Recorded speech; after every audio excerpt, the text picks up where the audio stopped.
computers, man.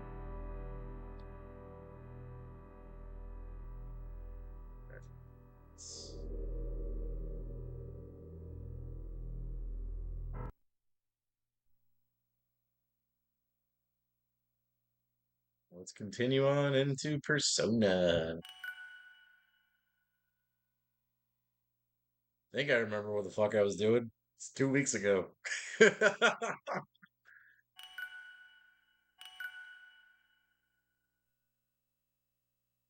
It's gonna be a long stream.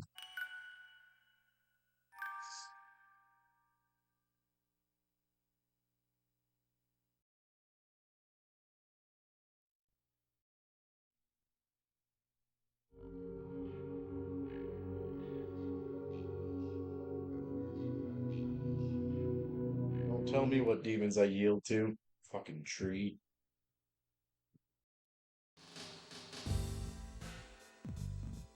Uh,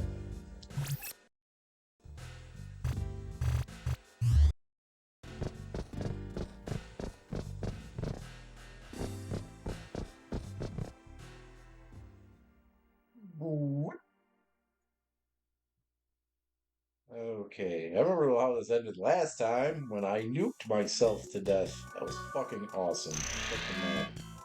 Alright, we are going to the Castle Mana.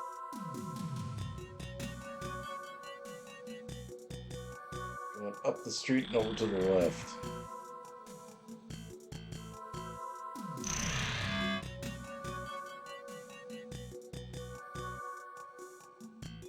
Or not. We're going east, then north. Can't go east. So let's go back in here.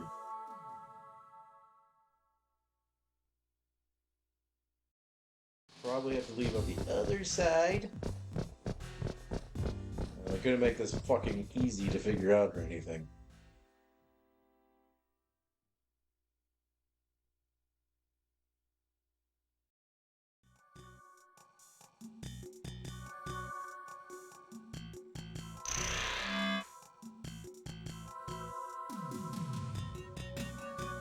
North.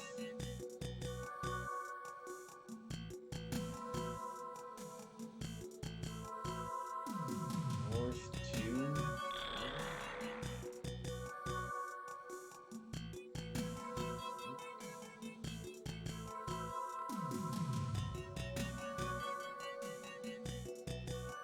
Oh, that doesn't work.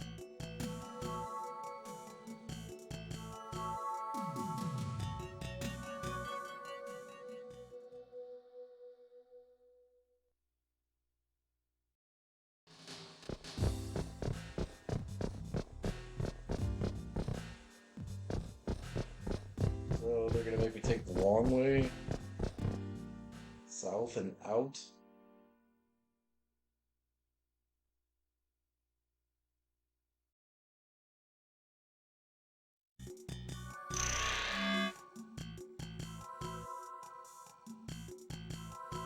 Okay, so head west, then south.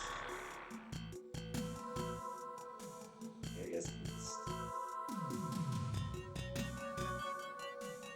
Can't do that.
Oh shit, dead worked! Was saying dead because they died, not dead as in anticipating he was actually gonna fucking die from that. I didn't, didn't think that worked on that guy.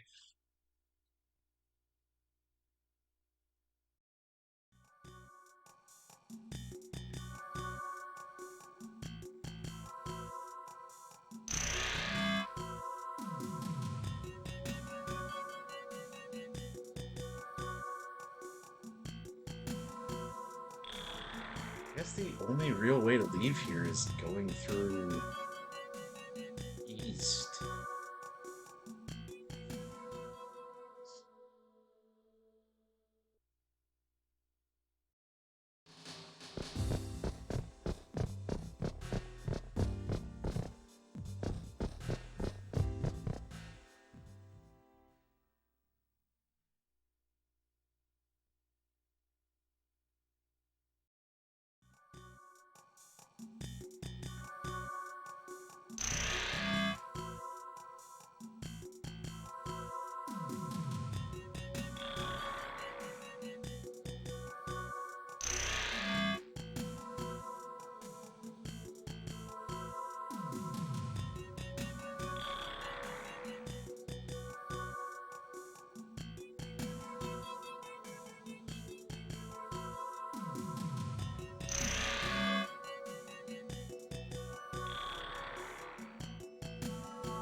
Yeah, yeah, baby.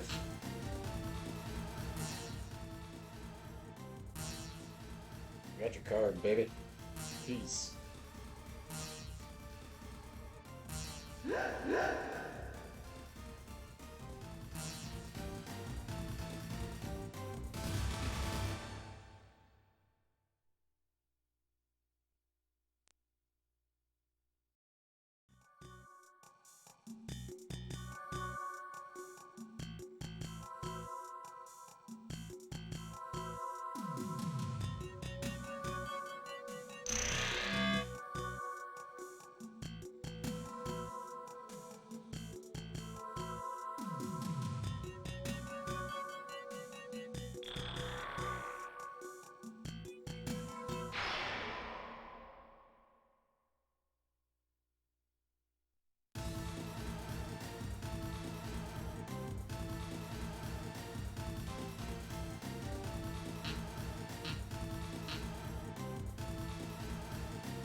Yeah, sure you will.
God damn it.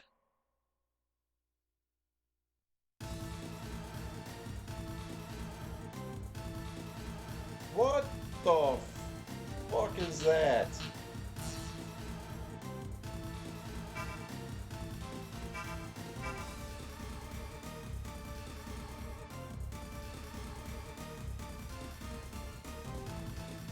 That's how I got fucked. It reflects blast. Nuke is a blast. And he's got nuke too! Oh, brother. Alright.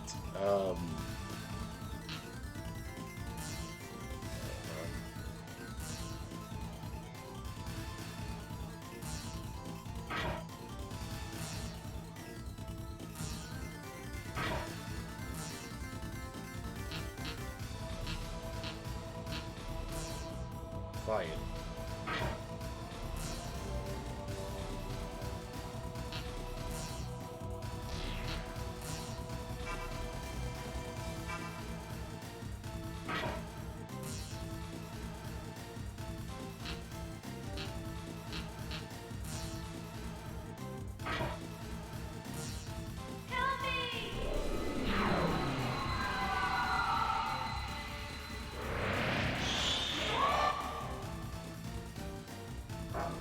Okay.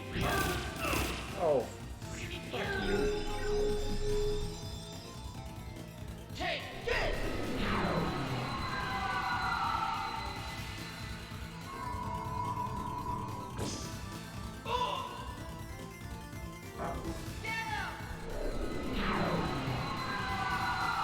Alrighty.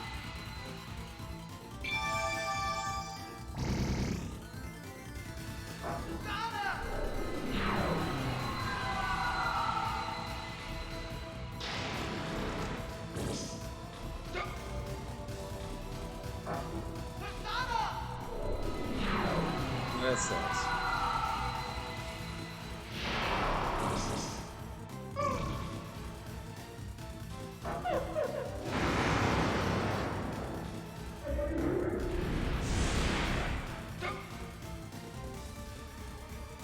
Alrighty, fight.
Peace.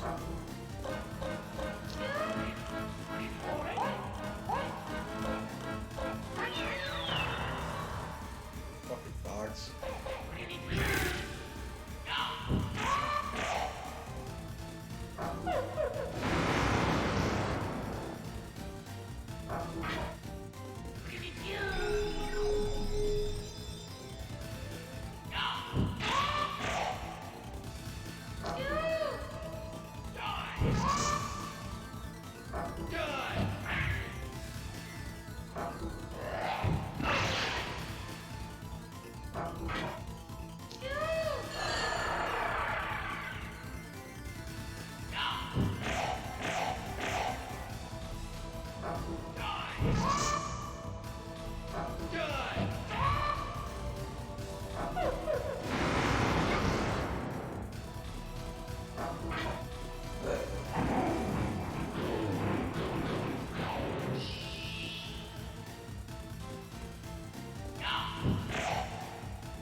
Yes.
Person in the forest.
Alright. Let's go find the forest.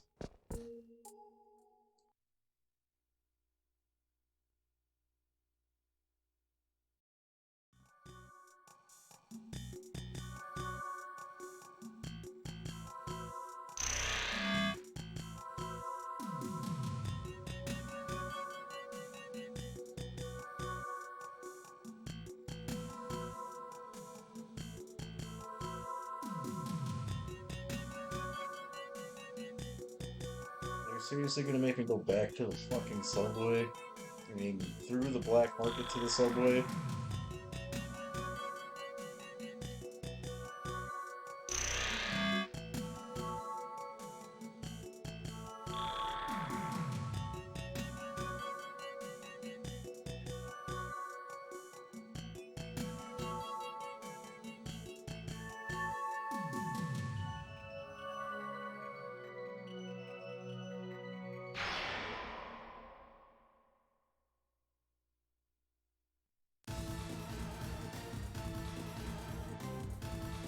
Fucking toilets.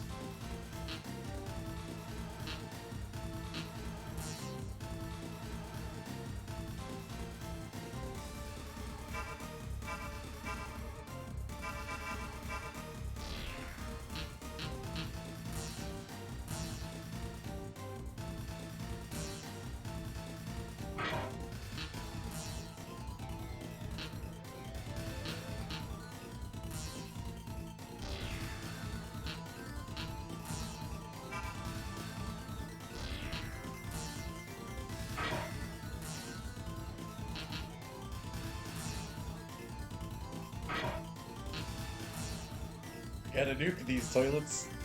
Help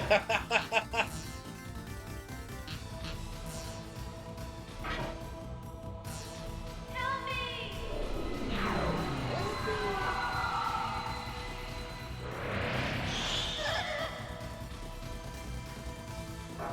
Go! Peace.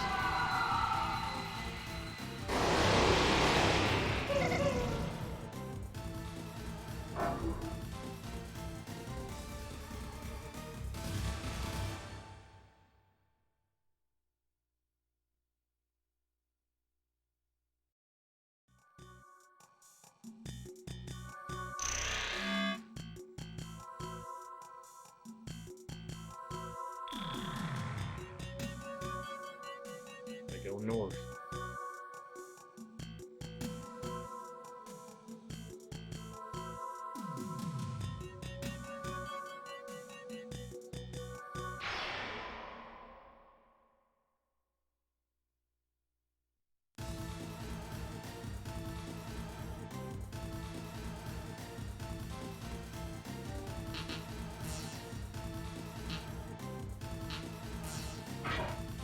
God!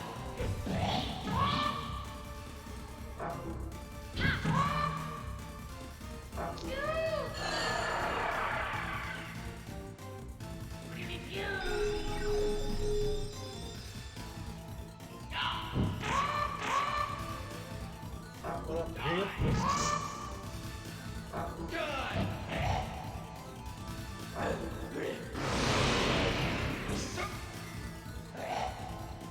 I did some light reading into where I'm at in this game, and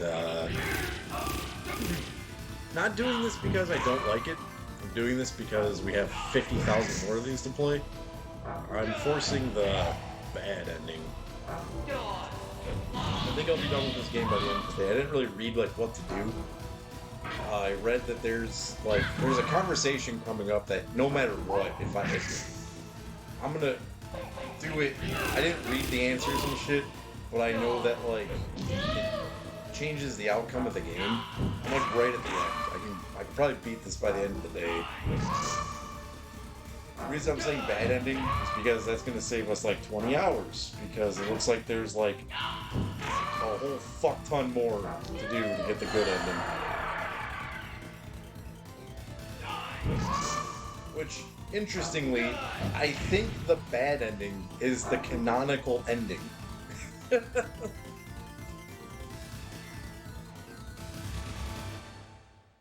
bad ending seems to make way more fucking sense.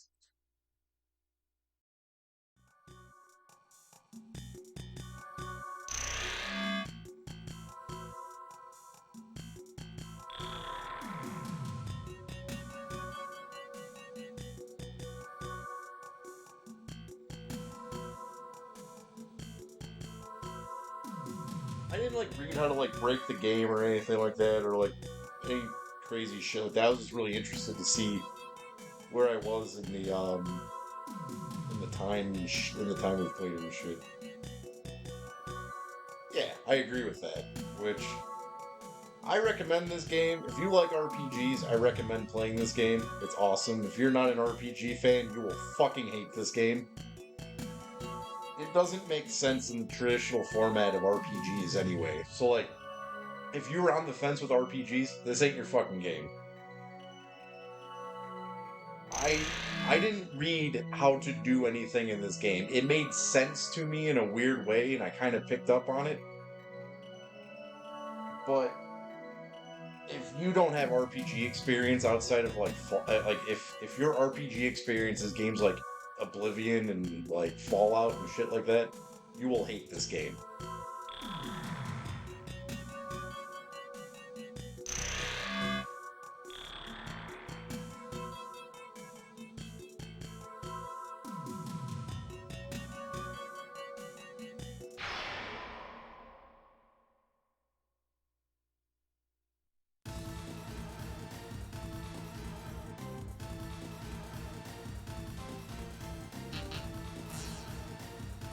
This game's getting a good score. It's not getting 100%. There are things about this game that kind of annoy me.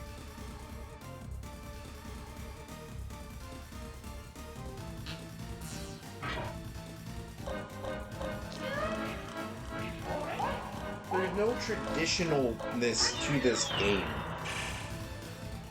What I mean by that is there's enemies that their attacks don't make sense. There shouldn't be enemies with both ice and fire attacks. Uh,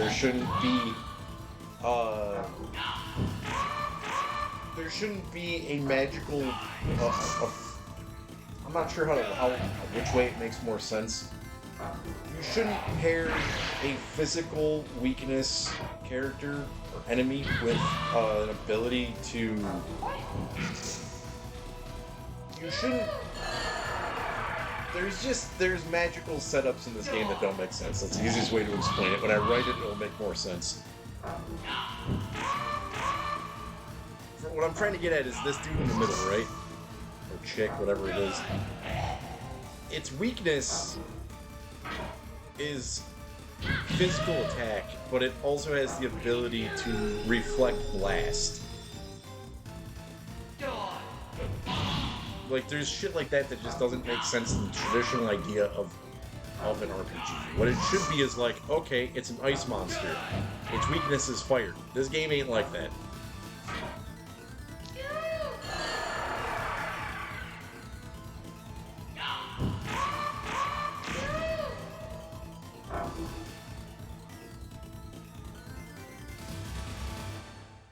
But that is not me knocking the game. That's an accessibility issue.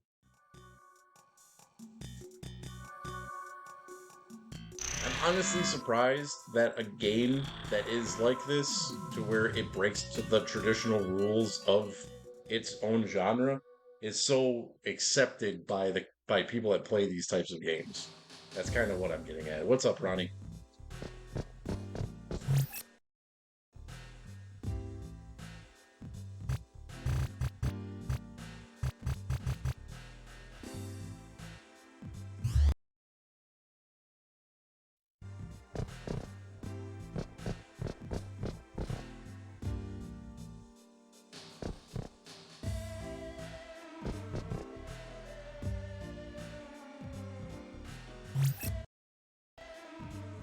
Actually, I'm gonna go heal up first. I just records at a Walmart. Is he selling those giant red shin guards over there?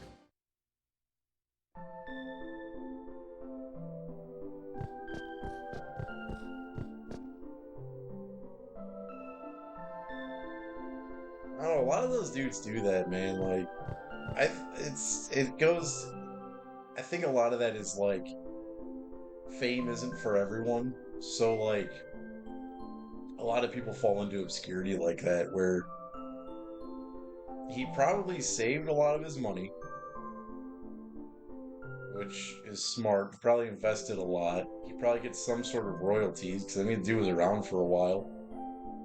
and he likes the small fame that comes back to him while working at Walmart. People are like, aren't you Heidenreich? Makes sense, man.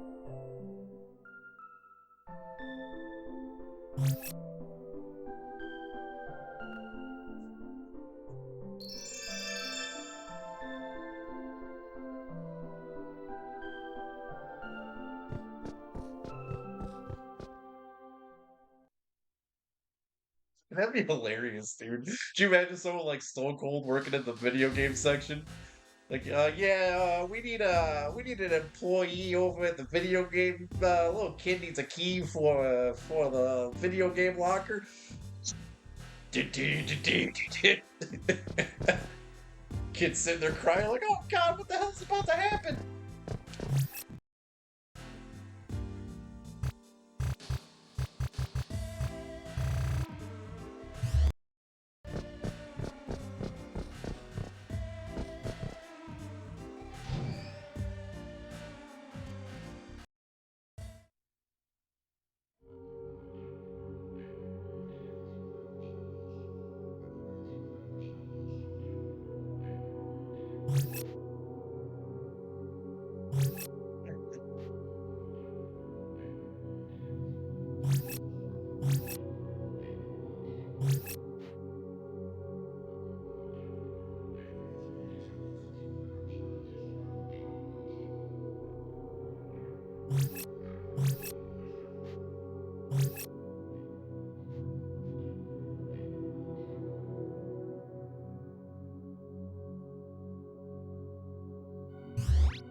I don't think the subway system is up to code.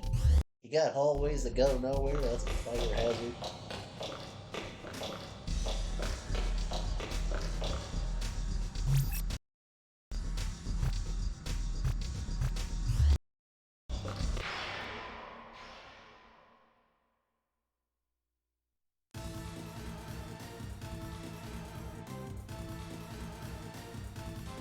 These fucking guys. Whatever the hell they are. I really cannot tell what this thing actually is.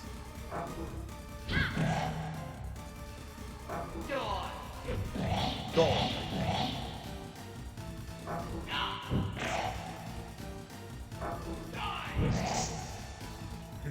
Place is just filled with asbestos. Looks like it. These are asbestos monsters. Did you nuke me? I nuke you!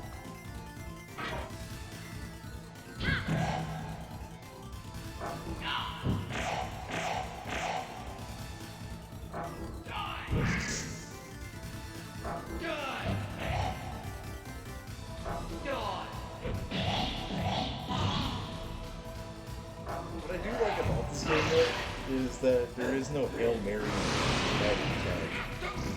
For instance, Final Fantasy VII, when you get to an annoying enemy, you just cast Knights of the Round. When you get to, or Hades, when you do Like Final Fantasy VIII, man, there's certain things you can do in that game where you can just break the game. You can bust the game with Diablos.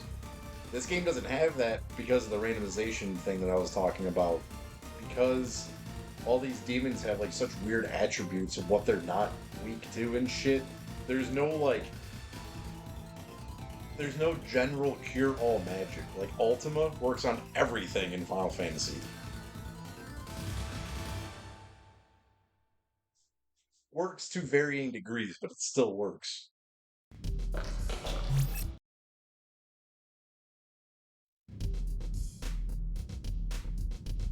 Shadow Hearts has those non-elemental transformations, doesn't it? The one dude, the samurai guy, has that non-magical transformation. Magical element transformation.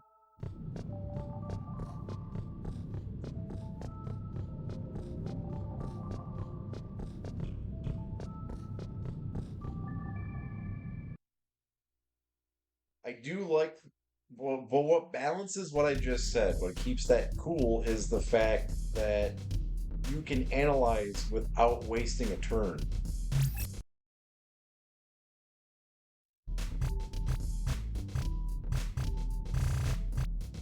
So at least they were fair with that. That you get to look at what they you have to beat them first, given, but you don't have to remember what each one of them is weak to and shit.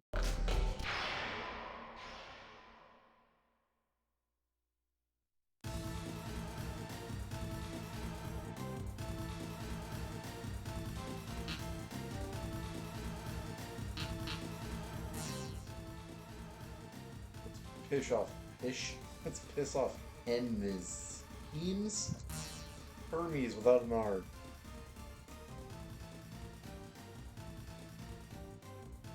Emmys.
It's like 50 degrees outside. It's been so goddamn cold this winter. And it's like 50 out.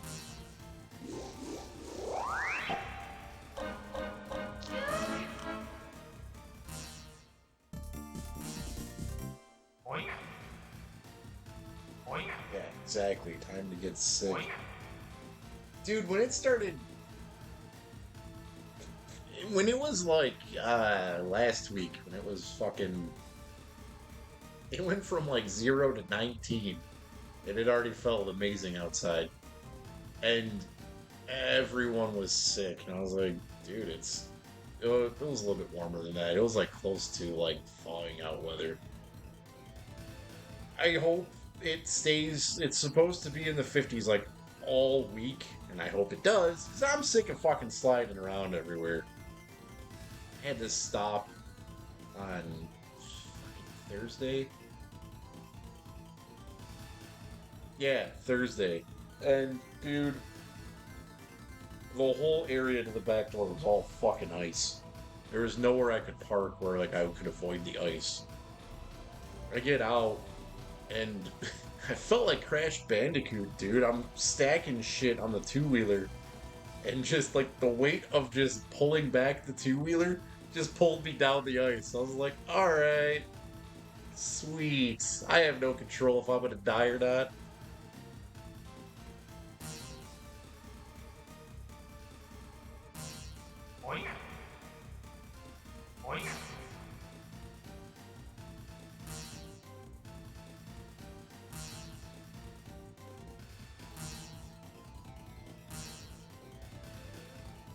Oh, come the fuck on.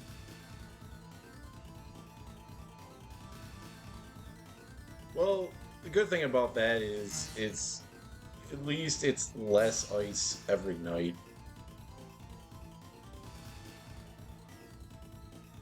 I'm more content with a very, very, very small fucking sheet of ice than some of the shit that I've had to like walk on, dude. So much uneven ice, dude, and that just sucks because when you're pulling that two-wheeler and you have to exert more energy, you're pushing with your feet more. And if you don't have like a solid non-slippery surface, you're just like basically forcing yourself to go straight down. Like because if you have the two-wheeler, right, and you're pushing it and you're trying to leverage with your foot and your foot goes backwards and your arms are going forward, you have nothing stopping you from your face nailing that fucking bar when you hit the ground. Done it before. It fucking hurts. Um, with a smaller, like a thinner sheet of ice on the ground, it's a lot easier to navigate because you can just kind of push your way through it. We're like, I don't know, man. Some of the shit that I've dealt with in the past couple weeks is just like impossible. Like, dude, there's this place, ML Spirits in Birmingham. Um, you don't notice it at all in the summertime, springtime, fall time. You don't notice this at all. The second it ices, though, you notice that this 20-degree little like rampway. It's not even like a rampway. I don't know why I'm describing it that way. It's just the way that the pavement is. It's not even pavement. It's all concrete. The way that the concrete for the back parking lot is, because you, dude, I was sitting there like the day of New Year's trying to get up New Year's Eve. It was either New Year's Eve or the day after New Year's, and I was trying to like. So it's like no ice, icy slope, and then flat ground. It took me probably 5 minutes to figure out how to get that two-wheeler up there without fucking breaking my face, and that sucked.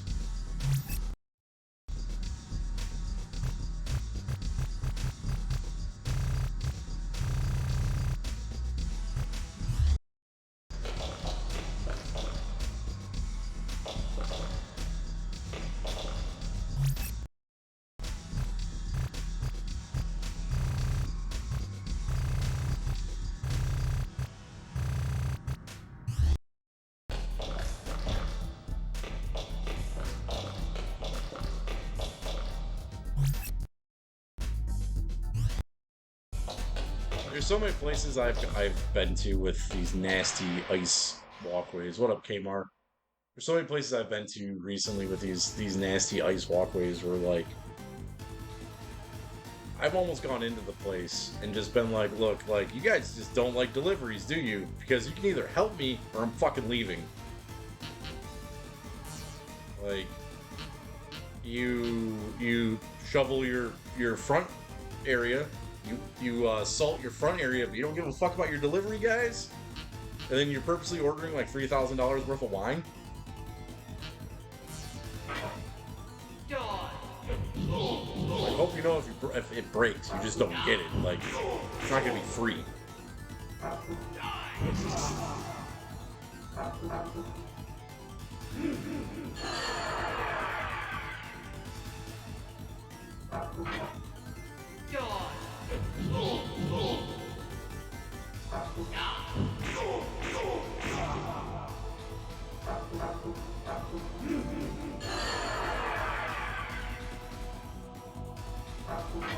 Dude, we already sell shitty cheap beer.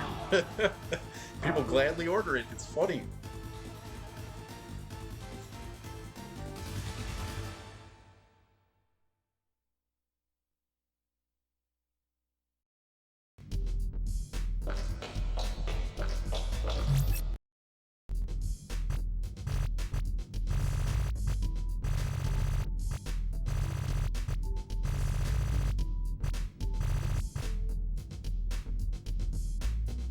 Down and around.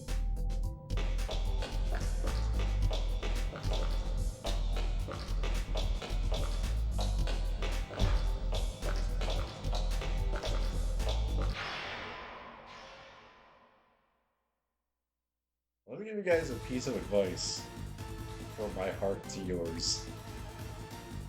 Plan on going on vacation. Don't eat a bunch of fruit and then throw the containers in the garbage and not take your trash out because you will come home to a whole bunch of fucking flies that won't die.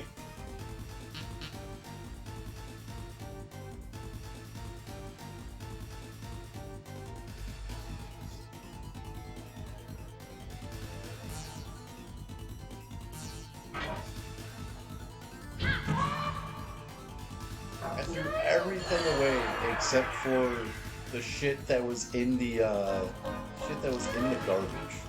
I didn't think about it because it was just like some raspberry like containers, raspberry and blackberry containers. I was like, what?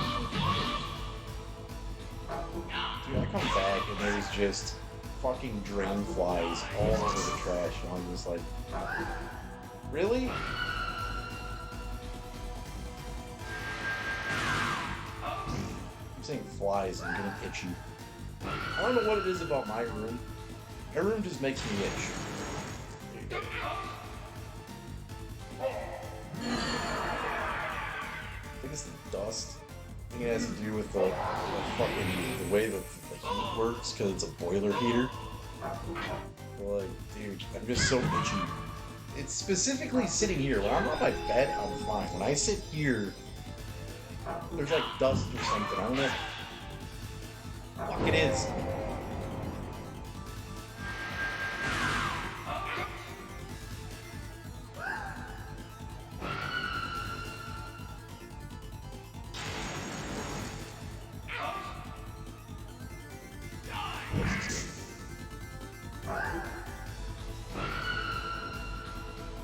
But if I die on this.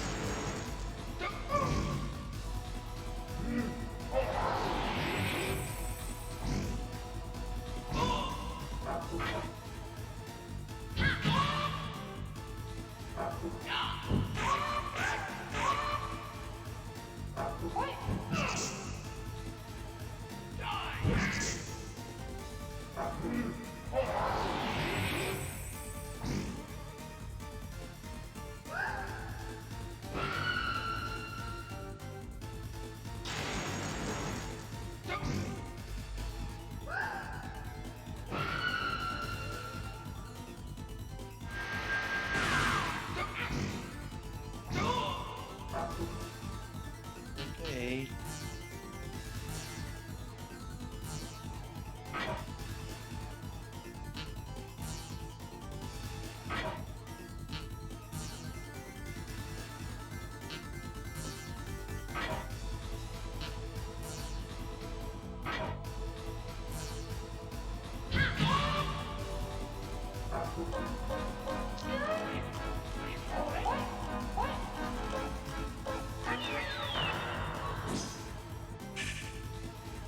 The sign is hilarious. You're just embarrassed. It's your last tingle. Hilarious.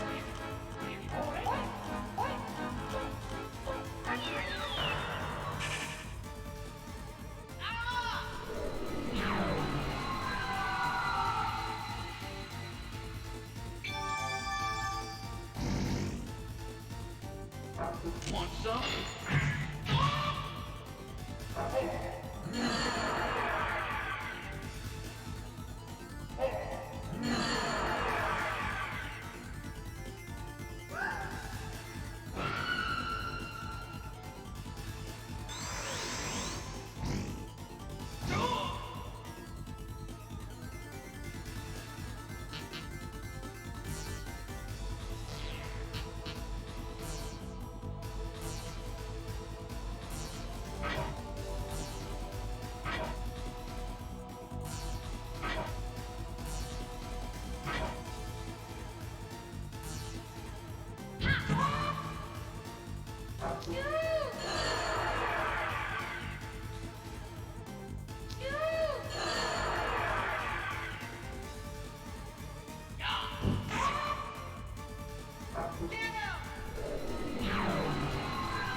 Want some?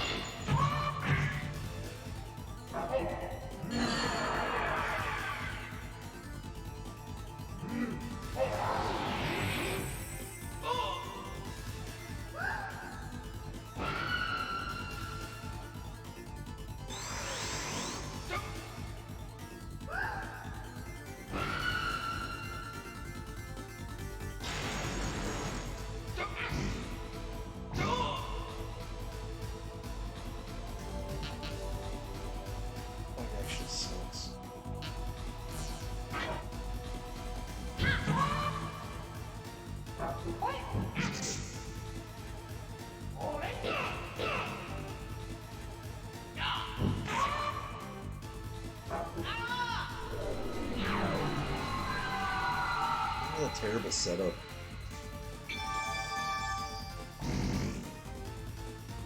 Want some?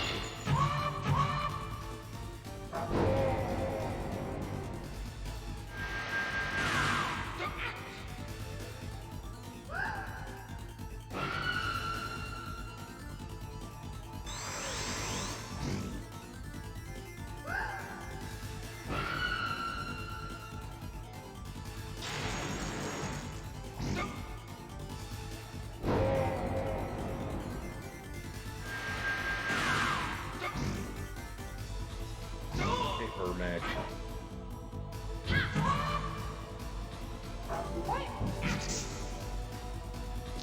You fox bastards die? What the fuck, man? There's one.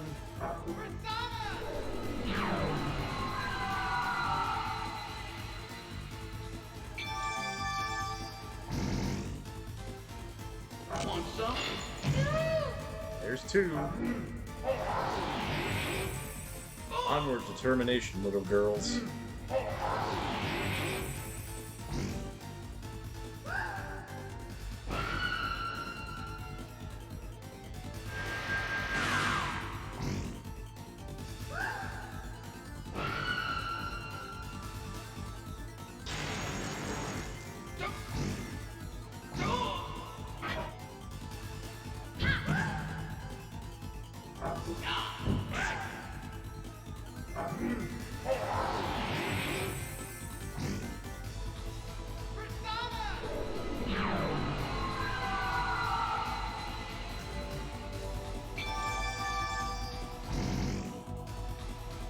Want some? Okay, can't gun them down.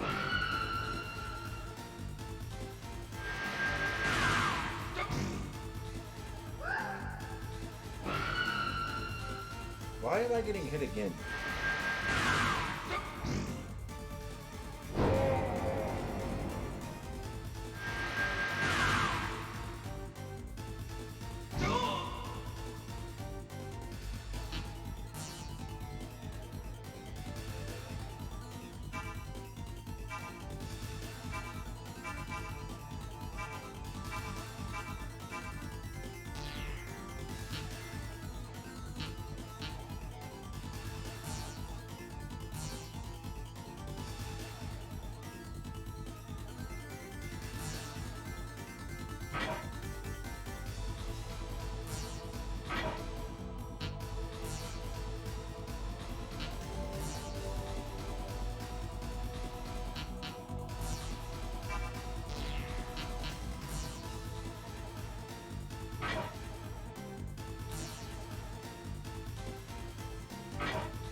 Yes, this is acceptable.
This fight taking so long?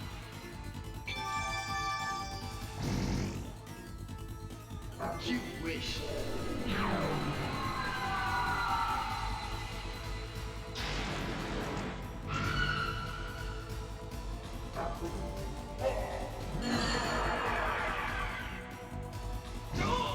Alright, how to figure this out.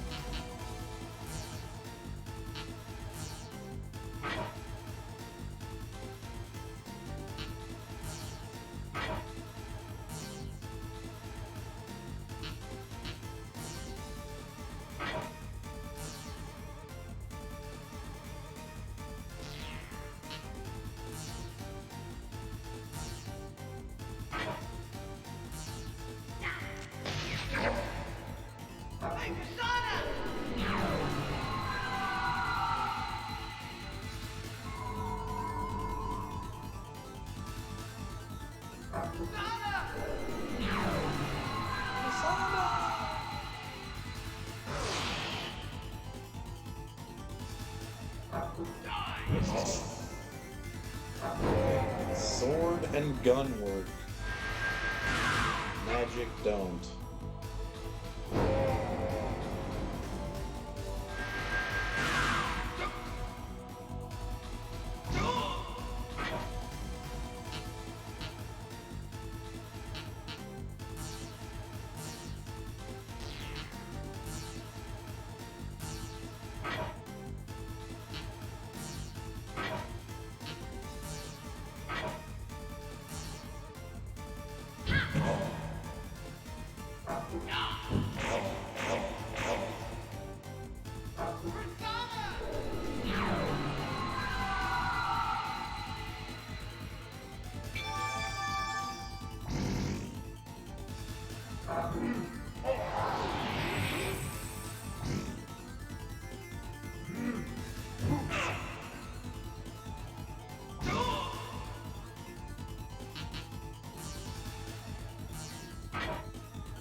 Built eyes. Fuck. Oh, how the hell he got in there with it?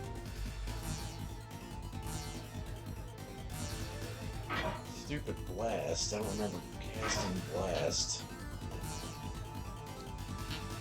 That's what I did.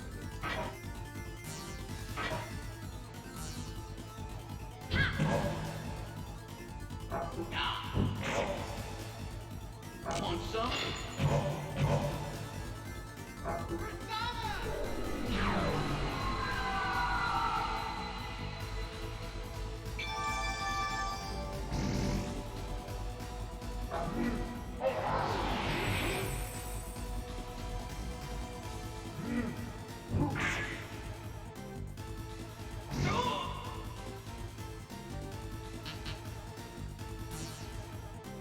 Now I'll replay. Want some?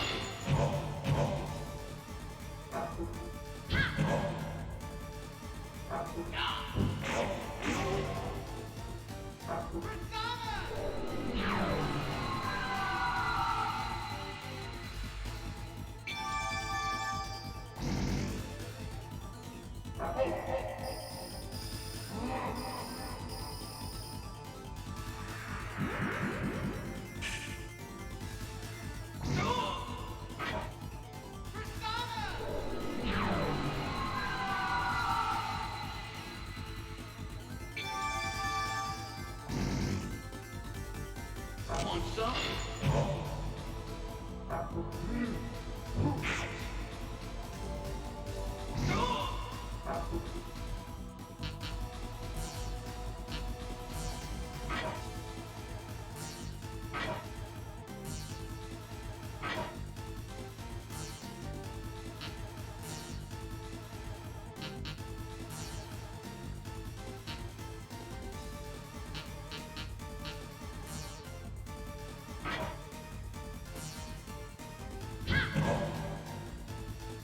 Take this! Take this.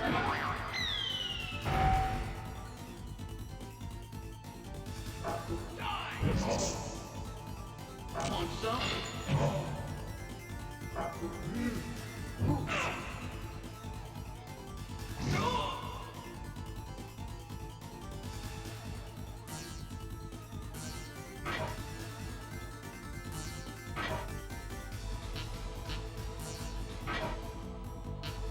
Why did you buy this album? I don't know why you did. You're stupid. Thank you very much, Bad Stefano. Which is weird because your name isn't even in the chat. Oh, there it is. What's up, man?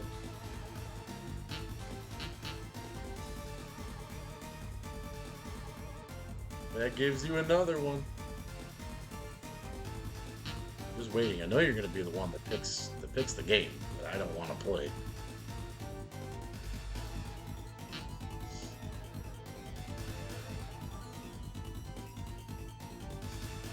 Dude, that's how my Thursday was, man. Yesterday wasn't too bad, dude. I think I did the fastest up north route of all time, man. I was up there and back in 12 hours. 4 hours of driving, 4 hours of delivery, 4 hours back. Wasn't even speeding. I was stuck behind semis the entire time.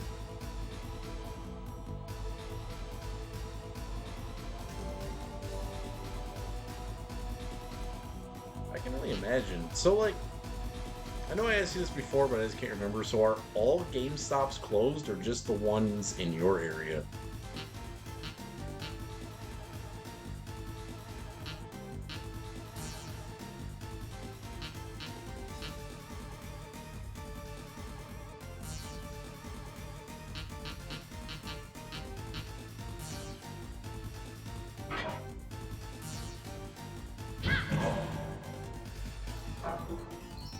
Okay.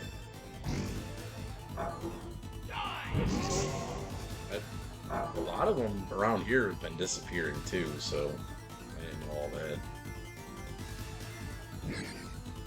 Yeah, a lot of my area are gone too. There's the one over at Partridge Creek still. Well, when I say my area, I mean like the greater, like Oakland, Macomb area. The one I used to go to when I was a kid is gone. That's been gone for a while. The one that's over by Walmart over there is gone. There used to be 5 within a mile radius of Sterling Heights. So like we used to have this giant mall called Lakeside Mall, then like they were closing, and then they didn't close, and then they finally closed. When that thing finally nuked, there's only one GameStop in that area still surviving.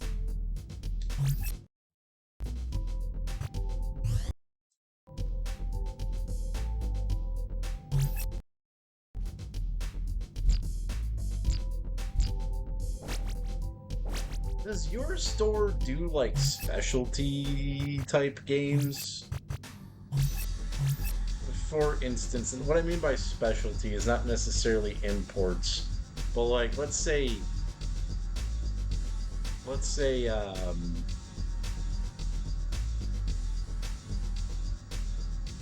name of that company? Um, Limited Run. Let's say like Limited Run is coming out with something. Like, do you guys stock stuff like that? Like, and do you guys stock like let's say it's 1998 and Thrill Kill just got an AO rating. Would you guys stock that, or do you stay away from games like that?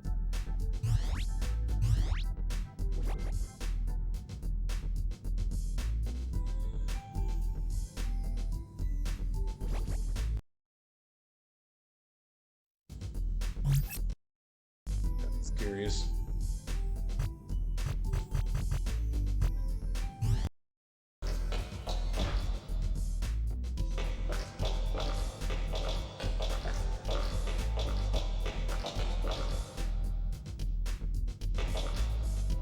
Well, I mean, that's fucking illegal to sell. I mean, he would be facing federal charges of distribution.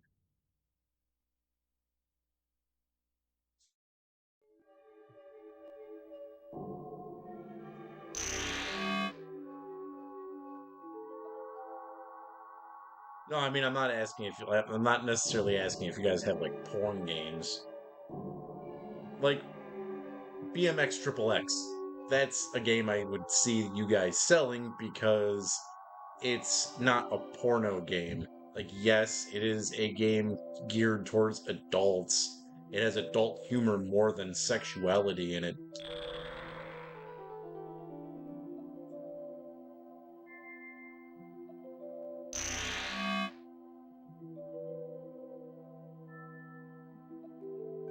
Like I see you like Leisure Suit Larry looks like that's like a game that you guys would have. Like, but like I'm not asking if you guys have like Topless Butt Fucking Mahjong Volume 4.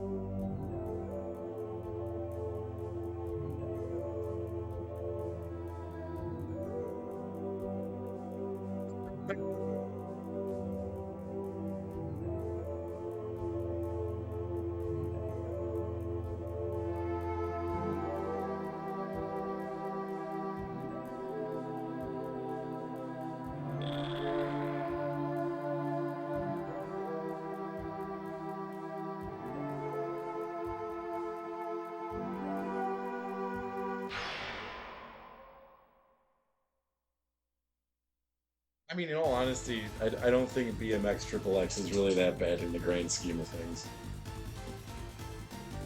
I never really played it, but I know enough about it.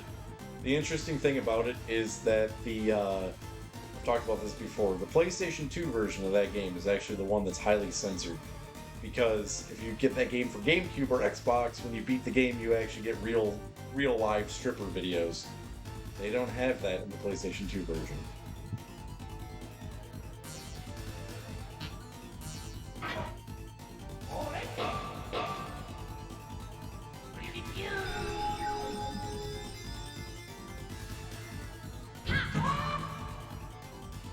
Take it.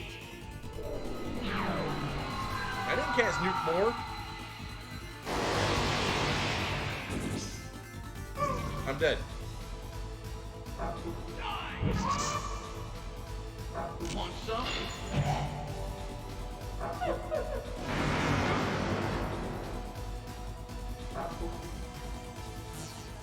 Oh, because I hit replay. That's why. I'm a dumbass.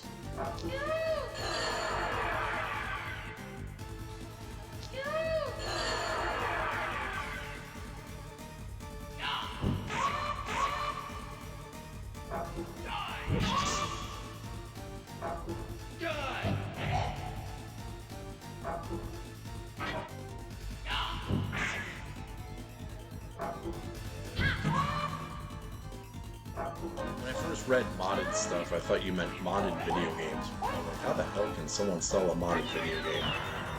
Now I understand what you mean by modded stuff. You mean modded consoles, modded controllers, stuff like that.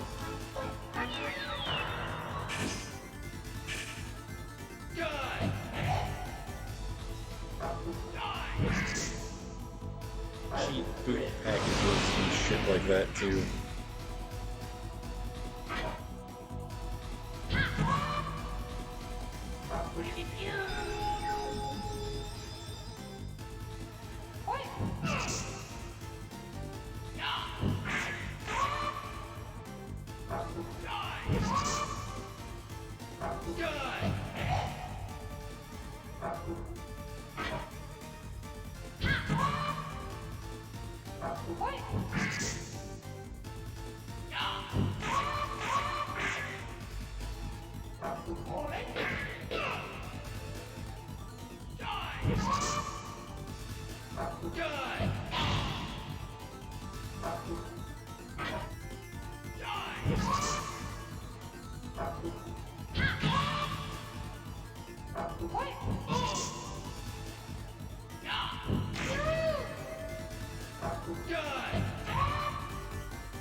them in order, but if you want to move Persona 4, if you want to move Persona...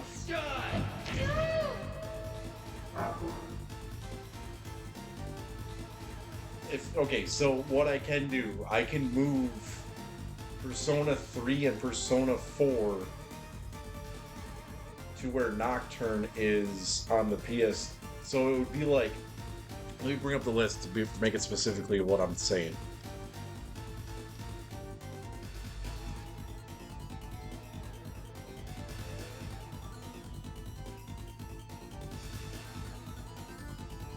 Alright, so when I get over back to the PS2, it's gonna be it's Marvel Ultimate Alliance. No, 25 to Life, then Marvel Ultimate Alliance.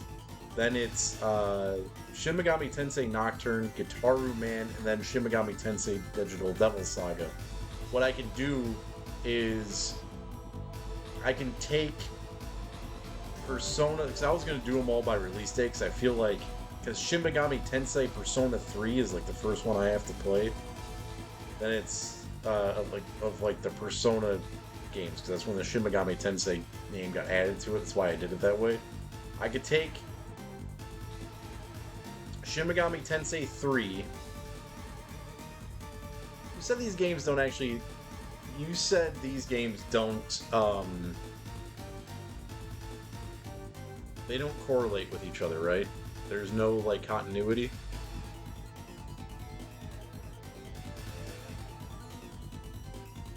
It's just kind of all within the same world? Okay, I could take Persona 4. I can move Persona 4 up to Nocturne.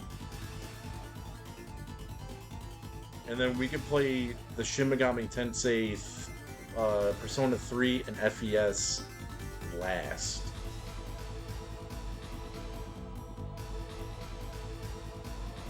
Any way you want to do it. I'm cool with rearranging how it gets played.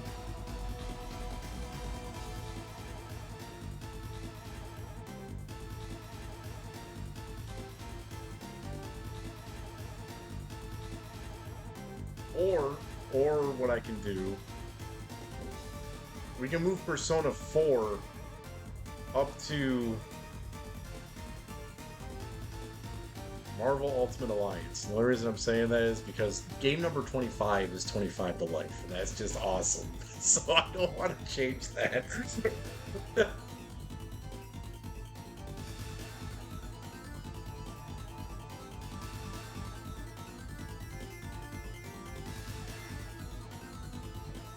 What the hell is Persona Reload?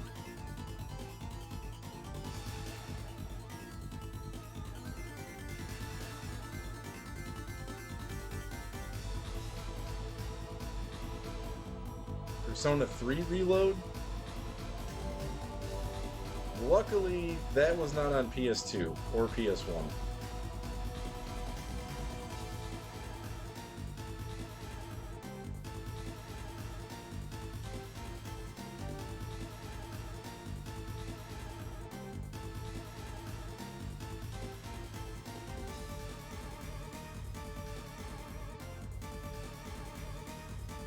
So the actual one is there is Shin Megami Tensei Persona 3 Portable. Okay, never mind. That was only on PS4. Yeah, the only 3 Persona games are those ones. Like I said, though, I would like to keep 25 to Life at 25, just because I think that's awesome it lined up that way. X-Men Legends is... that's already on there. X-Men Legends is game 64. It's picked by Punk Rock Ian.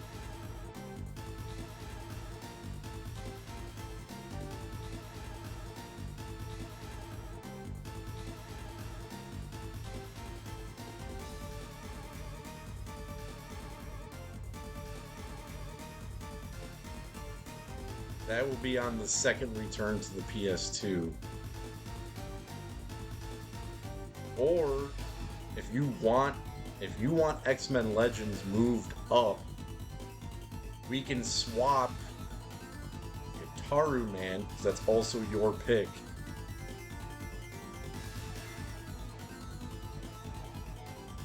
We can swap Gitaru Man and yeah, we can swap Gitaru Man. So we can take X-Men Legends.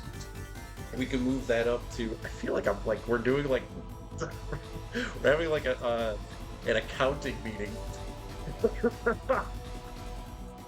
So if you move the deficit from 2026 over to 2027, we have a full fiscal year of video games.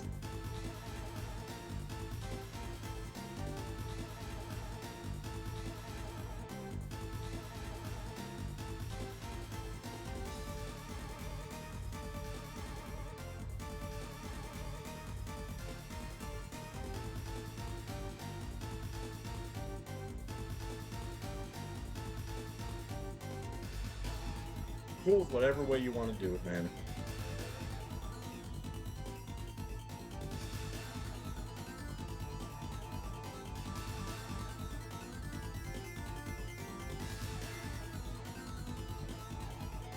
So if we do the X-Men Legends thing, we're gonna be splitting the series. So we'd be moving one up, two stays down at 65.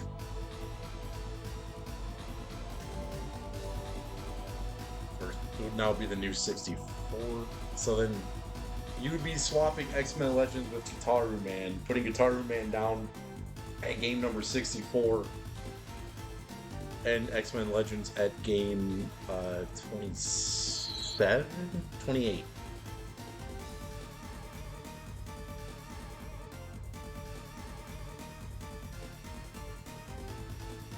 This is what I was talking about before. This is where it gets fun and tricky. When we start moving shit around, which anyone can do at any time. Any sub can do this.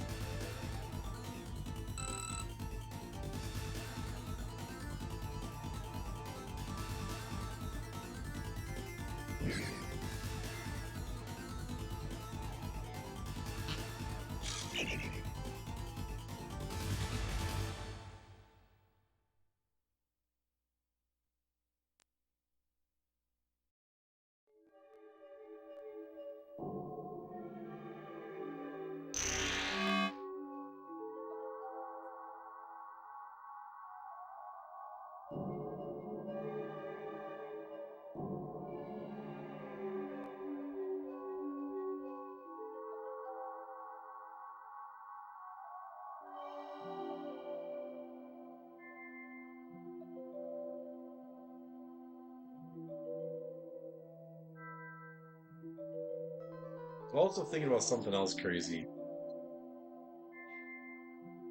That instead of doing the swap purely at every 25 games, we bring back PS Tuesdays, and then when we're on the PS2, we do PS1 Thursdays. I was thinking about this.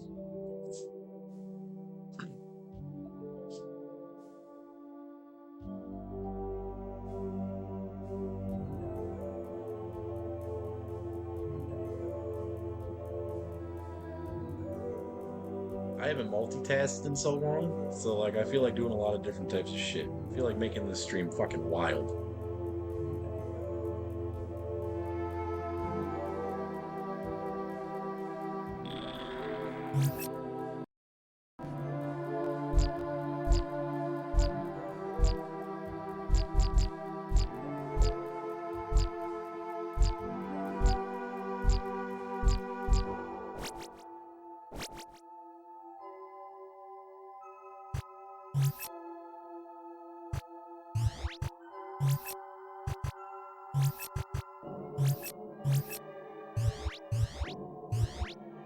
One thing stopping me from doing the PS Tuesdays thing right now is that the time that it's going to take for me to get to when we get to the PS2, back to the PS2, I just need for like 2 more SD cards. So that's the only thing stopping it from happening. I have the entire library packed on. So I thought I'd be able to pack it onto 2 SD cards, 512 megabytes, Jesus.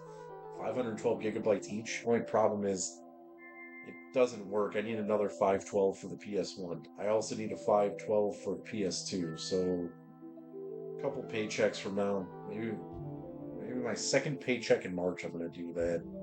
Once we get there, we're ready to go with like everything.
Just screamed off into the air.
Want some?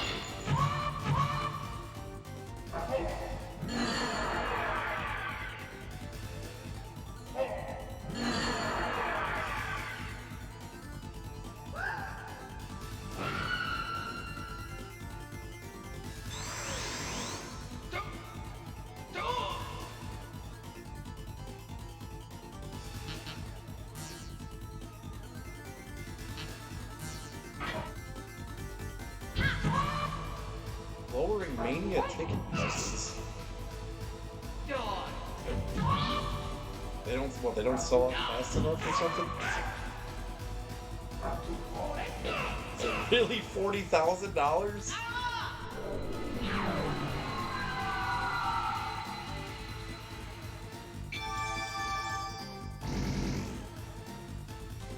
I wouldn't spend $1,000 to sit second row at WrestleMania. I would pay $1,000 for like 98, 97, 99, 2000. Not anything that's happened after that or before that. Maybe in the 80s.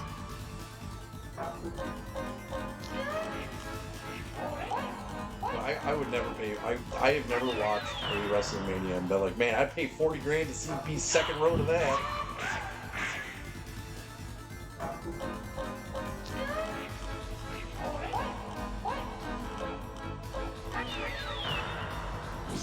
I wouldn't even pay 40 grand to be front row just behind the table at King of the Ring 98.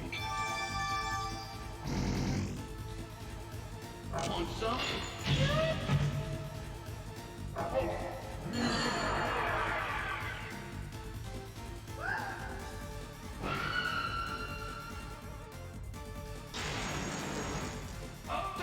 If they want the second row and front row to be reserved for famous people, just comp them the tickets. Don't make normal people pay $40,000.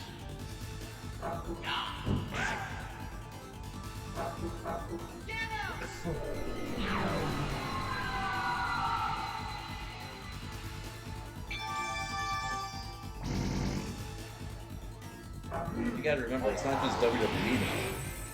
It's TKO, and dude, there are so many people. There are so many people that have stake in WWE now. I don't even know what WWE gets to even say they have control of. That's why it's funny when people be like, oh, Triple H, he's head of creative. Yeah, he's head of creative until 80% shareholder goes, no.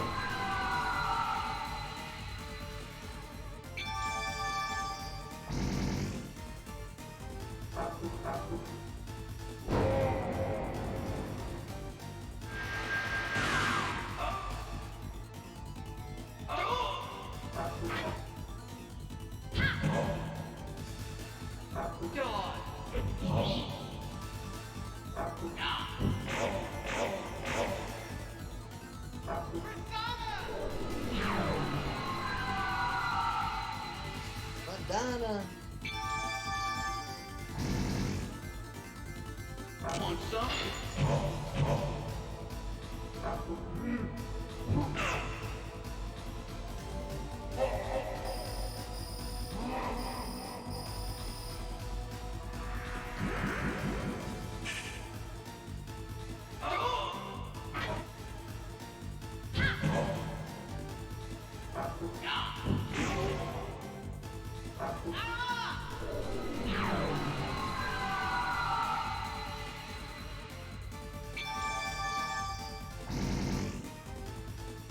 Want some?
Dude, I can't think of one thing I would pay $40,000 to be second row to.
I'd pay 8 grand for that.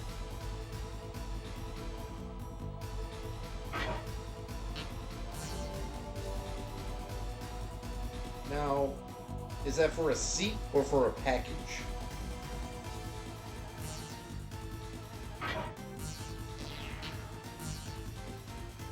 Like, is the box yours?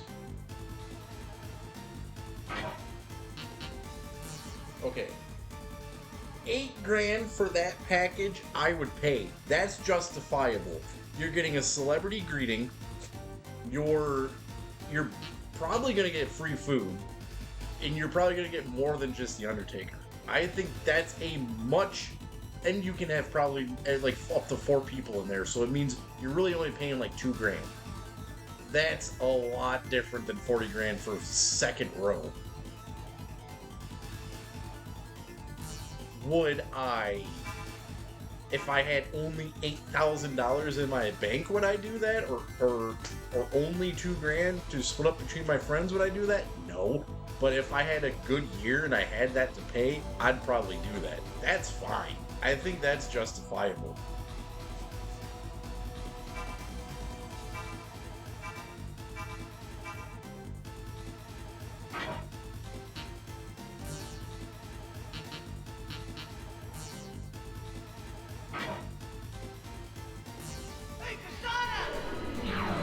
I would pay $8,000 to see Sarcophago play live.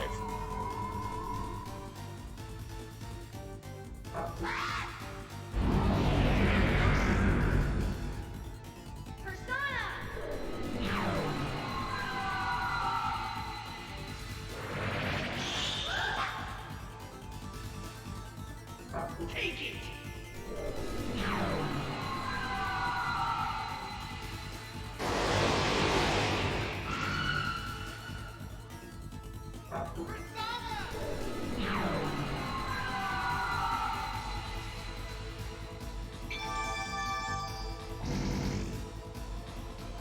You wish.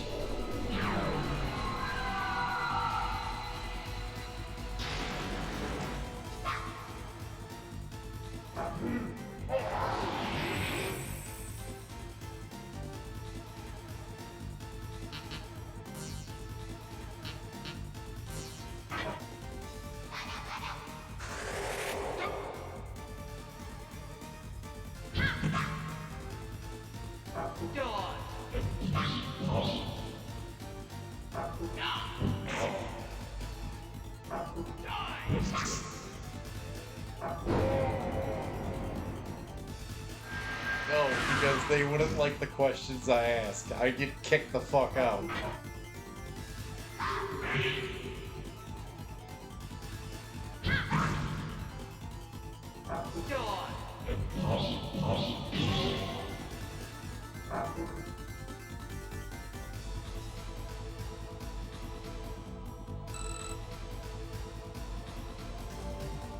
Yeah, you understand that the character you play on television isn't really you, and they just make you do that so you make your husband in AEW feel bad. How does that make you feel as a person? Cody, you know you look nothing like Guile and you're a terrible actor, and the only reason you're getting pushed is because of who your dad is. What makes you think you should be playing in Street Fighter?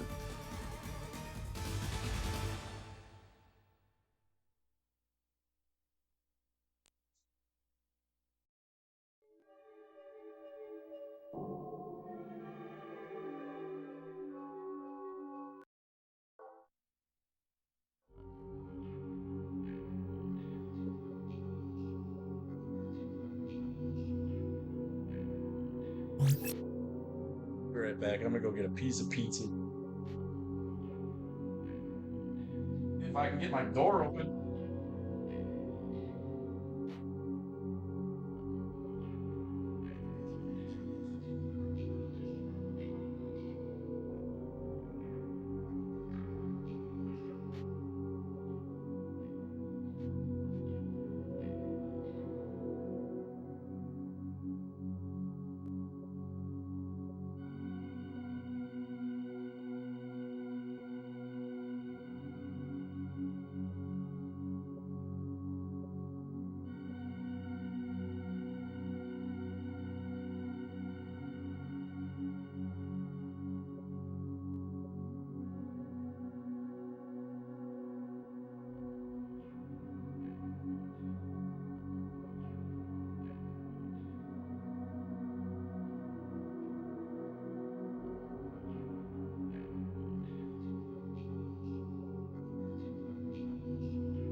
Wow, the fort. Wait, wait, whoa, whoa, whoa. You're telling me the Fort Grant includes a meet and greet with Liv Morgan?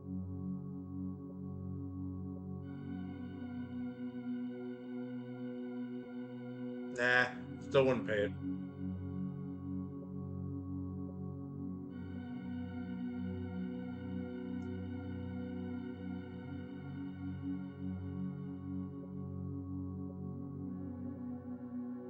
Yeah, you. Yeah, the games are for display only. This is a front.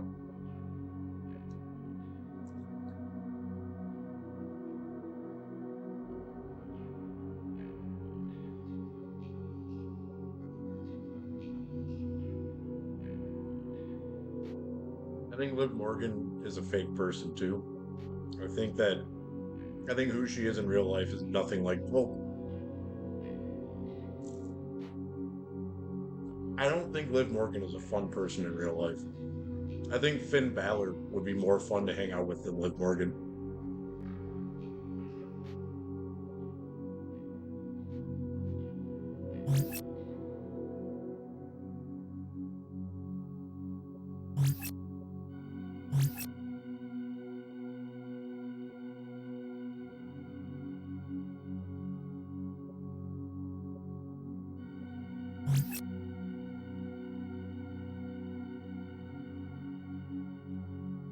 You know what I paid 40 grand for? One night getting totally fucked up with the ECW locker room in 1997 or 1998.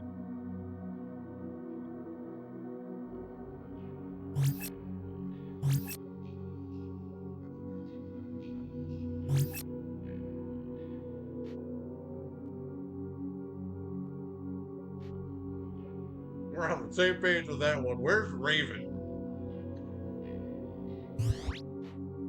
I'd hang out with Raven. Yeah, where's Johnny Polo?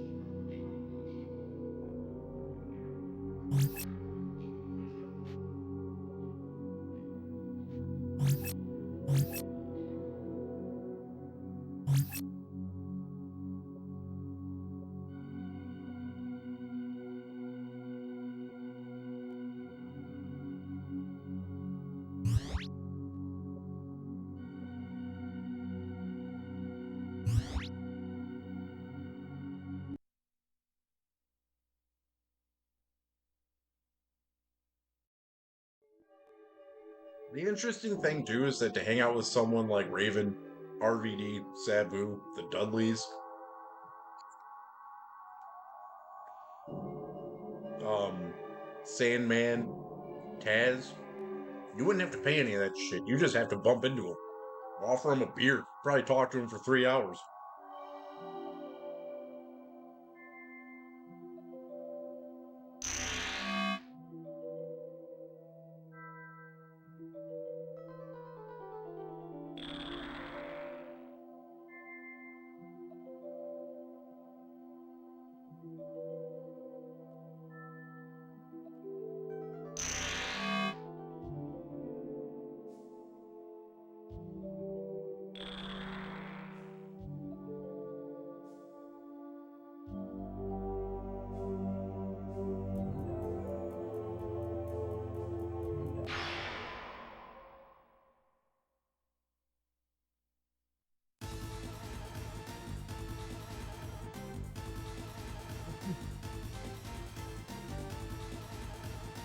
Did it mean anything? Or do you just have to pick a WWE song to do it to?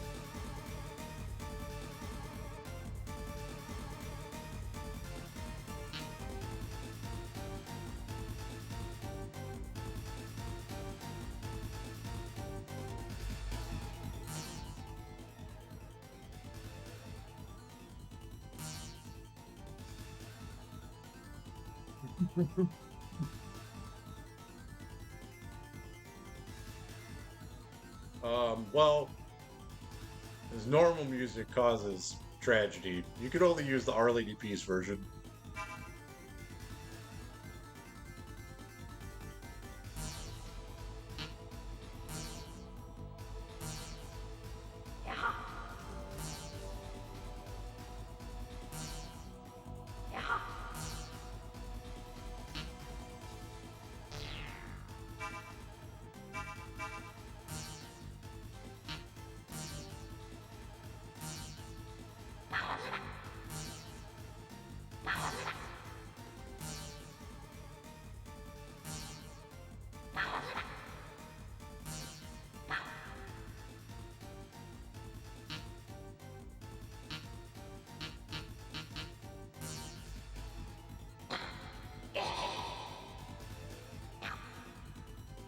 Oh my god.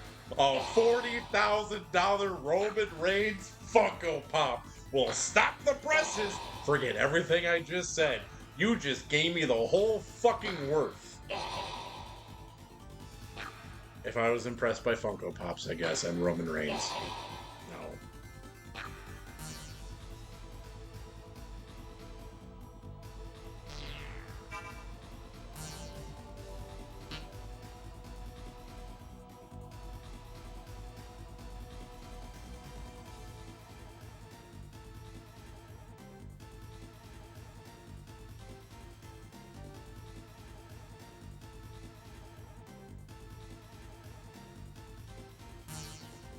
Me too.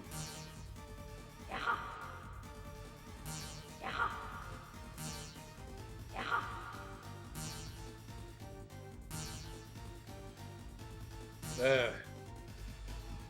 All that to interest these things that tell me that I need to train more. I got a garnet though. That's worth something.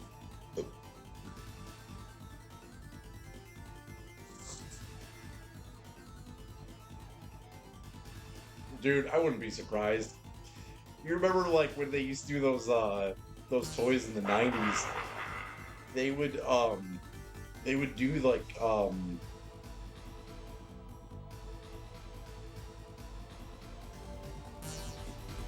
the ones you'd find at like Kmart and Walmart and Meijer and shit would be like one color. Then you can find the special edition ones which were in a totally different color. It'd be like that. It'd be like WrestleMania Roman, where like the only thing different is like he's wearing the tribal chief shirt. Like, wow, I paid $40,000 for a toy with a fake shirt. And Liv Morgan said hi to me. Wow, I feel so good about myself.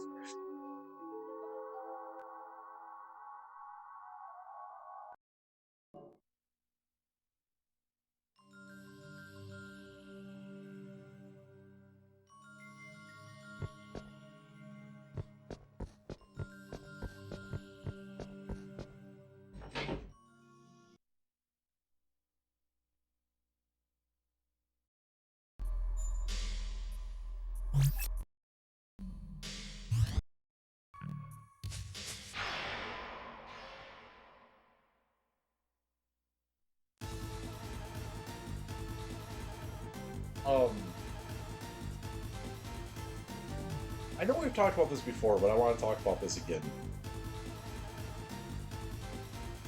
In the late 90s, there was Ford.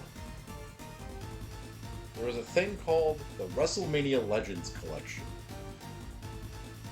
The Jack specific toys for wrestling.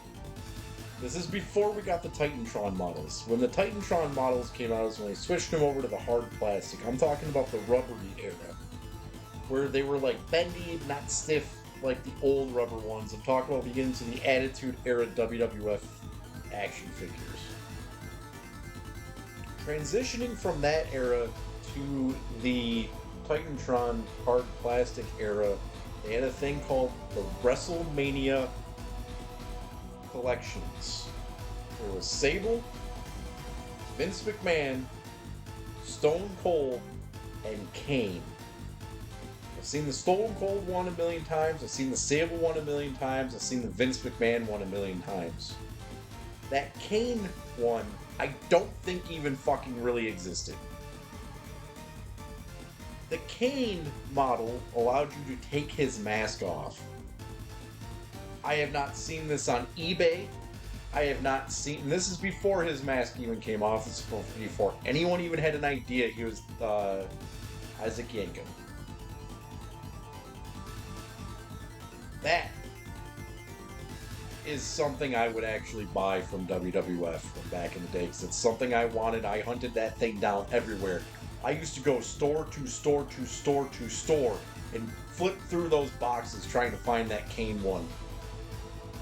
I don't think it exists.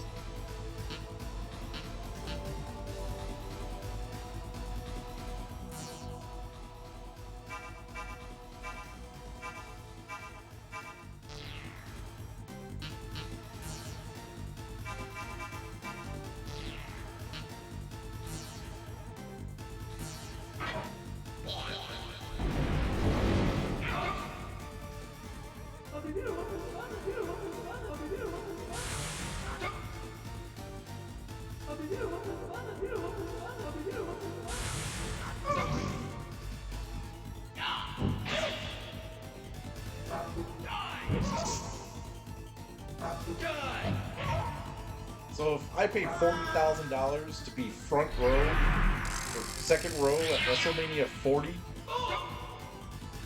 that's what I want. That's what you're giving me. I want that goddamn Kane action figure.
And I was looking at um,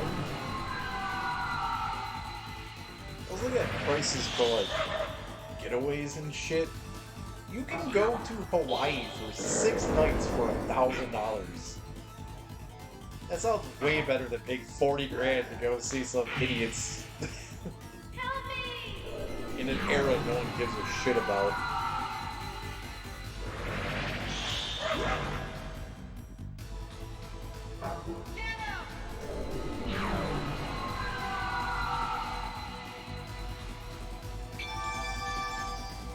I would do that 40 times before I ever even thought about paying $40,000 to go see WrestleMania for that much.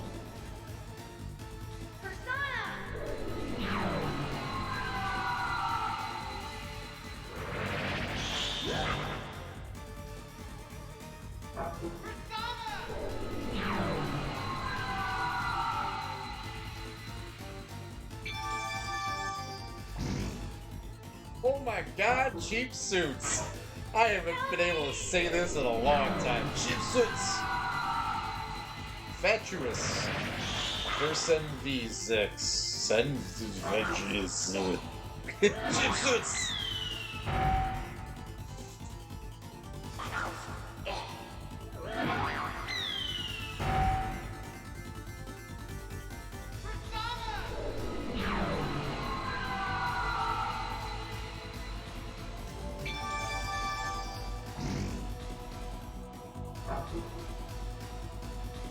Cheap views are included in the Mania tickets. Yep. You're paid for really high views. And you get cheap suits. Oh, shit, man.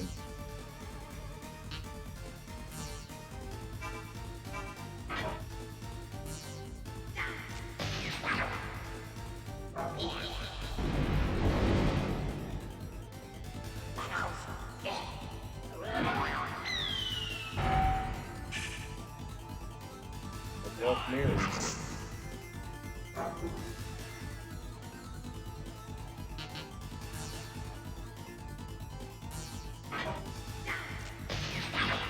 See Mary, please won't you help us?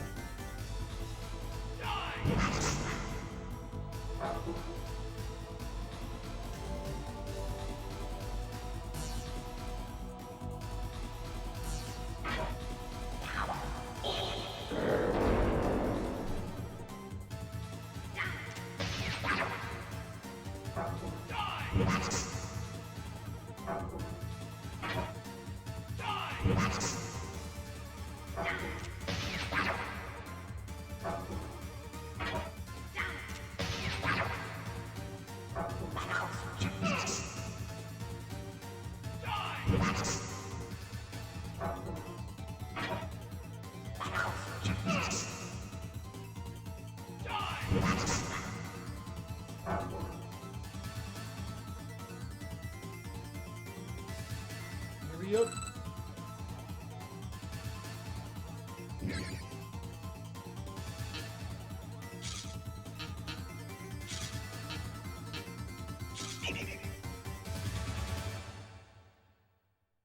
Weak asses. Dying and shit.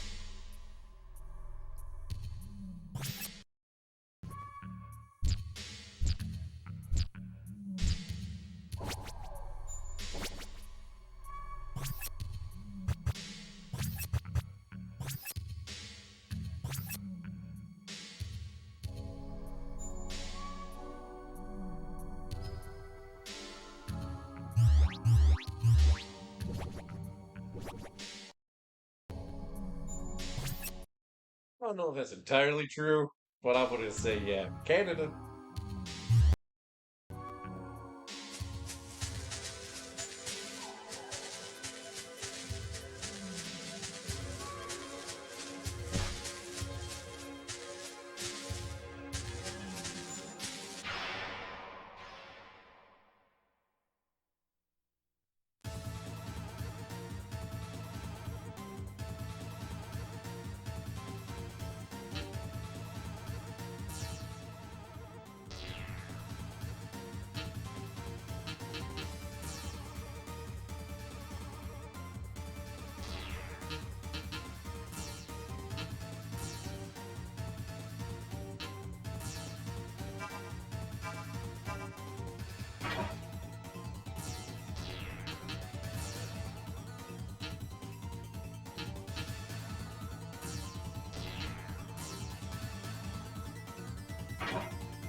fucking blow!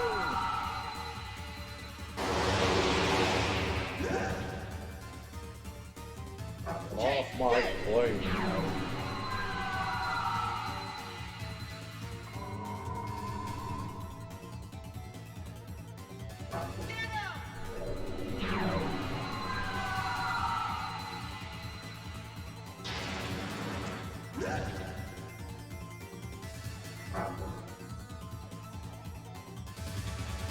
Fucking Medusa.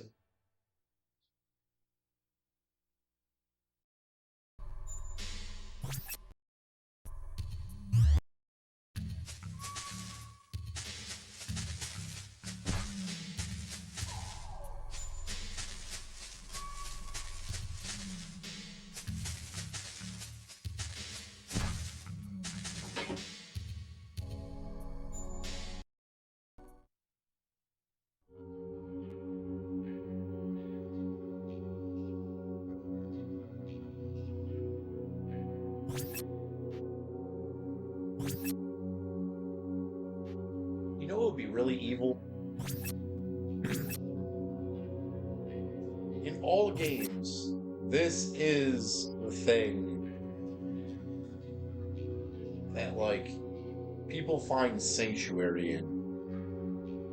The save room.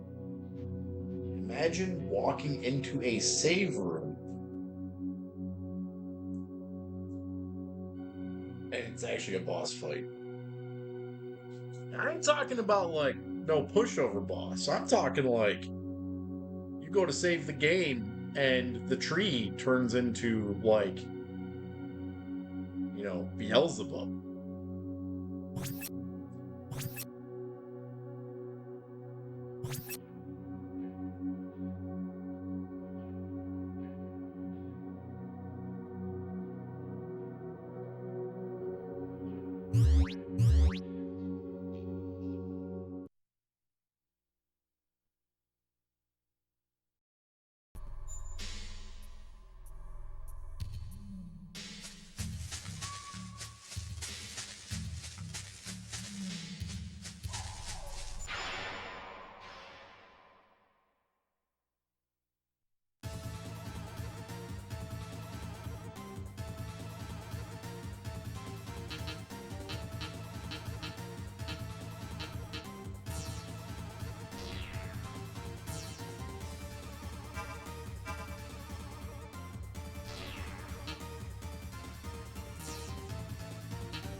Oops.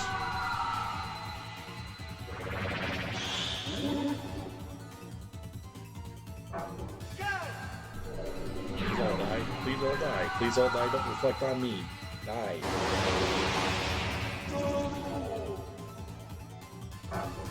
We're back nuking.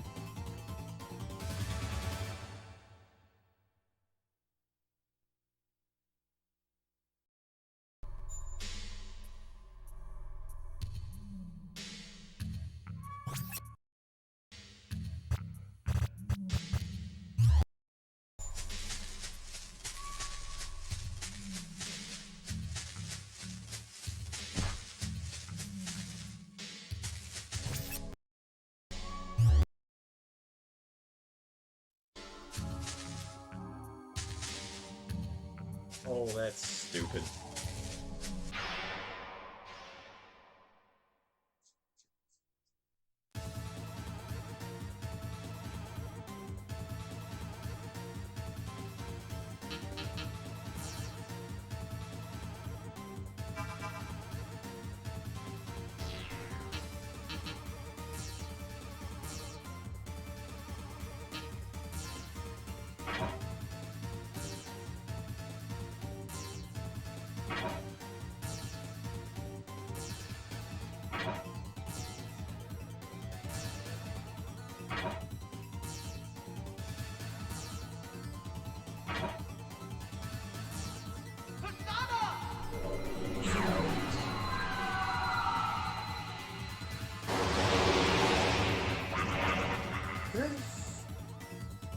Oh, wait, fucking dragons.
forgot the game does this. It's stalling. it's it's flooded. Takes a second. Or we could try down.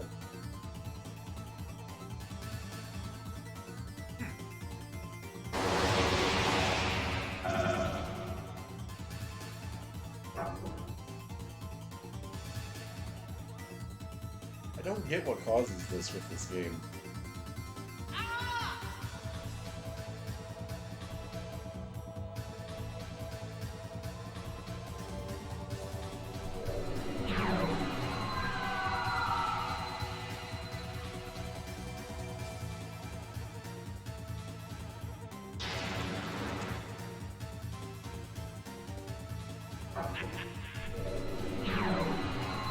Impervious against fire, flame, and magic.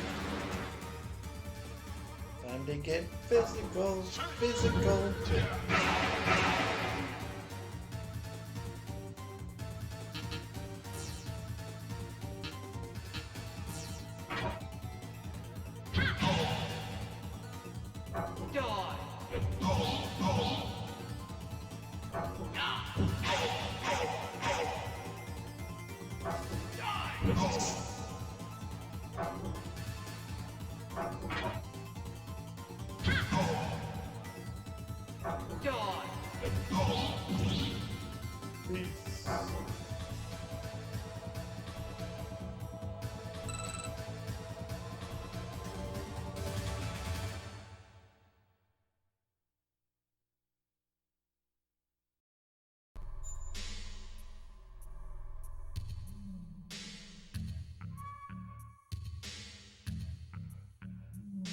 Yep, I am back from hell. They gave me an extension. Well, it was a suspension and an extension. Didn't steal enough souls, man. Tell me I can't come back until I get 5,000 PS2 games done.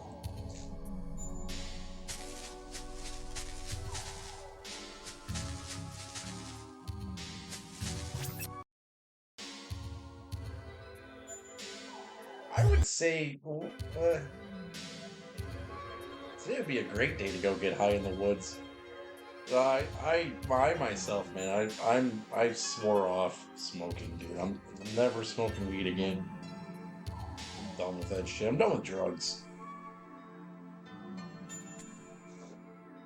I think I've had enough drugs in my life, man. Ew, yeah, you don't want to do that. That's gross.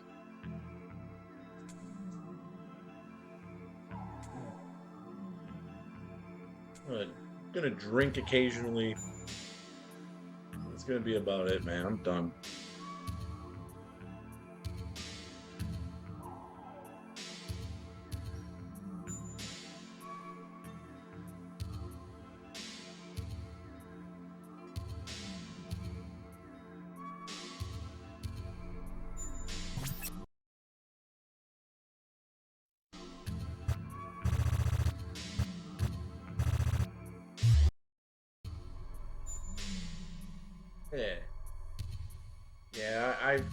Yeah. I've had my fun with drugs. I've had my downs with drugs. I've had, I have seen, I have had every good experience you could possibly have on drugs. And I don't need to risk my life and my health anymore to try to chase those good times. I'm good with the memories, man.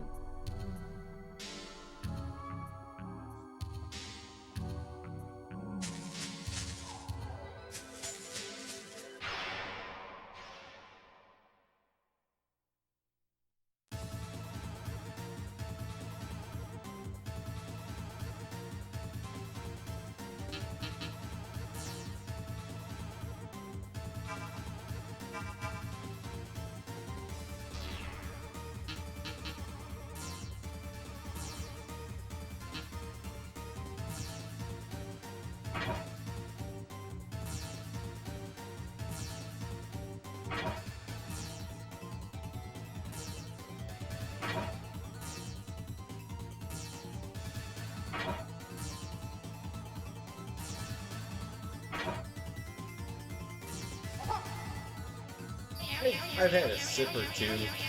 I haven't been drunk since October. I'm good.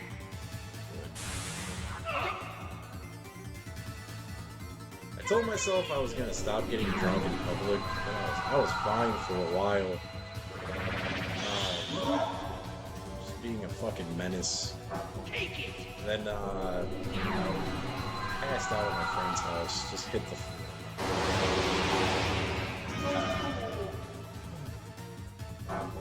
Well, that was actually weed's fault.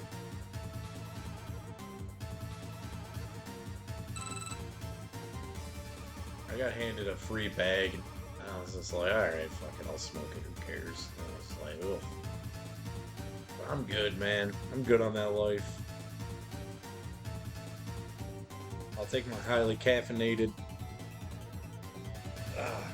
I thought I'd have more natives to go follow that, but I don't. And this is not me knocking anyone who smokes and does drugs. I mean, if that's your thing, if that's your thing and it ain't hurting you, keep doing it. It's like I with smoking weed, I don't think I really ever had a great time being high off of weed. It was highly motivated. My feelings from smoking weed, or how it made me feel, were highly motivated by the people I was around. So what I started doing was just being around those people without smoking, and I was like, I don't need to smoke. Like, I'm having a good time just hanging out with my friends. Like, I don't really care. I've only smoked by myself like once or twice, man. I don't like it. Like, the actual feeling of getting high just sucks. It doesn't do anything for me. It makes me overthink, overanalyze, go through memories I don't feel like going through, and then for me, I do it all wrong. Everything I think, it's just totally not right.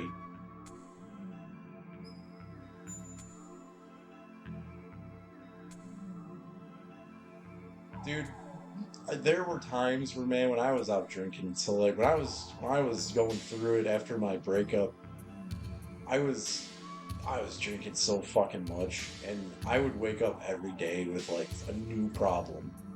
It's like, I'm done with that. I don't need that shit, dude. I'm just gonna take my problems head on, solve them as they show up. I don't need that shit.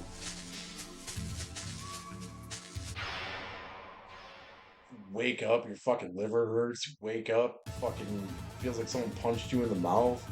Dude, it was so bad when I was going out drinking every night, taking Adderall and like smoking cigarettes on top of it, dude. I was coughing up blood. That all stopped once I like calmed down. And just after that was just after I ended up in the hospital. It was so hard, like, I was coughing up blood a little bit before I ended up in the hospital with like COVID, pneumonia, and all that stuff. But afterwards, I started slowing down, and it was still happening, and then I cut it all out, and it just stopped happening. That was the scariest thing I was going through. When you wake up and you cough, and like a small balloon's worth of blood hits that pillow, you start sitting there like, it ain't worth it, dude. I think I want to die, but I don't. Not this way.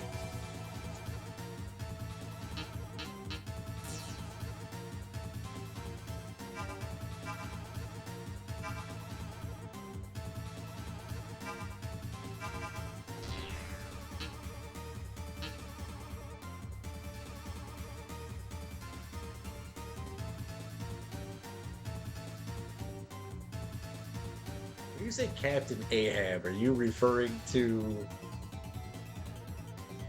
someone on the West Coast?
It's so strange to actually be able to say this with confidence, but dude, I actually enjoy my life right now. And I don't think, I think that if I was still smoking cigarettes, still taking pills, still snorting shit, still smoking all the time, I don't think I'd be able to say that because I'd be too blind to what's going on outside of my addiction to be like, I'd be like, oh yeah, dude, like life's great when I'm fucked up. And it's like, done with that shit.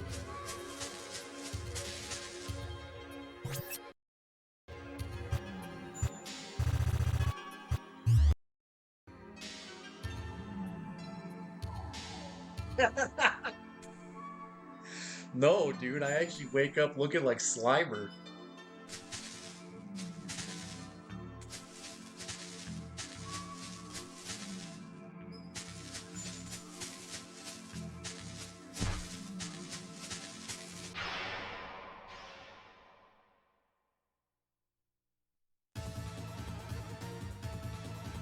Caffeine is the best goddamn drug, dude.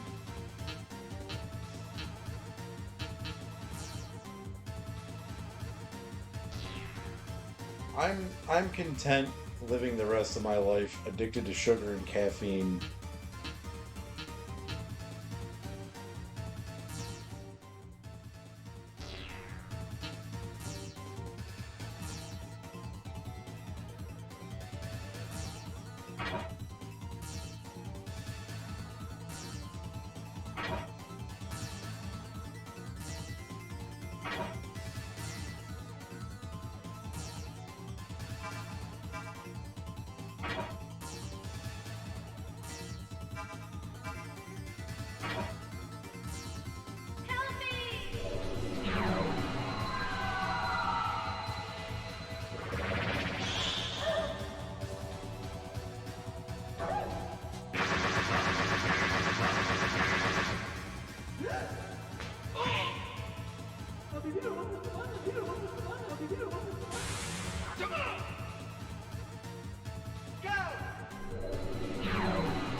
That's a strange one.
You wish.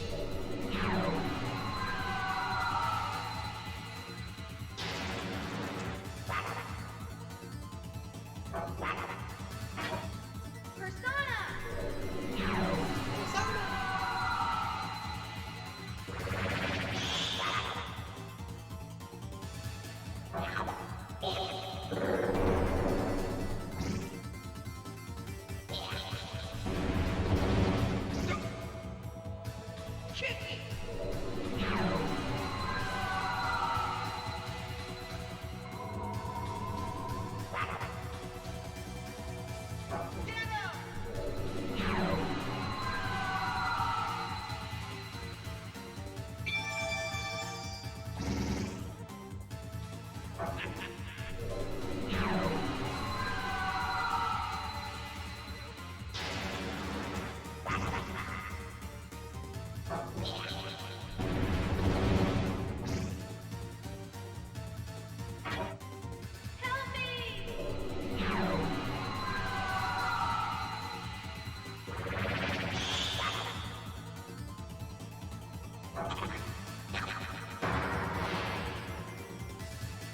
Take this!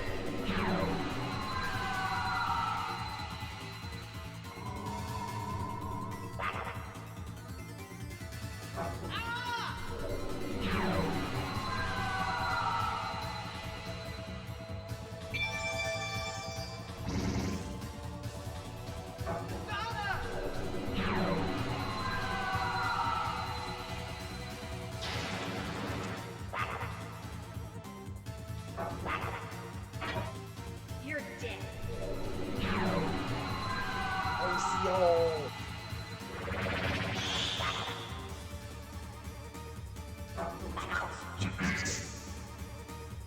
Take this!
Nate sucks.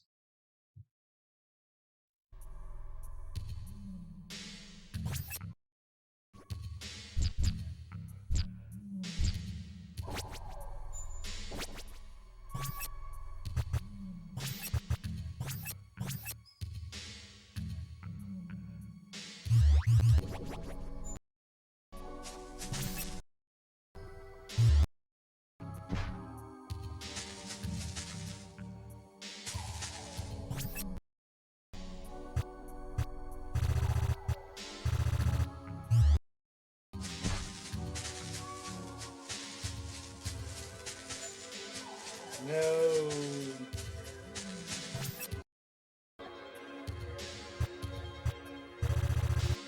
That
Thank you.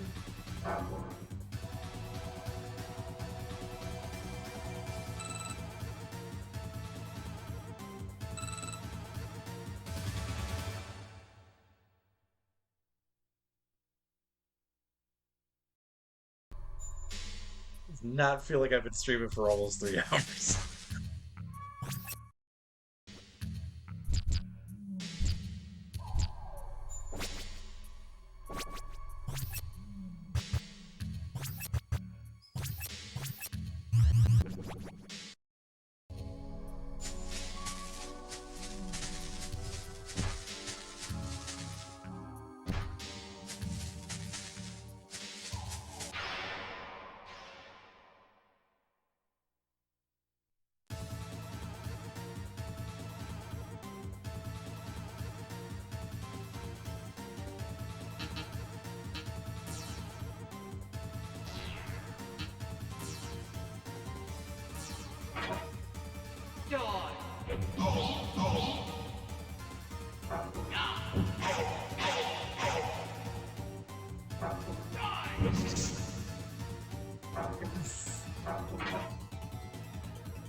Missed me.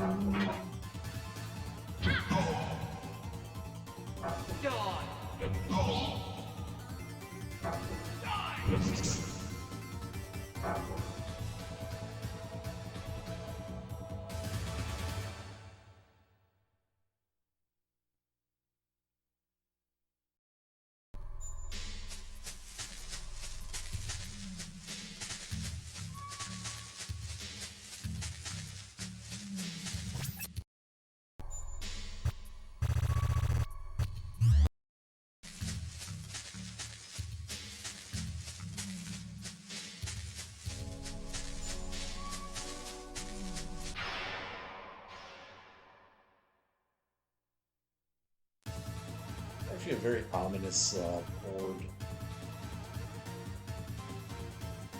The demon talked to you.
It was a confusing battle, but it was well fought.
through the seasons.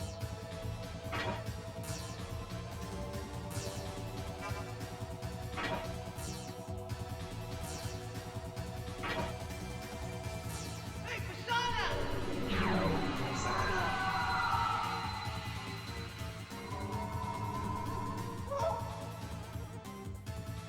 Persona!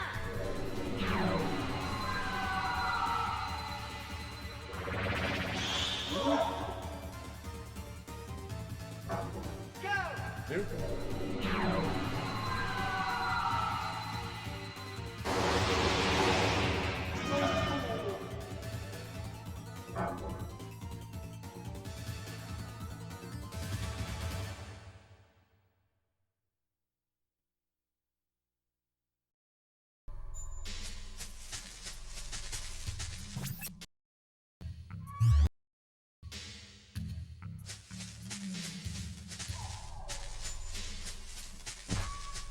What the fuck?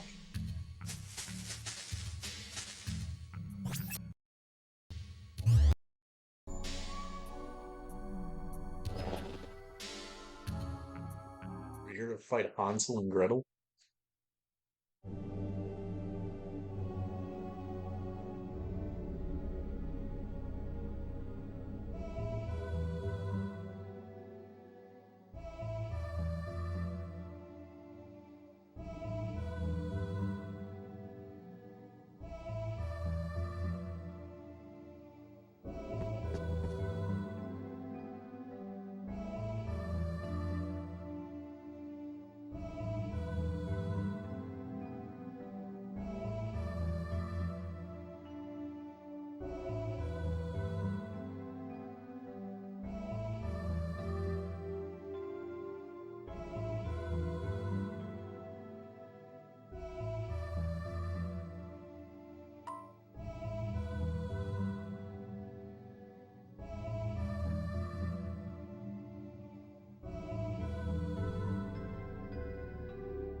She's May!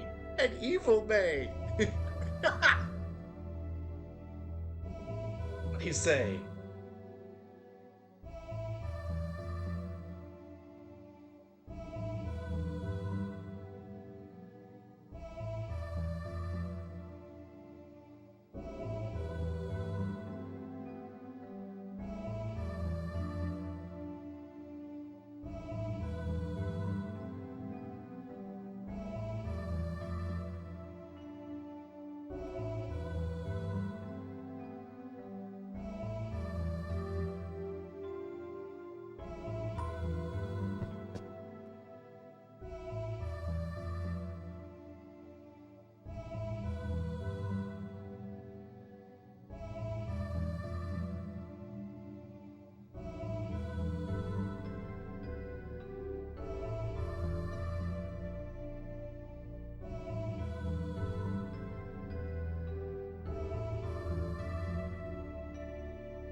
Yeah, party if you're dead.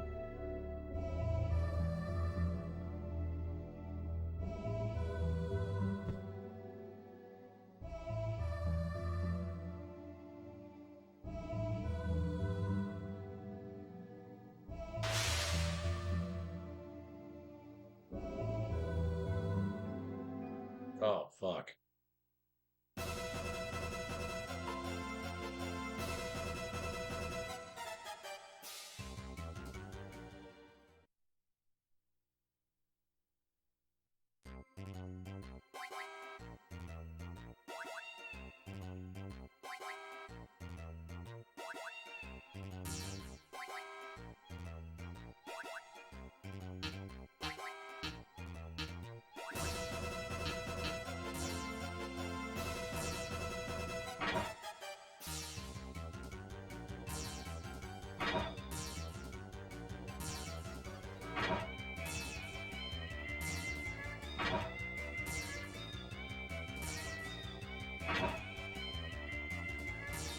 Help me!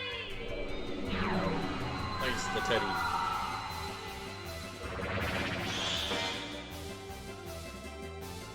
Take it! You. Yeah, that's what I thought, Mr. Teddy Bear. You don't like nuclear blasts.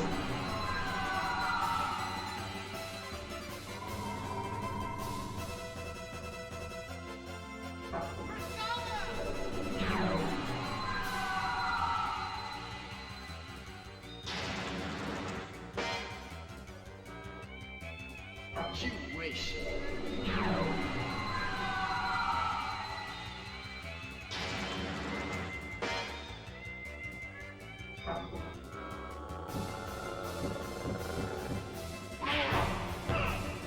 All that wind up for fucking nothing.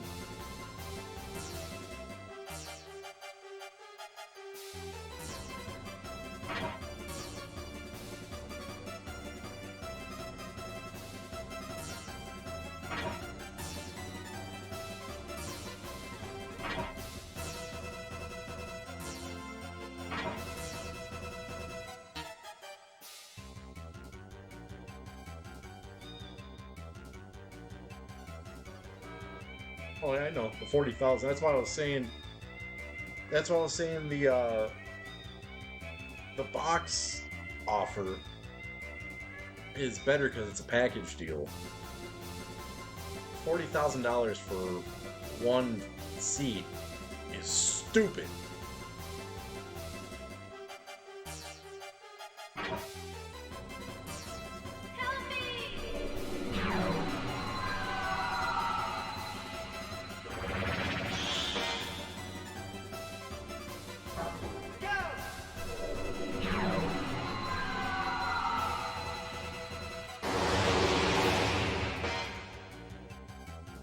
Hey, Persona!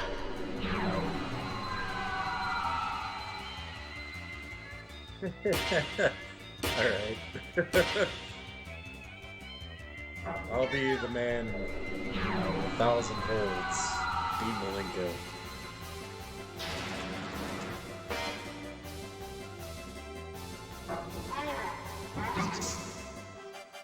You wish.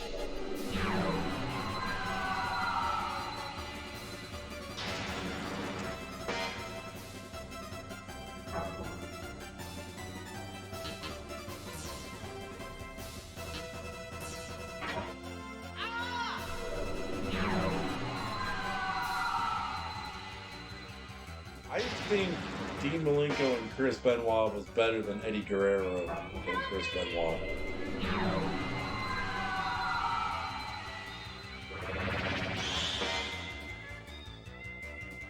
Personally, I think Dean Malenko is the most talented one out of that fucking group. I like Chris Benoit. I don't really like Eddie Guerrero that much. I see why people like him, but I just think he was a mid-carder at best. And the way I rank the... what were they called?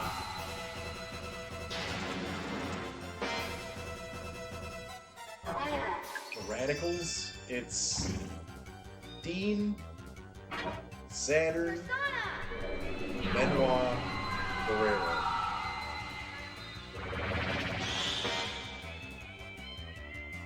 Kick.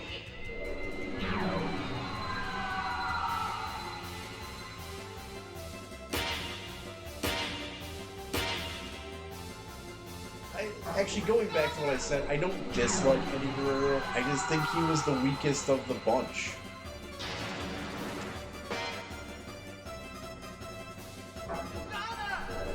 I think Saturn's one of the most underrated wrestlers of all time. Dean Malenko was a grounding force in the lightweight division. What I mean by that is the lightweight division in WCW was all high flyers and luchadors. Dean Malenko was the one that could take you on a ground game. None of the other guys didn't do that type of shit.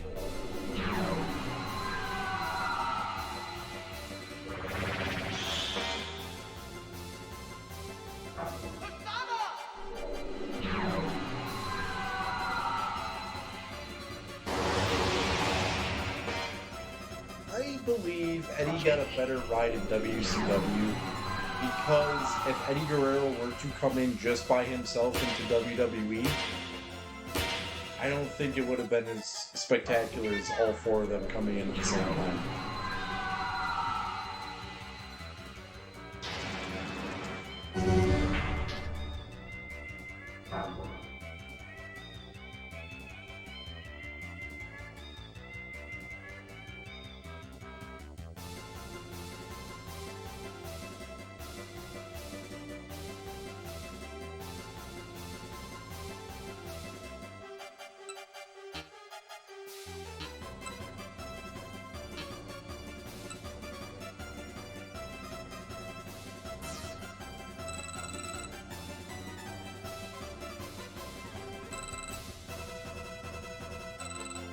I don't think the Latino Heat gimmick with China was the best introduction for Eddie Guerrero. I don't think that made much sense. Um,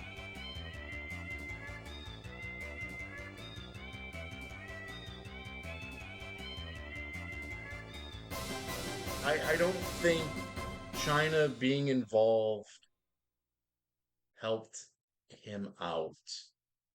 I think if you eliminate China and you make that feud just Guerrero and Jericho,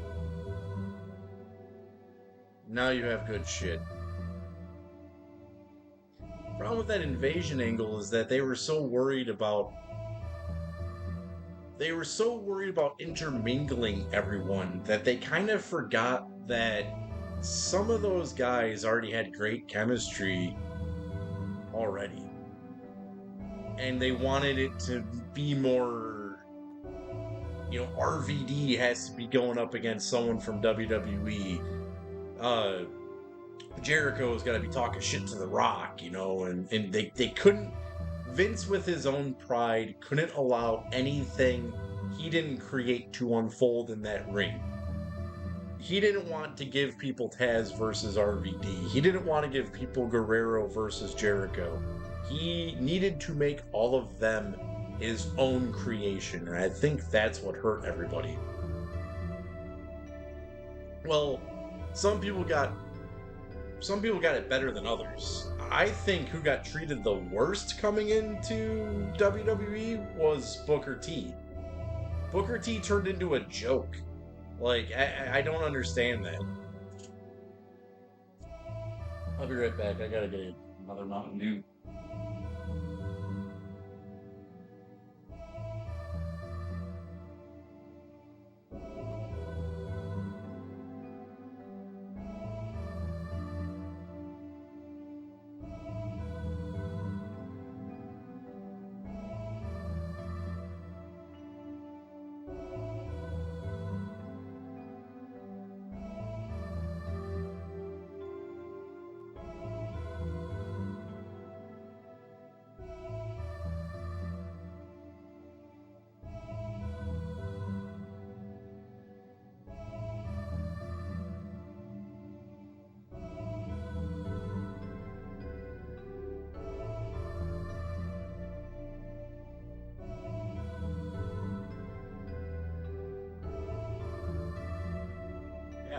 know.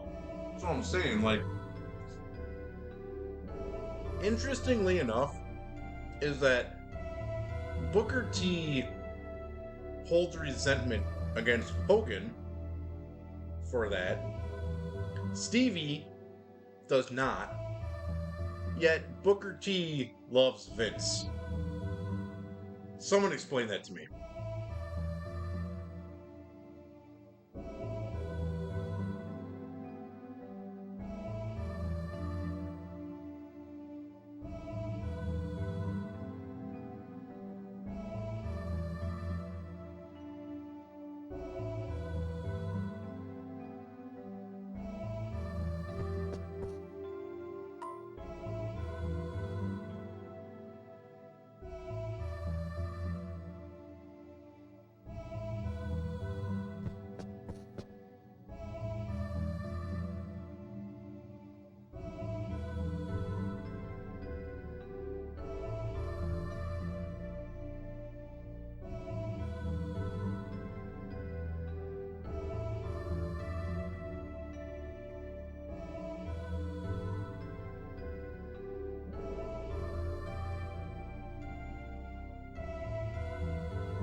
Back to the castle we go.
That's a quack quack.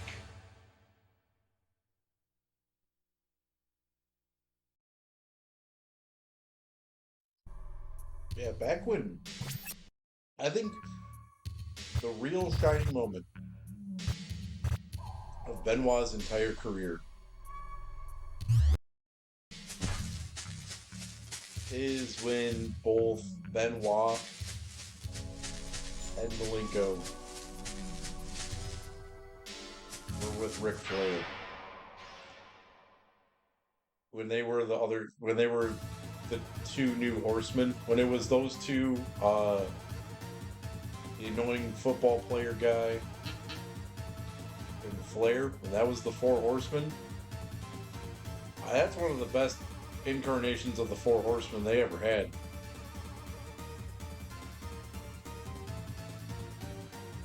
You know why?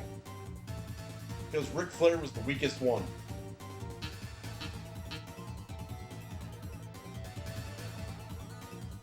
I don't understand that either. I don't know what made Vince like Benoit so much.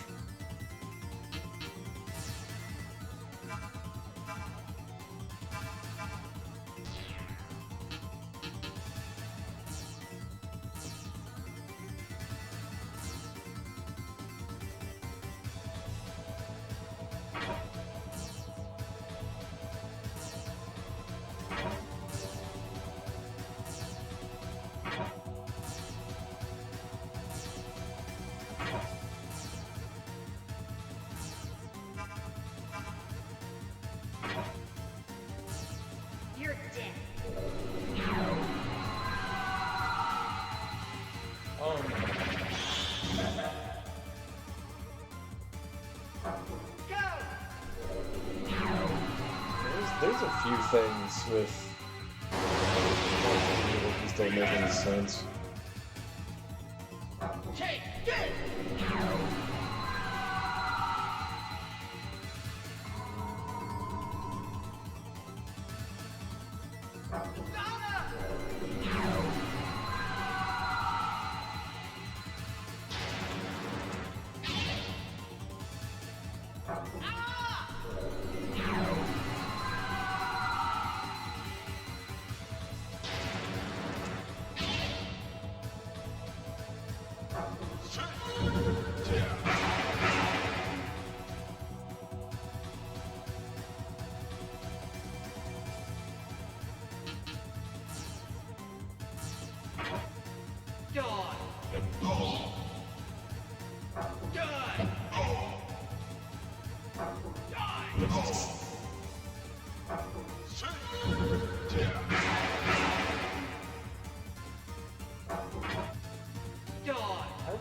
I must have passed out before that, dude. I didn't see that part.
Before I leave, I should probably go get health and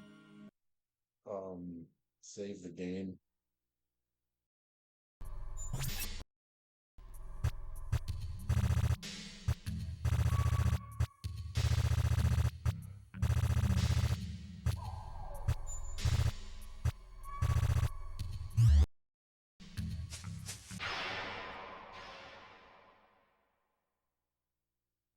I had a feeling the difficulty curve was coming.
a match from back in the day with it was like 97.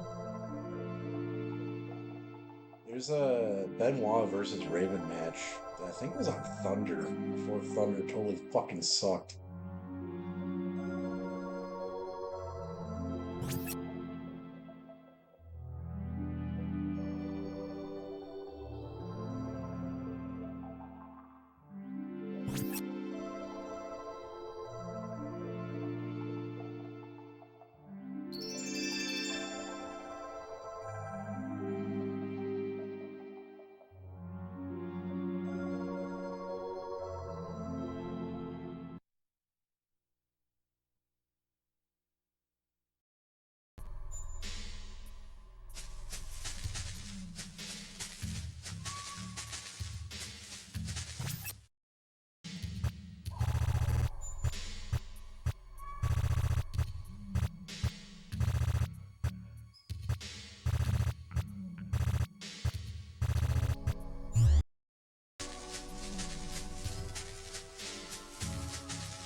You bet.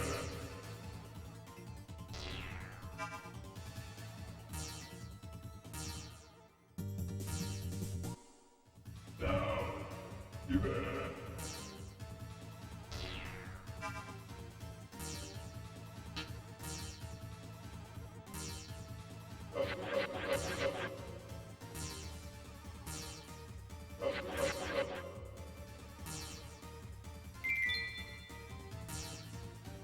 Sweet.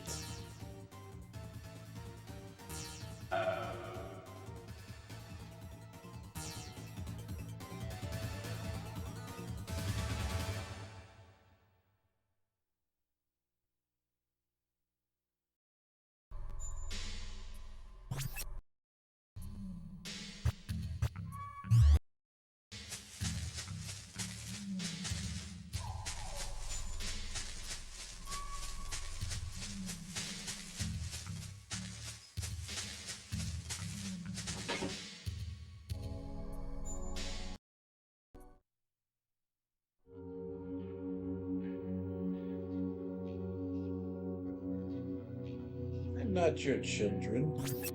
You're a tree. I'm a human.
I think it's funny that this thing has a magic attack called Holier. It's a version of conformity zone.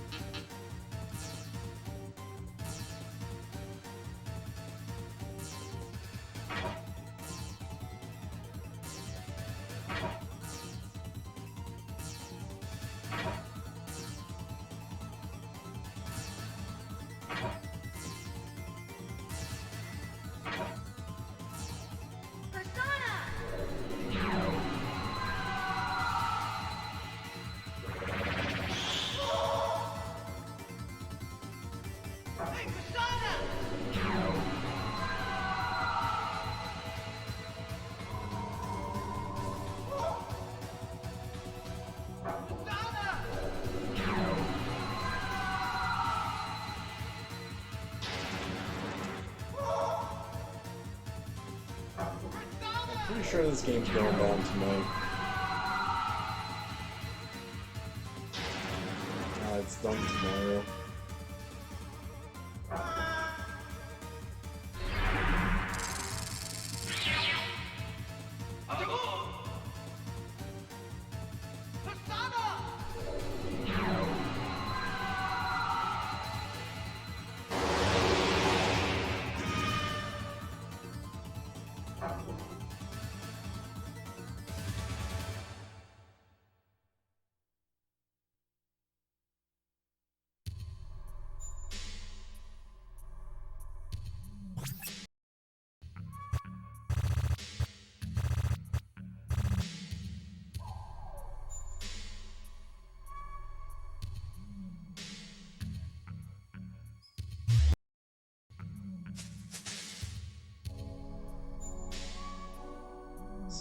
I thought they canceled.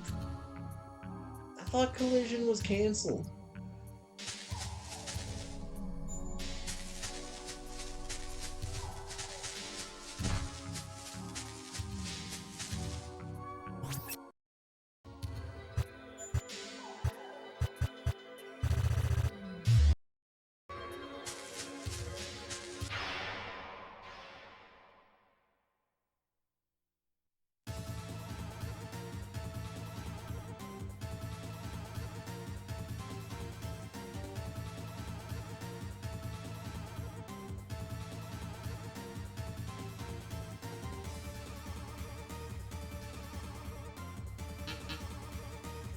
Dude, I don't get it.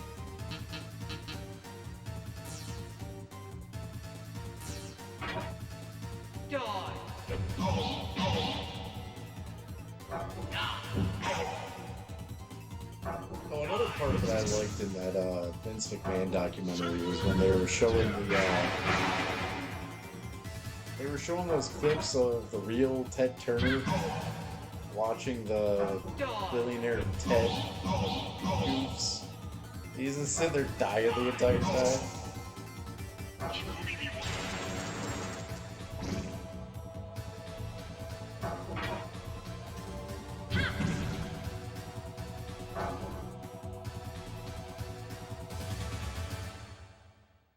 Ray, what up, dude?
Yeah, I could have sworn that show got canceled like 15 times at this point.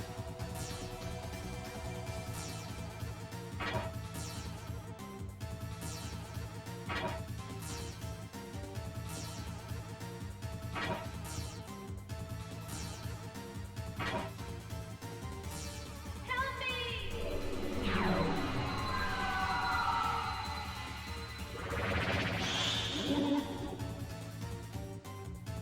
Take it!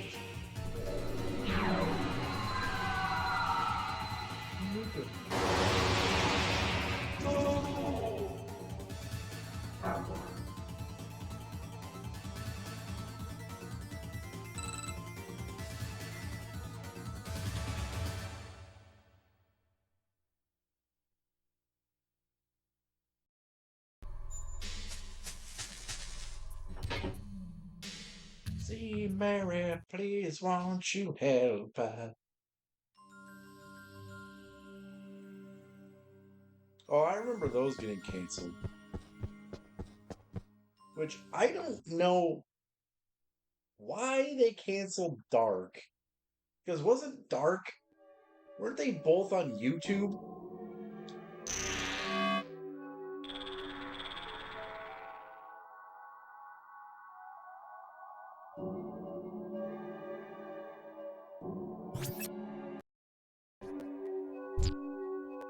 Yeah, that doesn't make any sense canceling something for.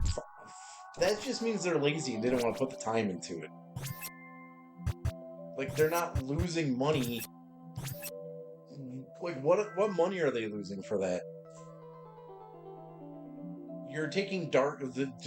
Were they trying to add mysticism to real shows by making people want to come to them, by adding incentive to get people to come to them by removing what the dark shows are? The only thing they had to pay for was Big Show and Taz doing commentary. They're already there. There's no extra production money being spent.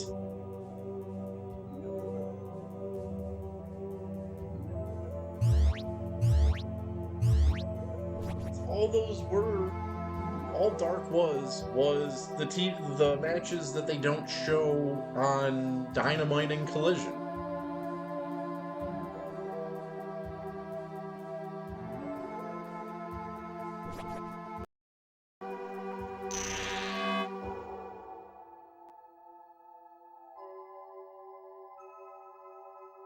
That's stupid. That's a dumb thing to cancel.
You're dead.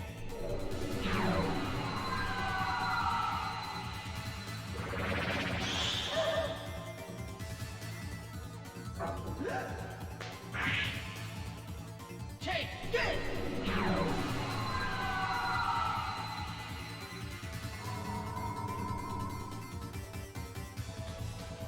You wish.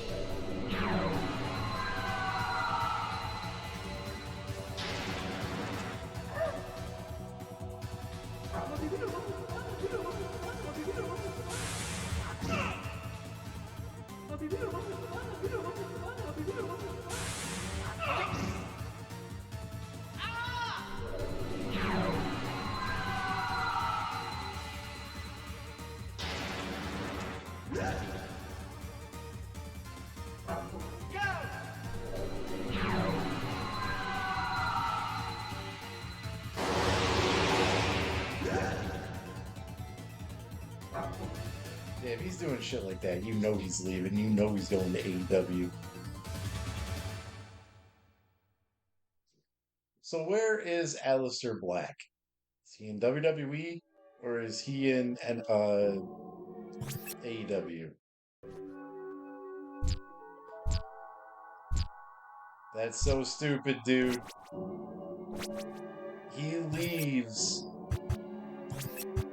when Ciampa shows up.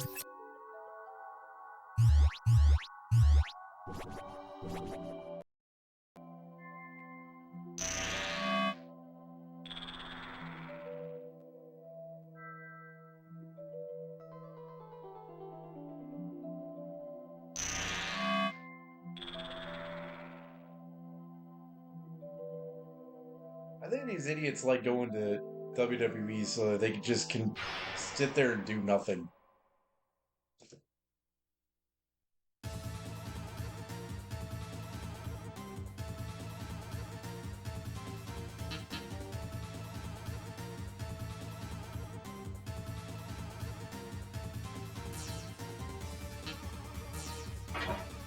Help me!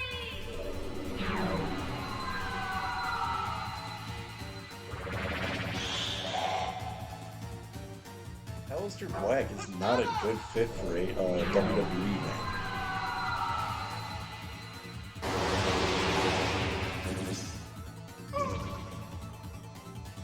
Hey, Persona!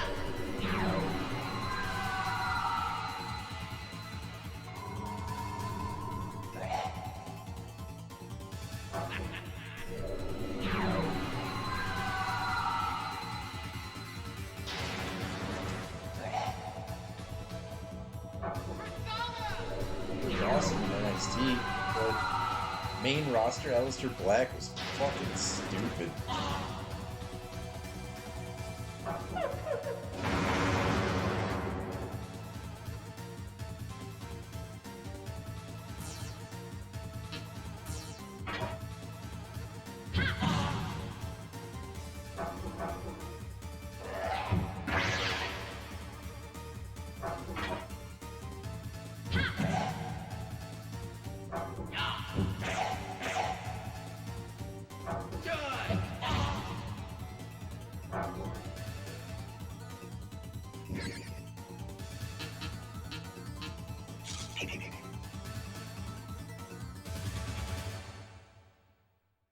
Yes, sir. What's up, creature?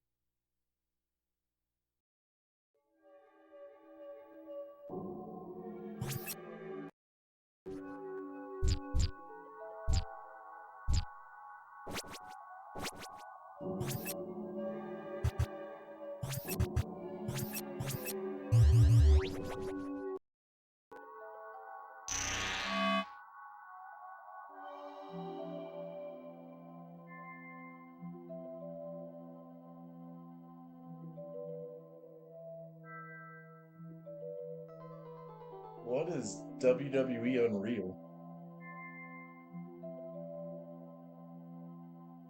So, did Ion Fury, was that game good throughout? Like, it didn't get crappy or anything, did it? 'Cause that game looks awesome. Like, I'm actually really interested in playing that game one day.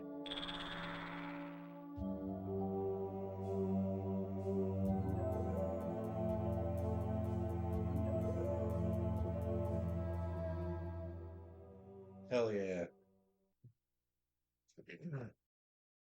Um, I think I mentioned it when you were playing it the one time. I asked you if you ever played Shadow Warrior.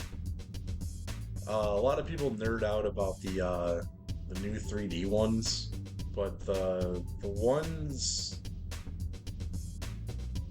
original ones that have that are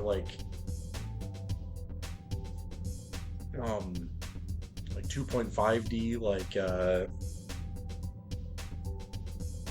Doom kind of. That game is awesome. If you like Ion Fury, I recommend checking out that the original Shadow Warrior. Yeah, I think it's on the same engine actually.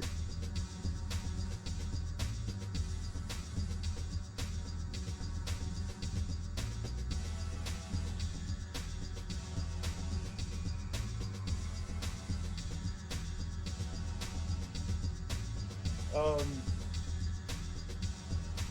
the enhanced edition. Oh yeah, you did say that. I do like. Don't get me wrong. I do like the newer ones too. They're just not the same. First one is extremely over the top and actually a very fun game.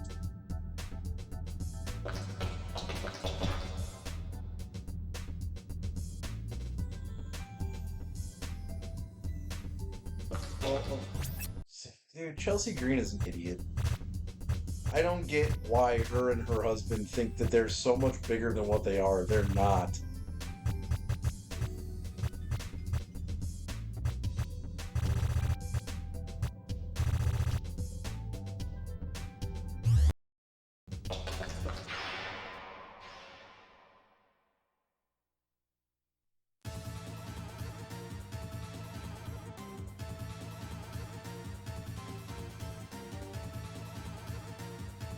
Dude, he's no one.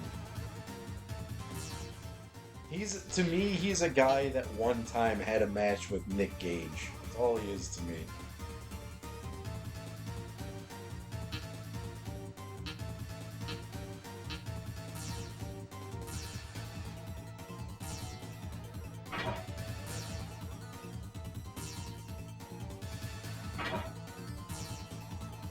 I don't give a shit if he has a collection of Evos. He's a terrible wrestler.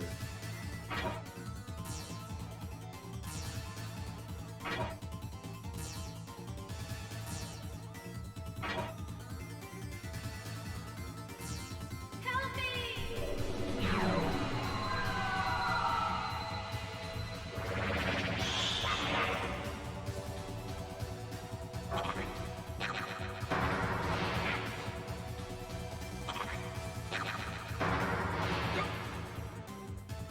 Take this!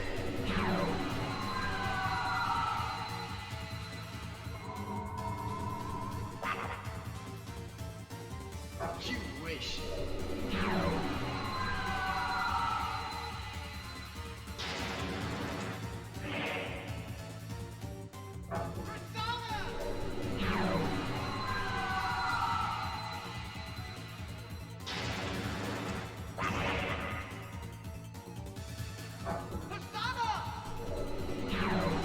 Well, that would be a great match. Except that it's extremely one-sided.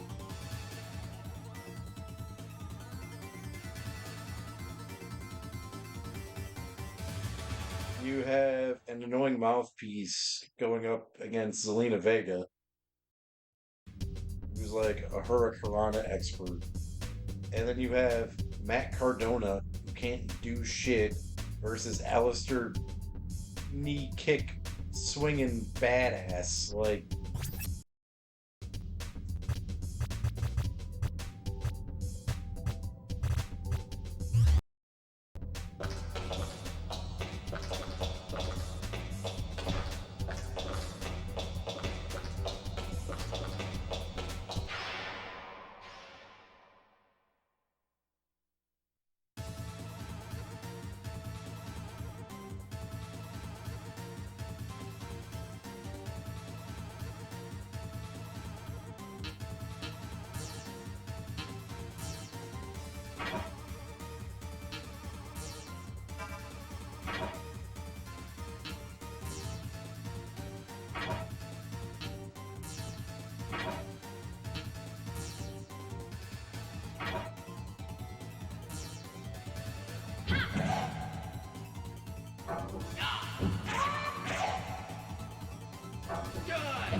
what did he do as Zack Ryder?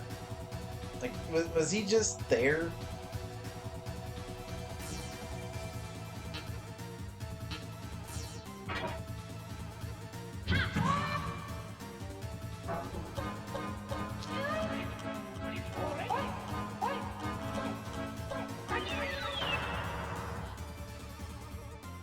said, man, I don't understand that guy's. I don't get why everyone likes him.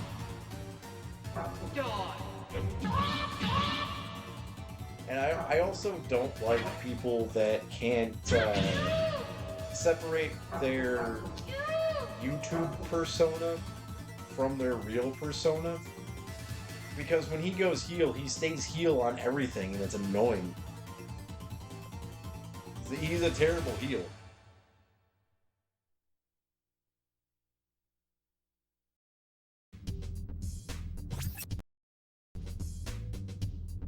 Jericho, on the other hand, is really good at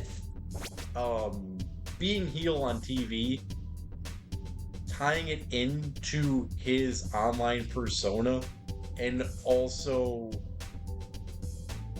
cutting away from it and keeping it in reality. Because when he did, I forget who he was, he had a Talk is Jericho with who the hell was it? It was back when he was doing them strictly voice. He wasn't doing it with video. Someone came in and they jumped him. Oh, it was Mox. He had that Talk is Jericho with Moxley, where he was like, he did it where he was like, this interview was recorded prior to me getting jumped by Jon Moxley. Here's the interview. Like, that's how you do it. Like,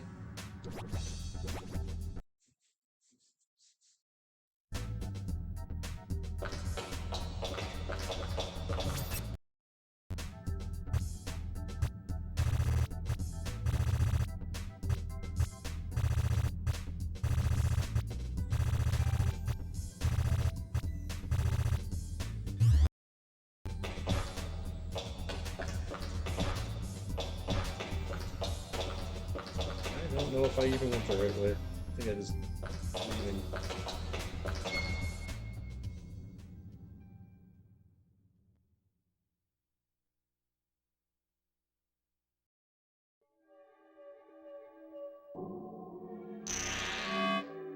MJF though, he's always been that character though. Where it's harder for someone like, I can give MJF that. I can give him that because he doesn't. He's very much like the Undertaker. He's just that character. The reason I can't give it to Cardona is because he used to be Zack Ryder.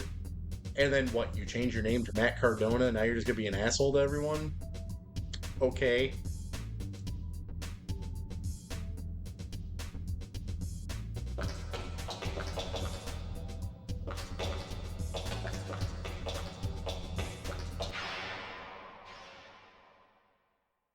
But like MJF though, like if you go back to his early days, because he has a few. There's a few matches he did for CZW back in like 2017, 2016. He was always that guy.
with the sickness. Help me! Yeah, which is funny that they spot that one early on, but you know, they try to push Roman Reigns as a face for what, 5 years?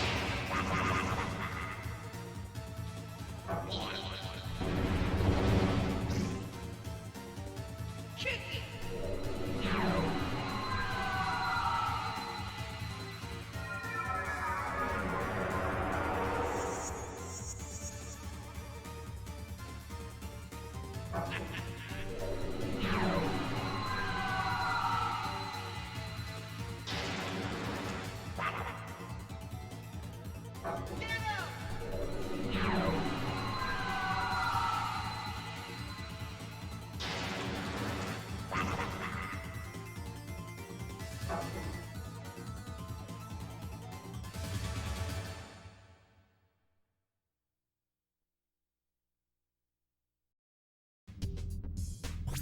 Dude, they just make bad choices sometimes. And now it's more frequent than ever.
Dude, that's so stupid. Like, I don't understand why these guys want to go sit on an inflated roster that they're not going to be used in.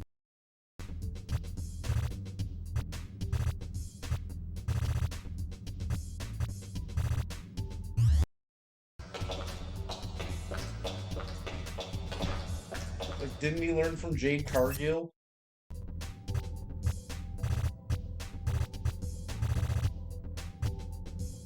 One of the most badass female wrestlers that AEW ever had gets reduced to absolutely nothing.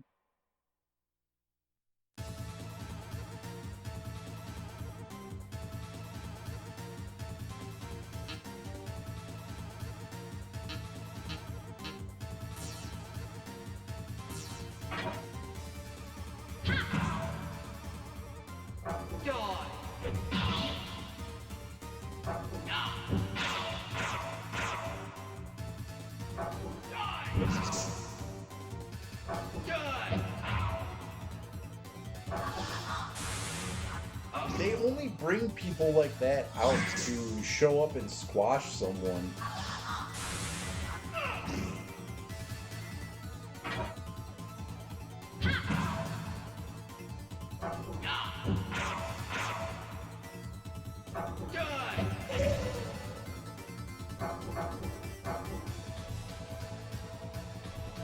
Yeah, the most over guy in the company that they don't want to push.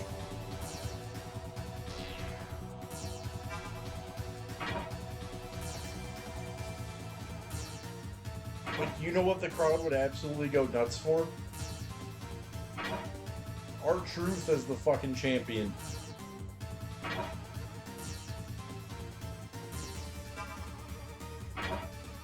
That pop would be insane. You hear how happy they get when he won those 24/7 belts. Imagine if he won the belt.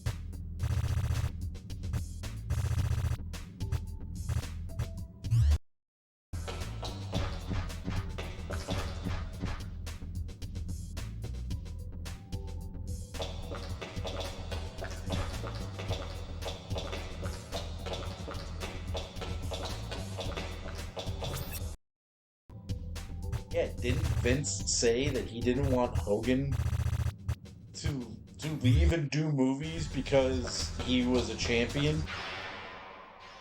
Yeah, what do they do now? They give it to these people who go and film movies.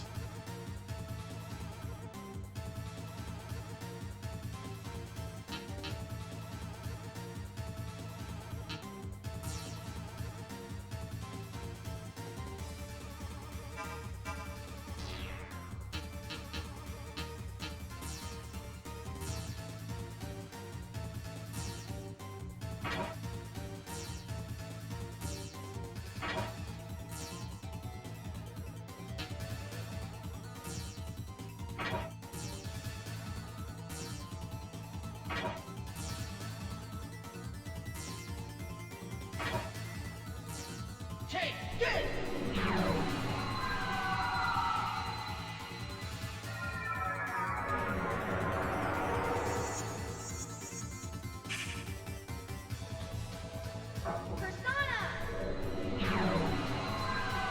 Yeah, like, didn't they make Cena drop a belt or something because of the Marine? Take it!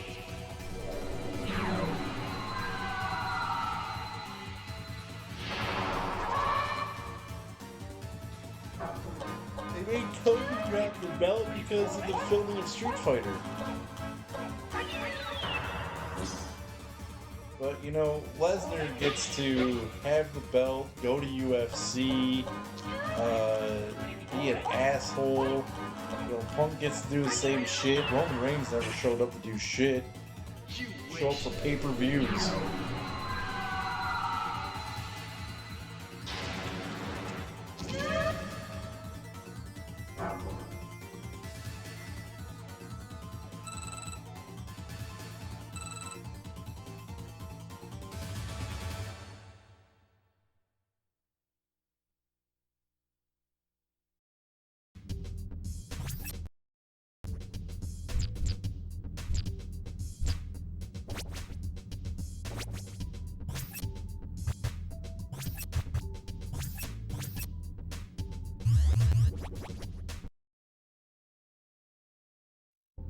I still think one of the greatest botches of all time was when Heyman couldn't get those handcuffs off of Roman before that 10 count. He totally lost that match. Kevin Owens should be champion.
Alright, dude.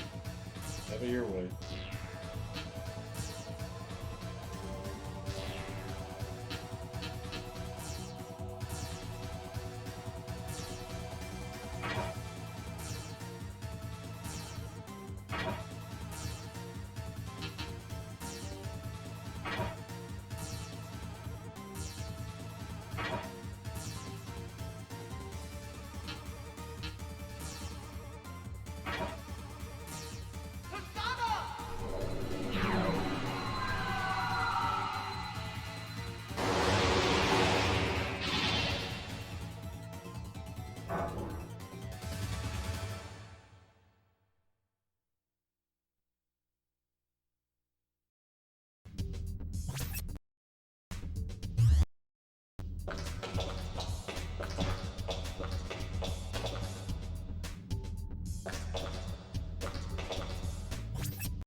Let's think, after this, we get to beat up Michael Jackson.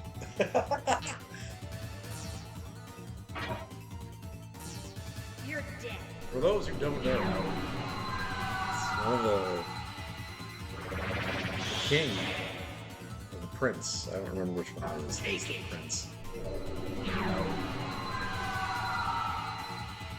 There's a character ready to win the boxing ring too.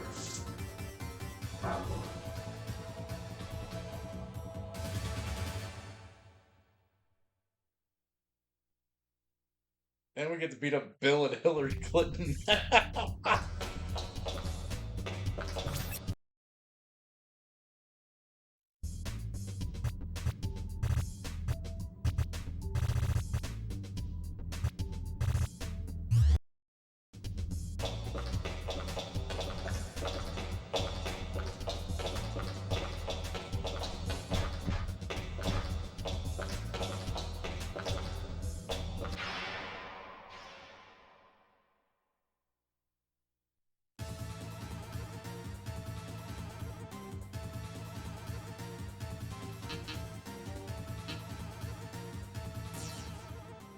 Let's look at this dude's card. What is he doing? What up, homies?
Velvet Room.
Oh, okay. What kind of a sick game is this? All right, I can make the crow, but I can't make death. Fuck off!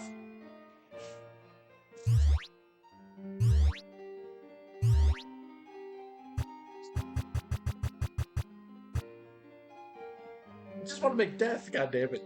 That's all I want.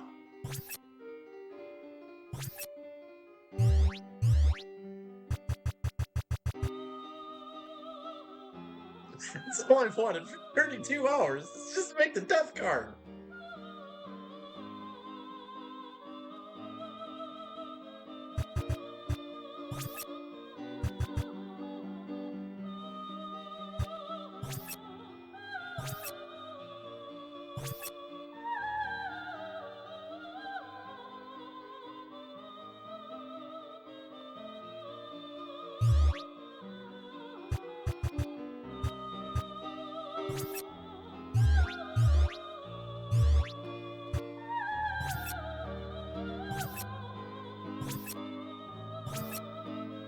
What?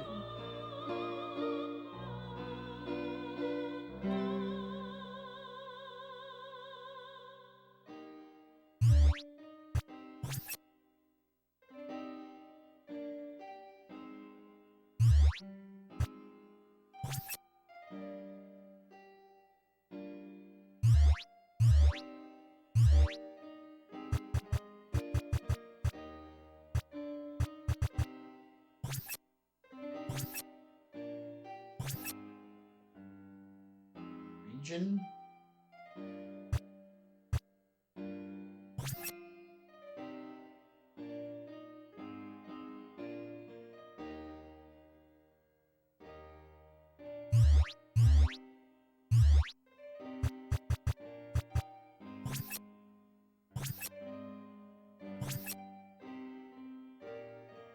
25 helium.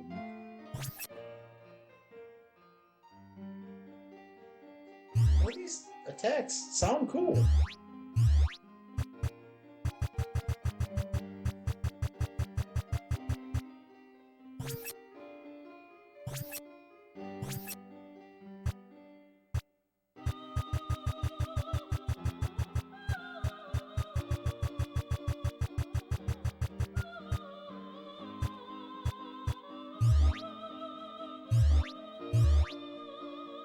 I have something waiting in hiatus.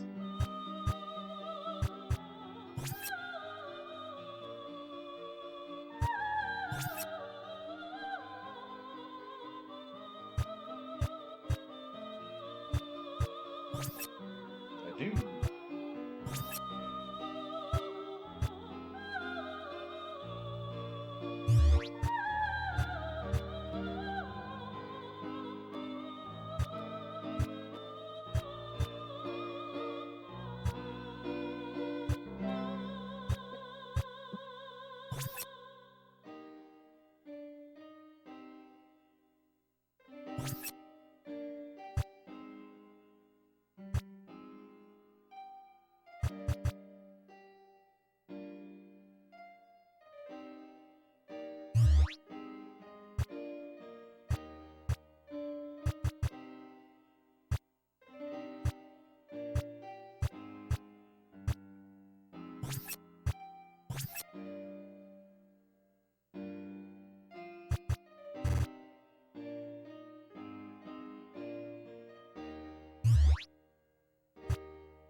I didn't realize there's like hidden attributes.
Well, I think Mary just got busted. Mary's about to start whopping for like 100 hits, 100 hit points every fucking attack now.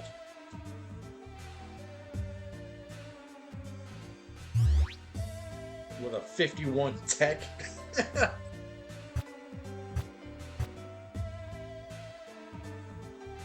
I love this game. You are correct. I am having too much fun. I am not nearly suffering enough. You are correct.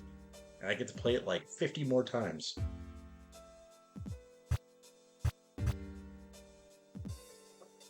Get one little breath of hiatus with Ready to Rumble Boxing, then Persona 2, and then Persona 2, and then 3 Duke Nukem games, and then we go back to the PS2.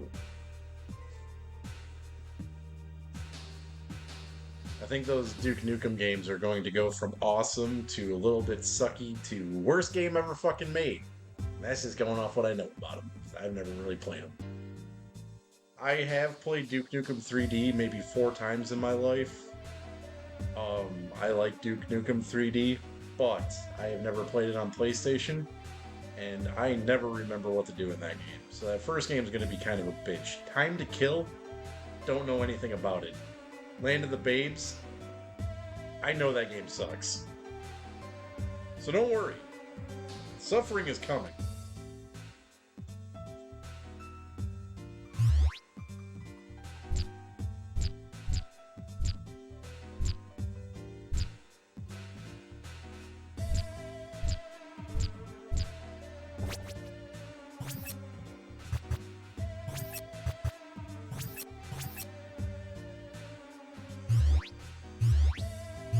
I thoroughly enjoy this game, and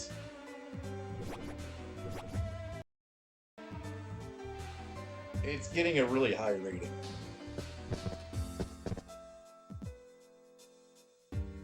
I'm taking into consideration, though, a lot of things that I like about this game that I know other people would fucking hate.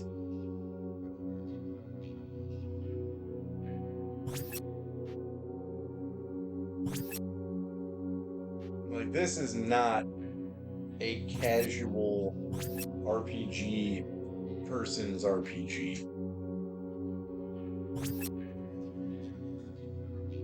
I can see a die-hard RPG traditionalist thinking this is one of the worst games ever fucking made.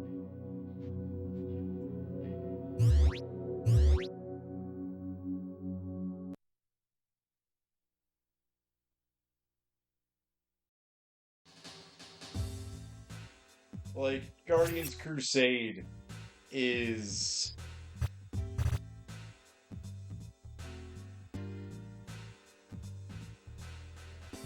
more traditional than this game is. And Guardians Crusade is not even close to being traditional.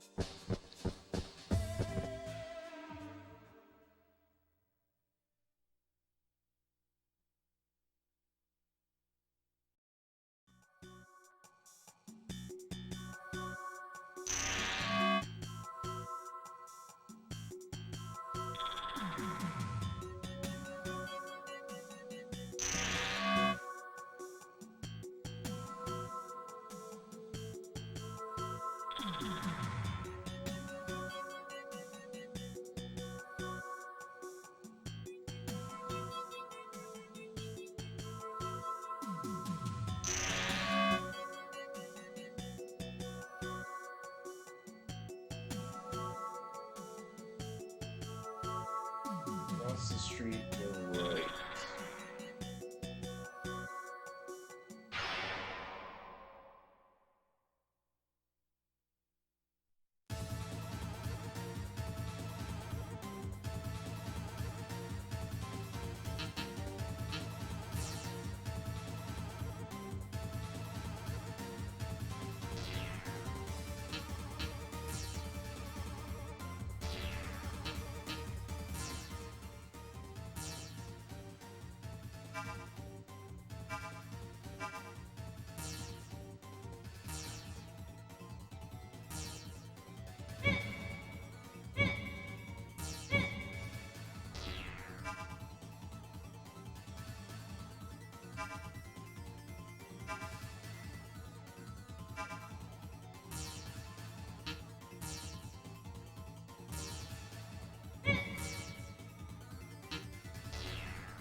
so too.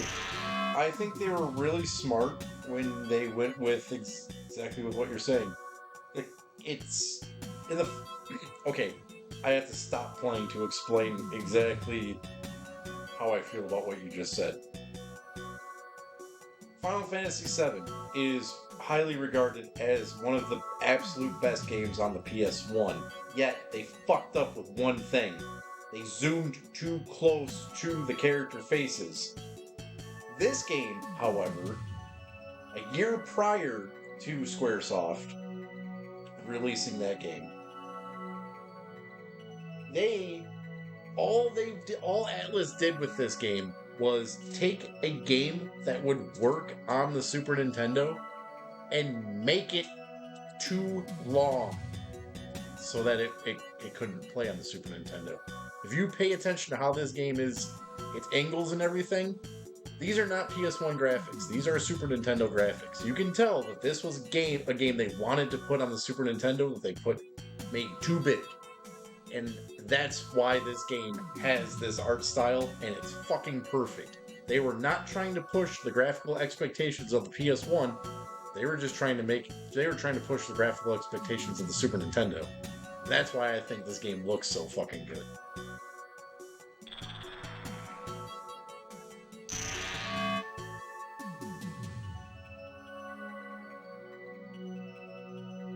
That's my opinion. I don't know if it's true, but that's what this looks like to me.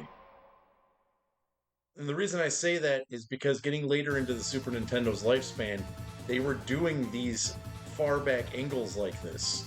And that's why this game looks so good, is because they were not trying to make it next level. They were pulling the camera back to cover up the limitations. And that's so intelligent.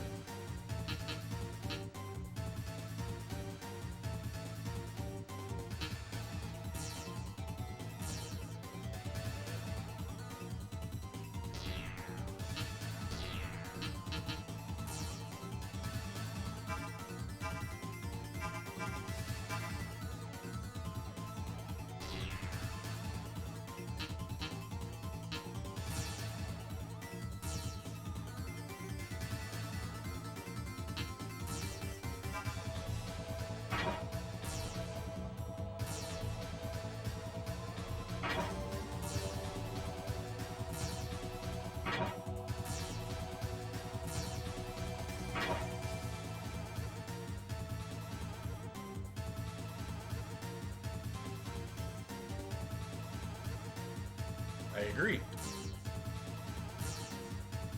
Help me!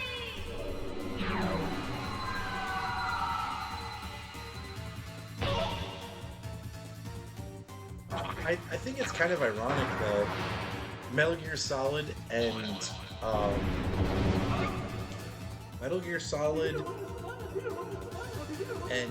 Final Fantasy VII aside, all the best games on the PS1 were all 2D. Castlevania Symphony of the Night, Legacy of Kain, even like Grand Theft Auto, like those games are technically all 2D games.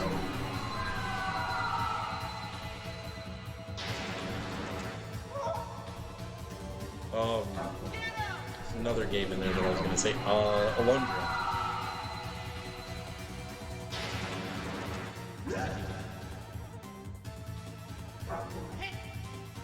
Good job.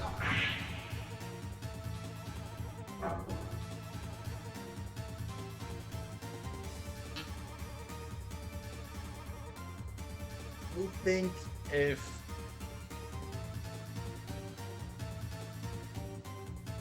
the third-party developers were to approach the PlayStation differently in retrospect, they should have kept a lot of games 2D. I talked about that a little bit with Symphony of the Night, where I said that if imagine a lot of your favorite games being compacted down into this style, they'd be huge.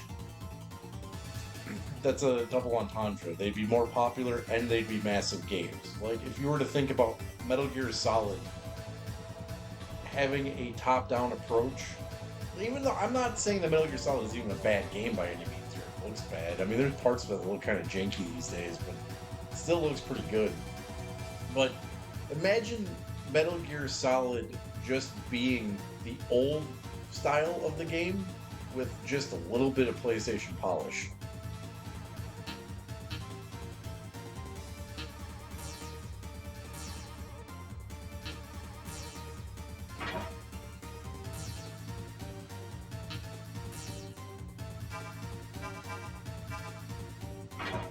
I think a lot of games jumped the I didn't really think about this until Bad Stefano was really talking about it. A lot of games jumped the 3D style way too soon. And I think a lot of series would still exist to this day had they have stuck to 2D during the PlayStation era. Some games greatly benefited from it, like Gex, for instance, going from 2D to 3D, very smart move. Even though Gex 2 is super annoying, Gex 2 is fathoms better than Gex 1. Persona!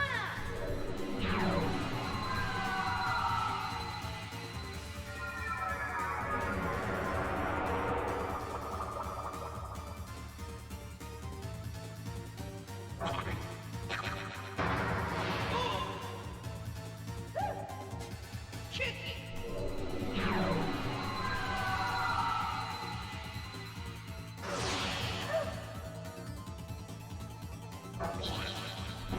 One of the worst games ever made is. I can't say that.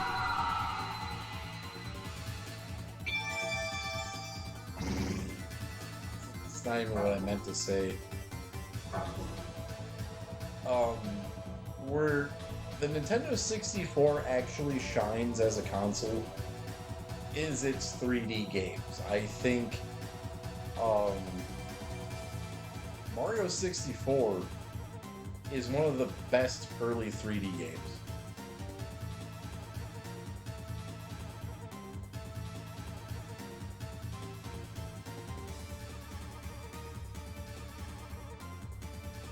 Dude, menuing sucks.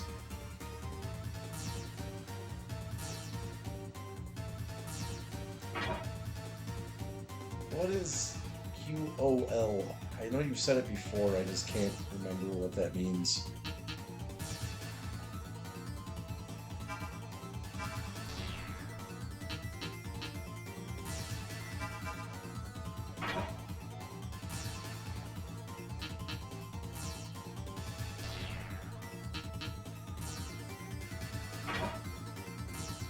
Help me!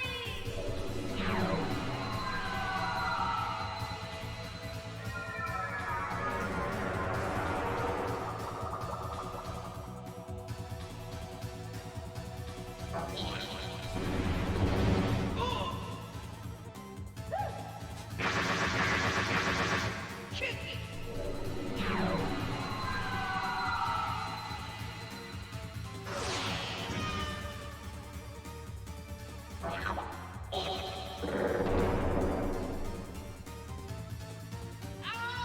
I mean, Legacy of Kain, Blood Omen.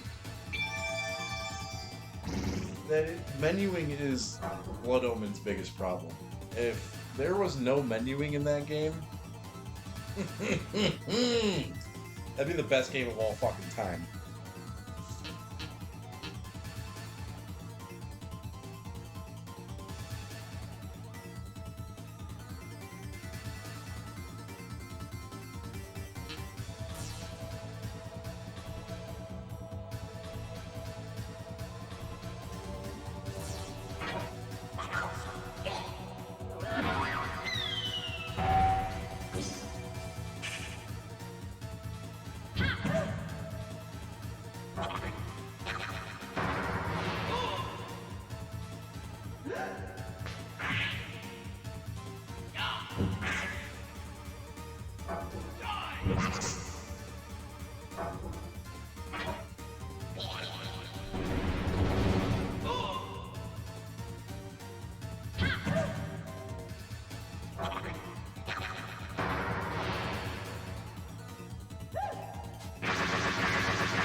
God damn it.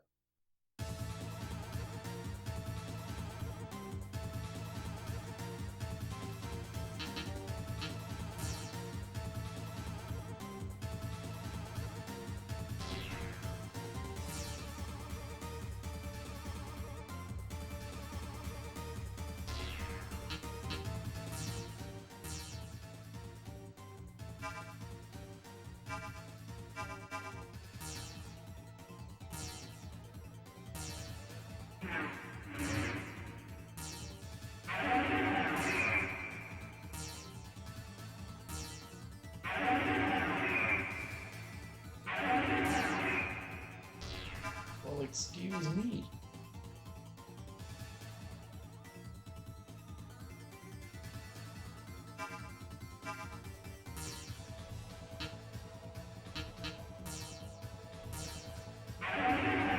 Oh, you pissed them off. Way to go, Mary.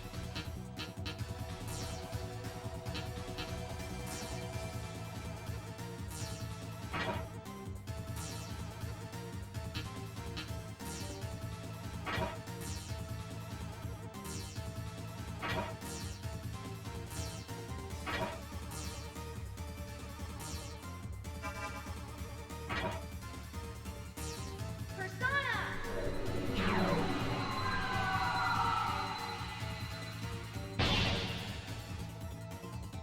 Take it!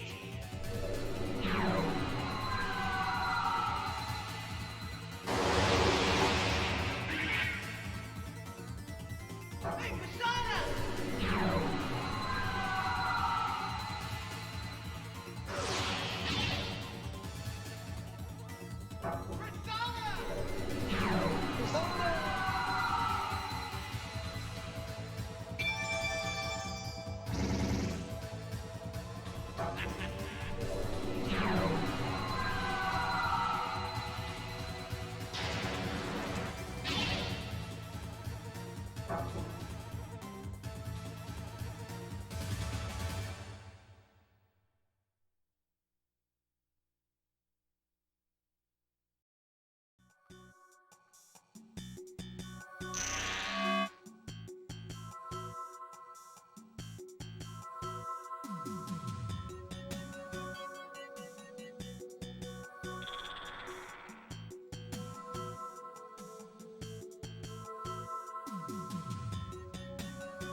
Damn weird these days, Nate.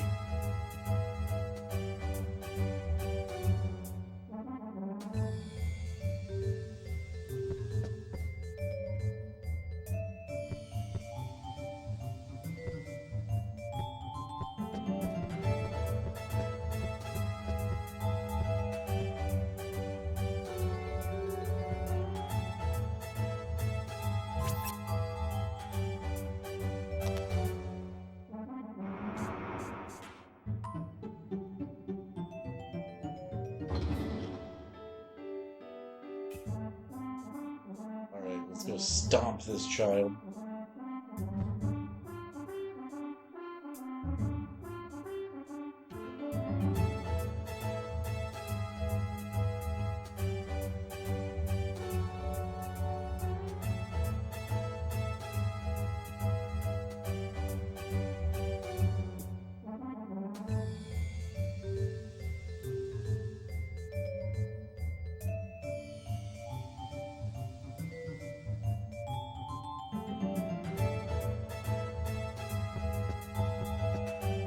Yeah, buddy, let's go mess him up. Mess him up good.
You did a lot.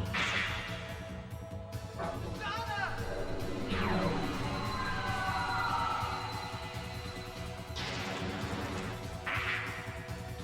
think fire hurts him.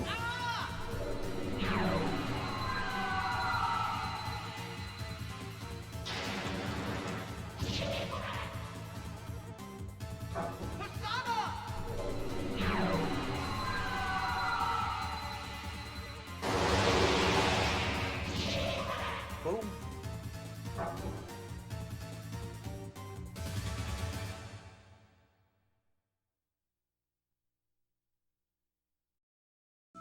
Hold on a second.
Love Whip. You're dead. Love Whip, baby.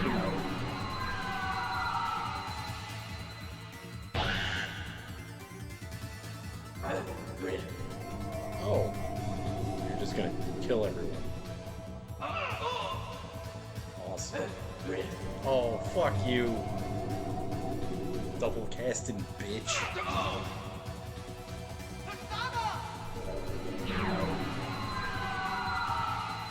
Get nuked. Yeah.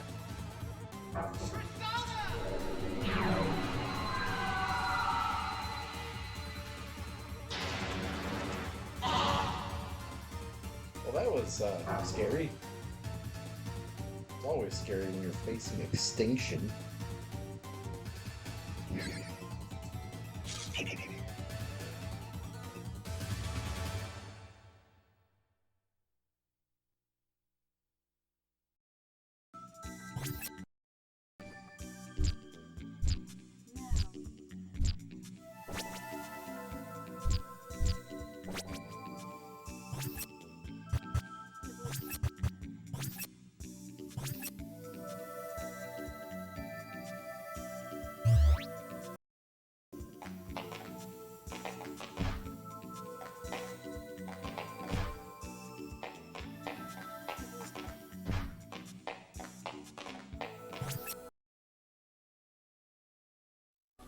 I looked up a strategy guide for this game.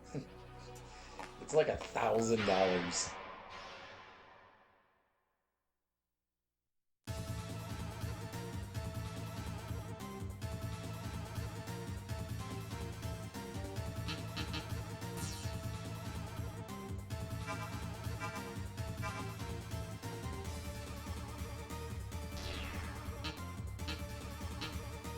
Why did you buy this album? I don't know why you did. You're stupid. Donating to the Loader Do Fund. You can probably get a leader with this. Thank you. I am adopted. I appreciate the leader, the subscription of leaders.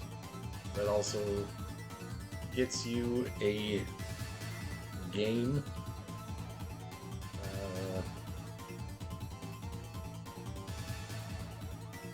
PS2 or PS1, whatever you want of your choosing.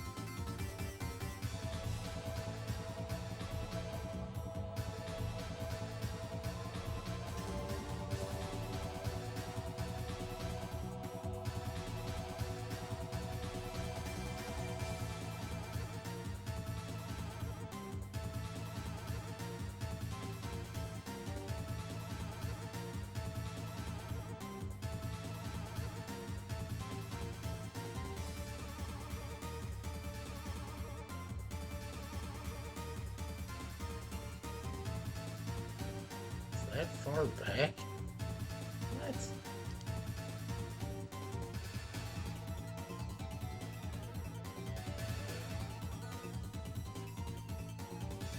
Faux show. Take as long as you want. We got, 20 years to figure all this out. 50. I'm gonna die doing this.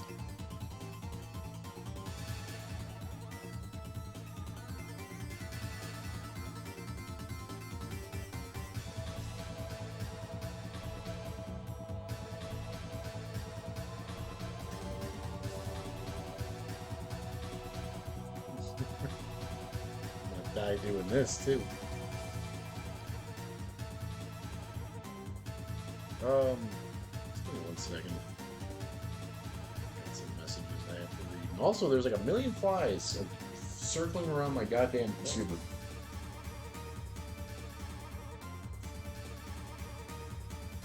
I don't get why there's flies in my room whatsoever.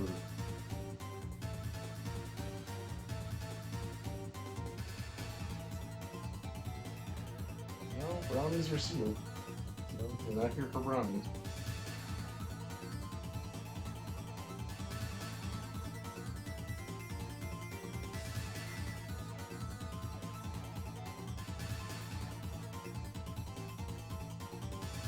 I will be right back. Thank you very much for contributing to the Mountain Dew Fund. I actually have 48 cans in my fridge.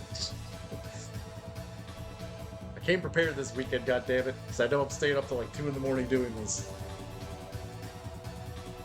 We have like a scroll left of this game.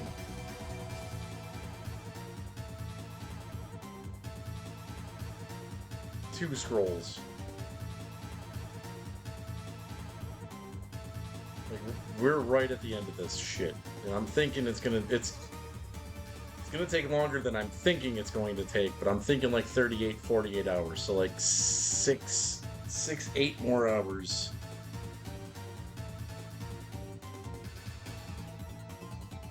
I'll be right back. 1 second.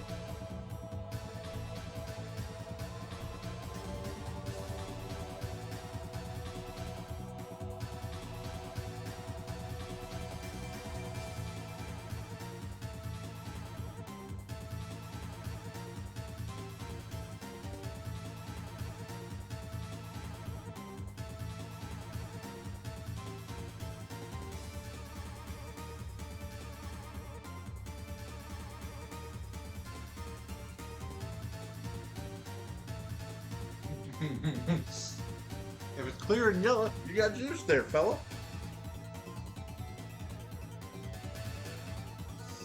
Think of all the poor souls that are staying inside on such a beautiful autumn day. Yeah, they don't get to learn about apples today.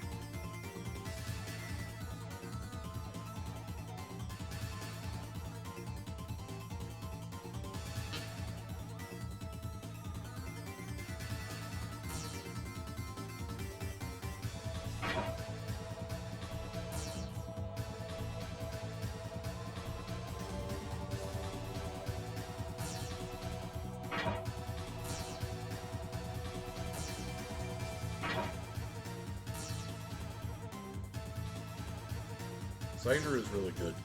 I like cider. Never been a fan of, like, spiked ciders, though. You're dead.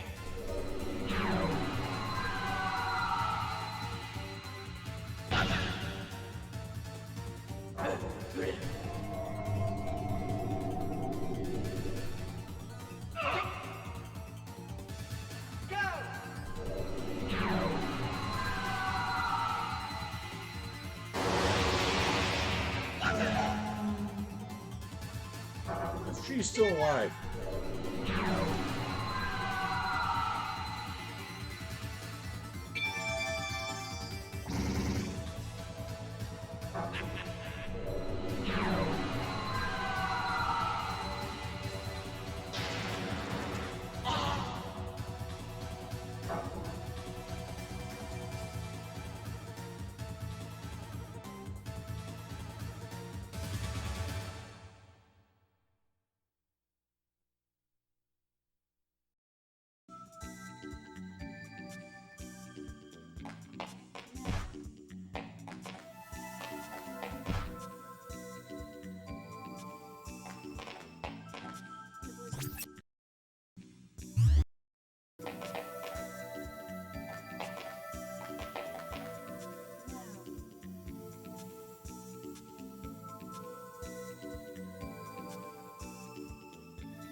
Yeah, you gotta get that nice plastic, belted plastic tang to it.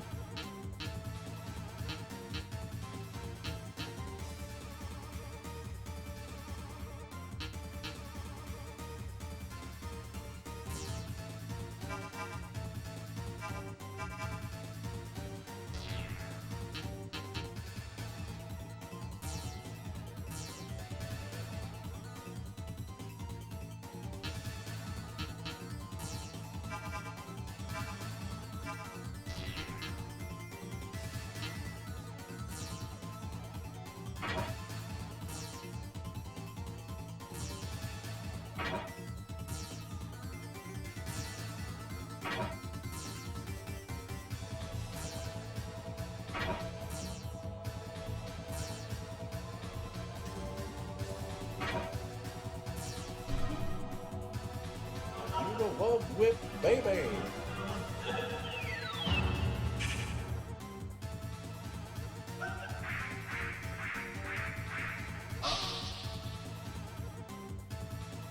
Help me!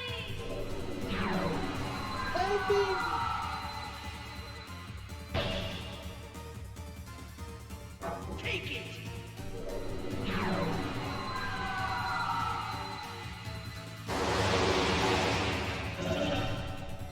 Oh, you guys are impervious to magic, huh?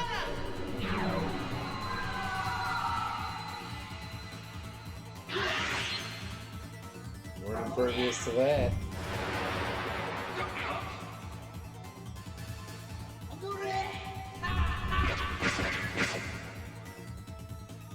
Get him!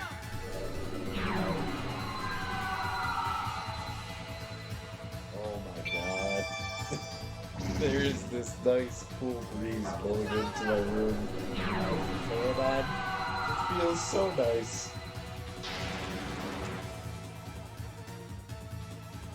You know when you get that perfect, like, warm and cold going on at the same time? It just feels like a tropical wind. Ah.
I really don't like how much I'm actually going to write about this game.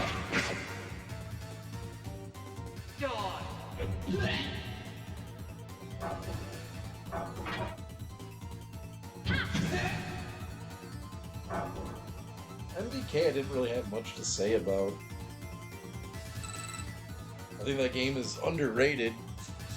And I think MDK 2 is a fucking stinker.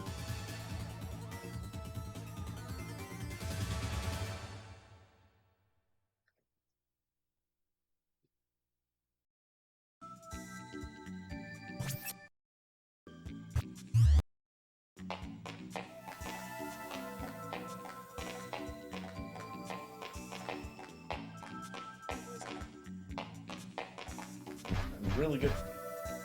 Sure, as I'm saying it, the left D-pad doesn't work. While saying I'm really good at navigating these halls.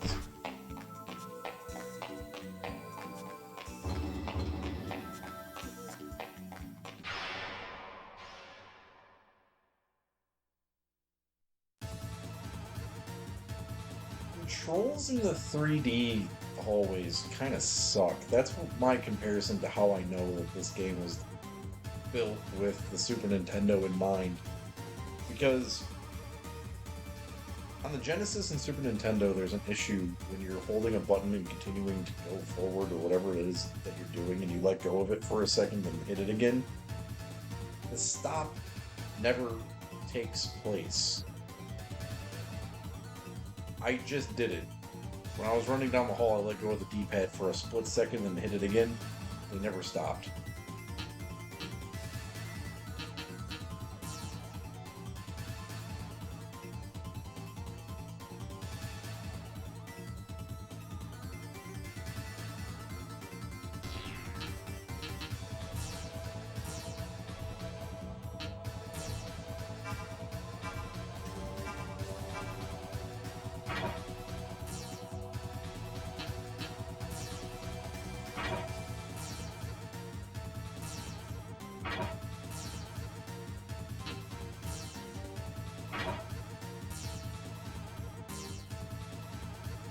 Love whip, baby.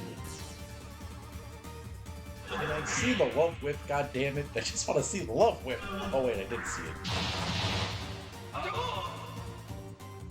You're gonna wave all me, I'm gonna wave all you.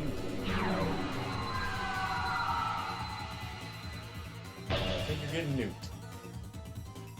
Take it! These pterodactyls back to the prehistoric age.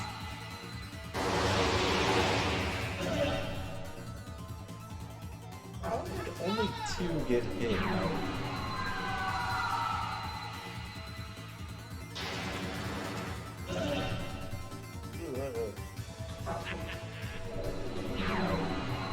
Suck wave. Love whip, baby.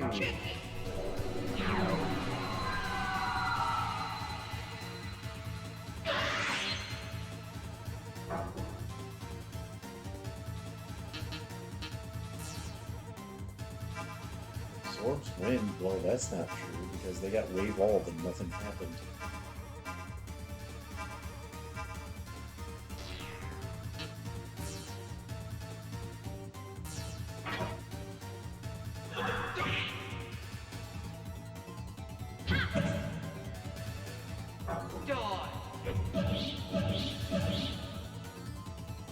For some reason I was associating wave with wind. Wave of wind, but now that I think about it, is that supposed to be water?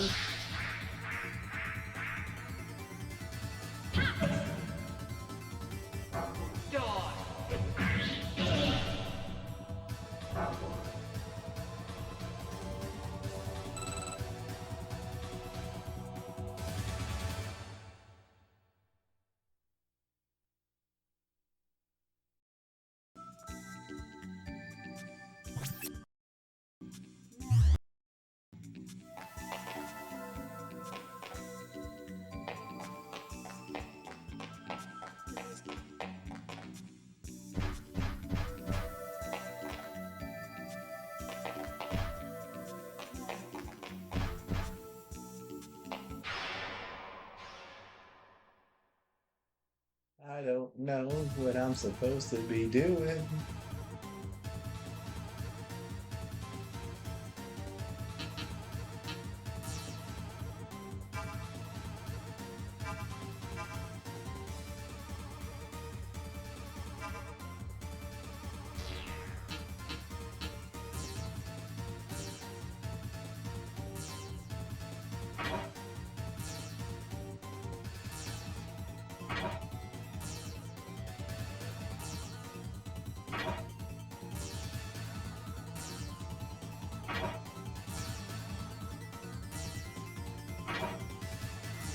Hey, Persona!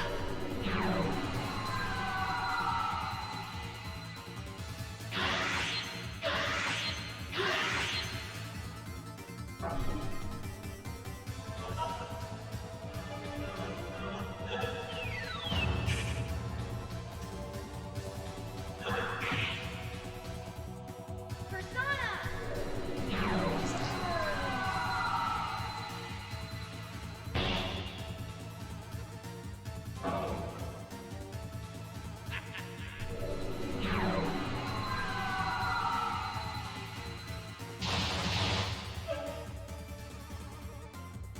Take it!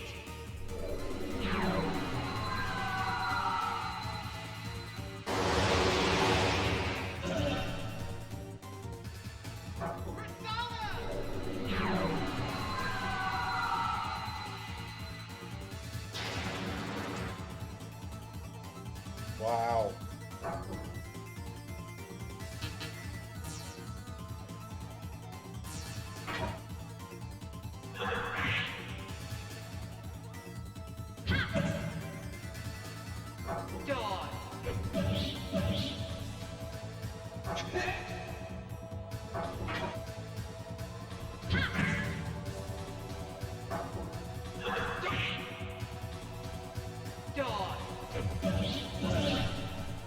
think it's funny that the enemies run away sometimes.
With baby. Persona!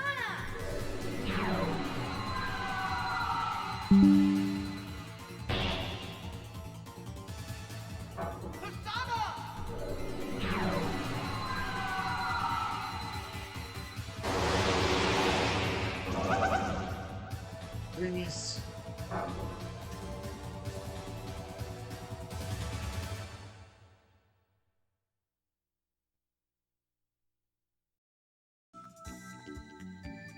I really have not been paying attention to drops.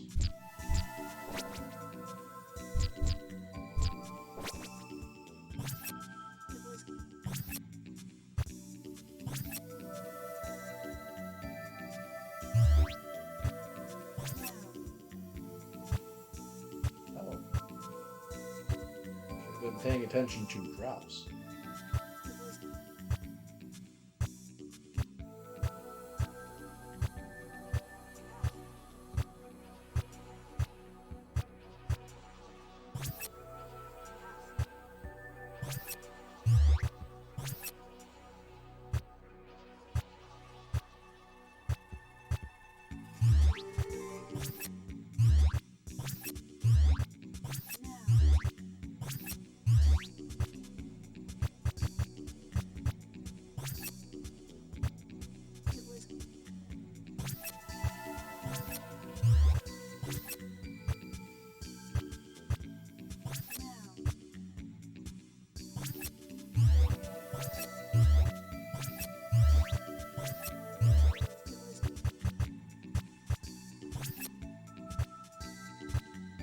Holy shit. I missed a lot of stuff.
That was 3 hits.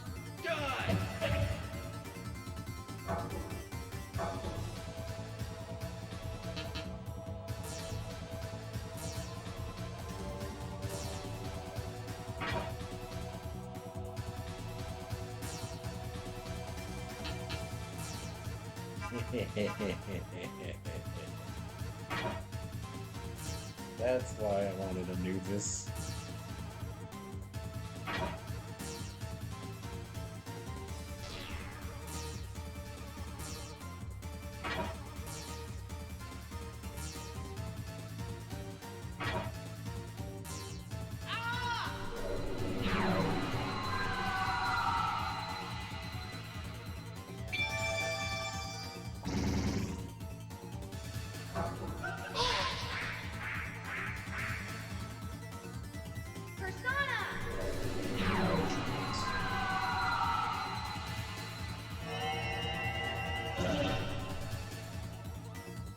You've been judged. You're getting nuked.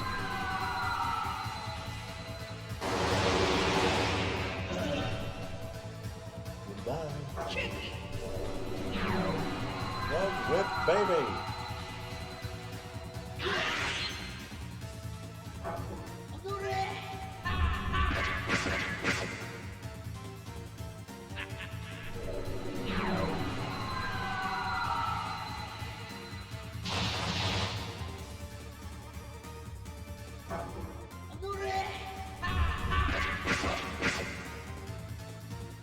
Ow.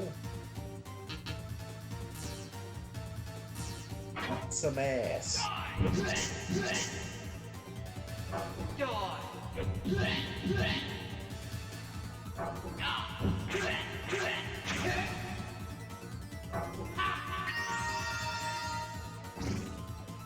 That did so much for you.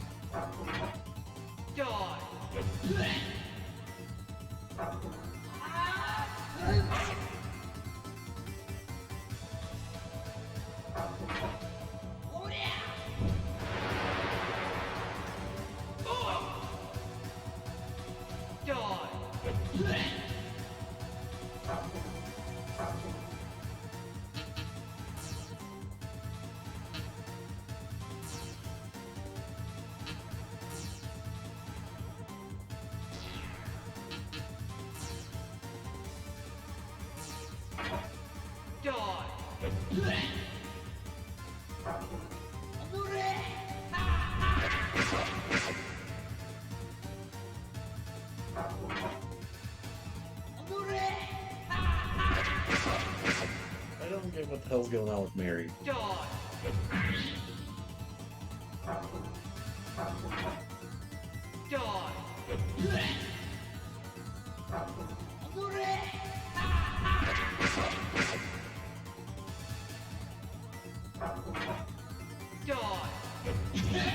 Give her a Cupid shot, so for some reason the bow becomes her main weapon.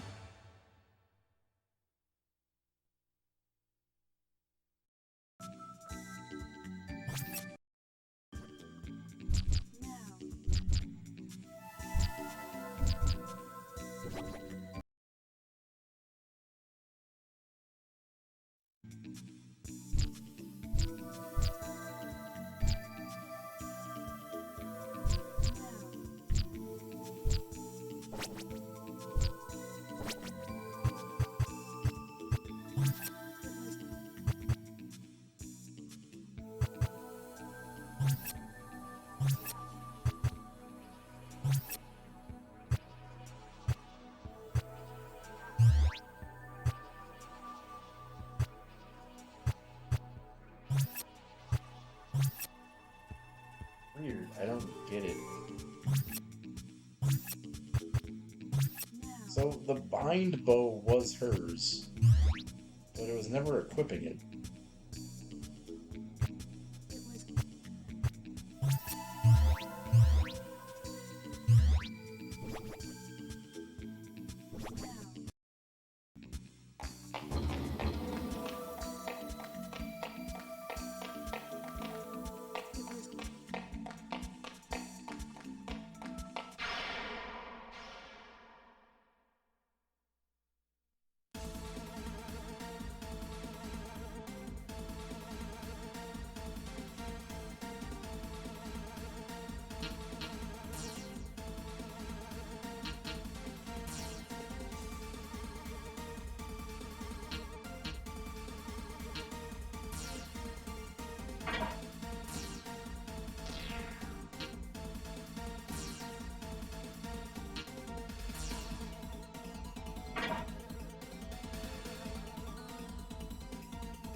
is the 38, I'm gonna be very confused.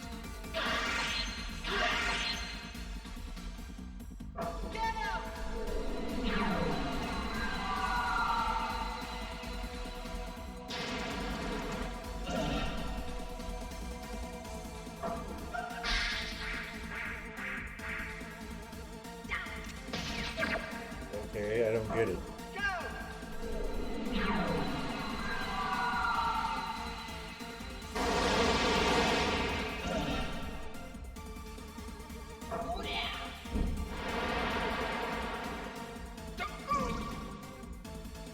You wish.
Want some?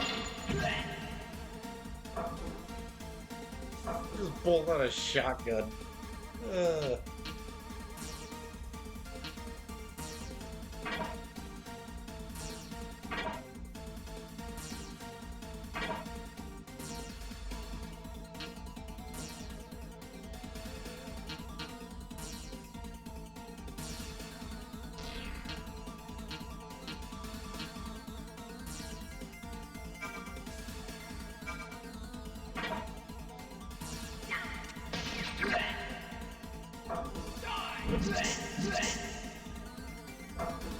Hey, Persona!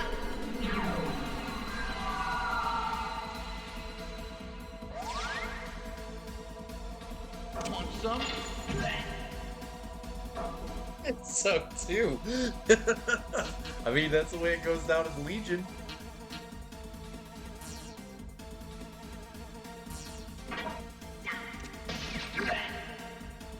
Take this!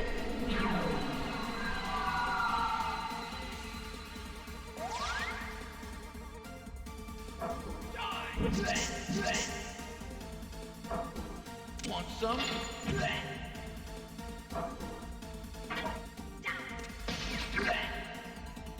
Take this!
Oh.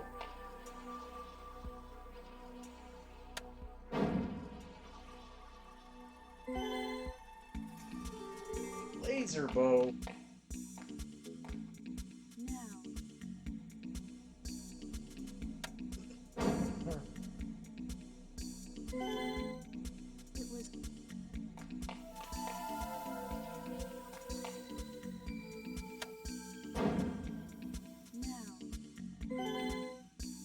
Why do I have to take damage from every single fucking one of these things?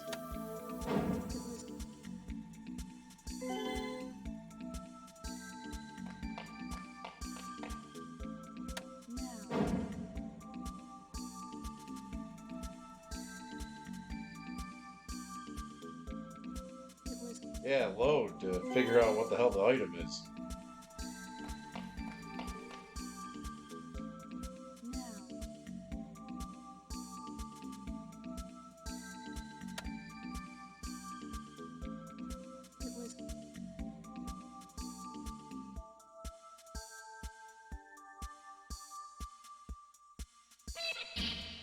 What the fuck?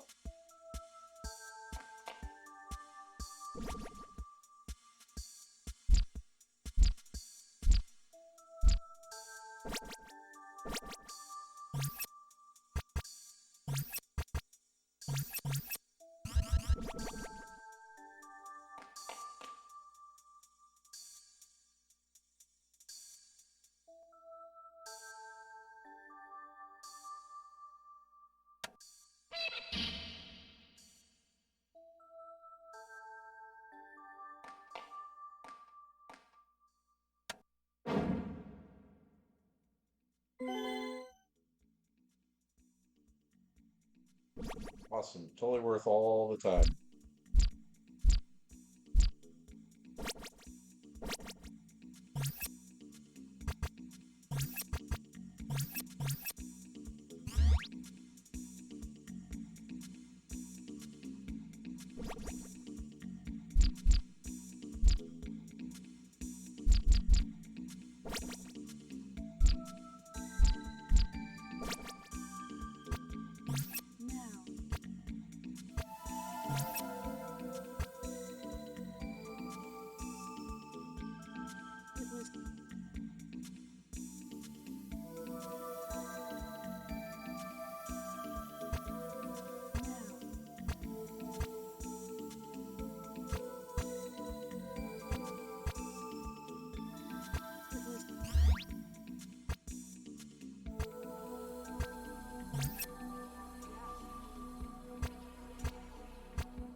of stupid.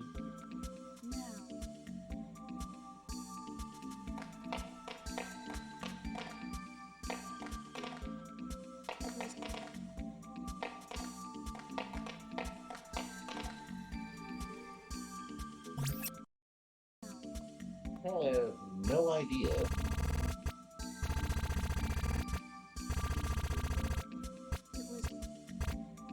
Are you saying that because the thing I got was less powerful than the other thing that was already equipped? I think that happened because the weapon that she currently has equipped was a drop in one of the other. It wasn't from a chest or anything. I beat some enemy, and I know I think I was bartering with an enemy, and they gave me that.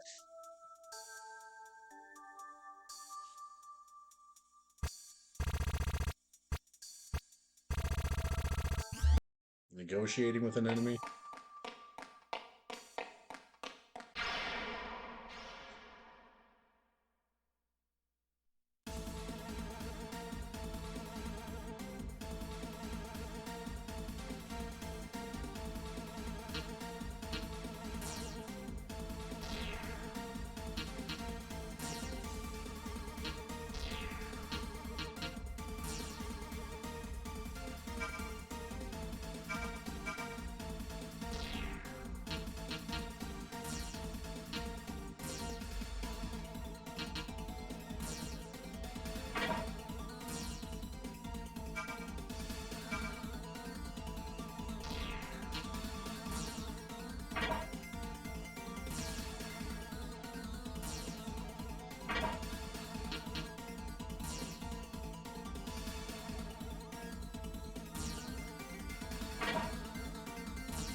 So Take it.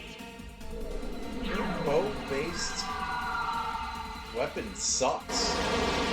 So you can only hit people in the back row? That's kind of stupid. It makes her so useless.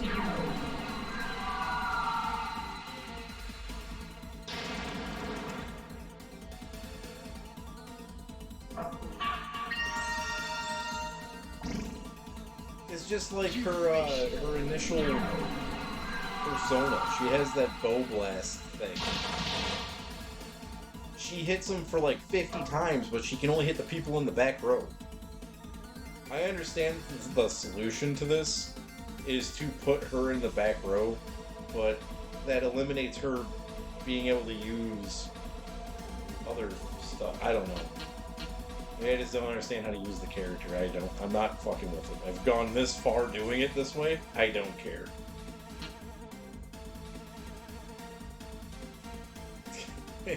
No hit run. Yeah.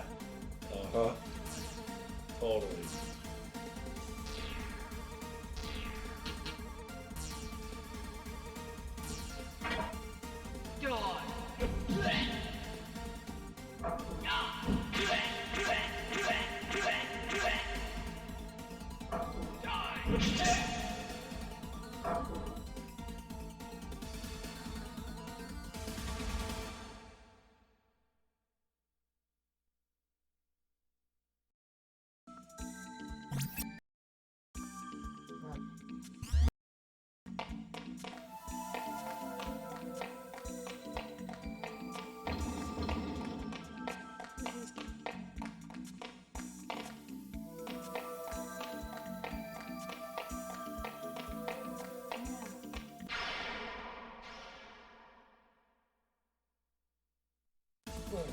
Man.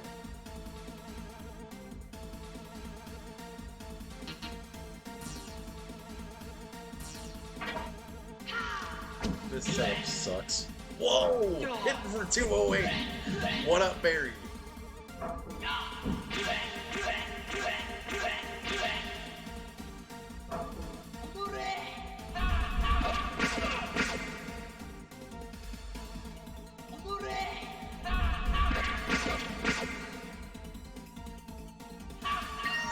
understand how a strength stat makes a bow and arrow like stronger. I think a bow and arrow it's only as effective as far back you can pull it. So like maybe when she's lower strength she's just like eh. But when she's got full strength she's like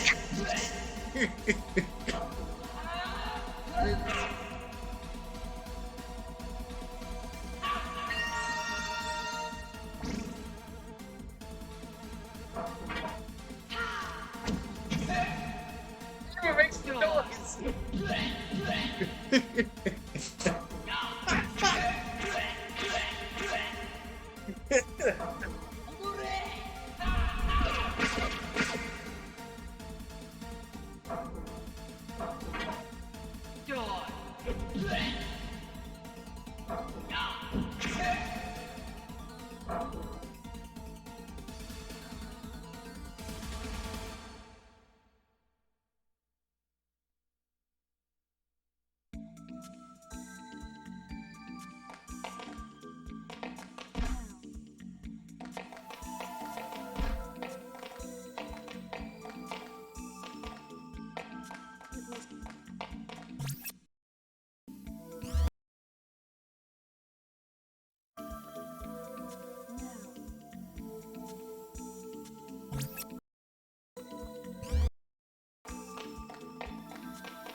Gotta go all the way back down because we went to a chest room that totally sucked.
I don't get these like less and I get ill cure, but like what the hell is spirit norm? So when you got terminal spirit disease, you're just like, let me go back to the normal.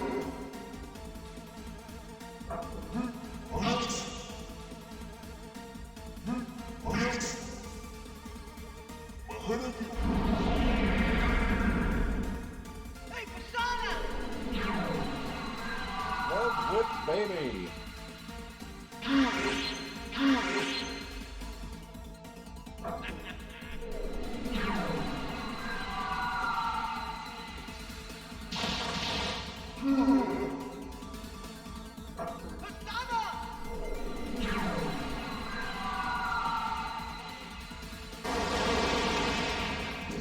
Oh yeah, they do. They're lifting characters all over the place.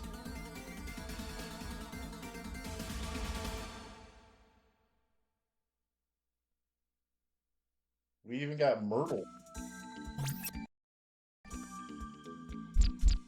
She's the one that died from the snake on the toilet, right?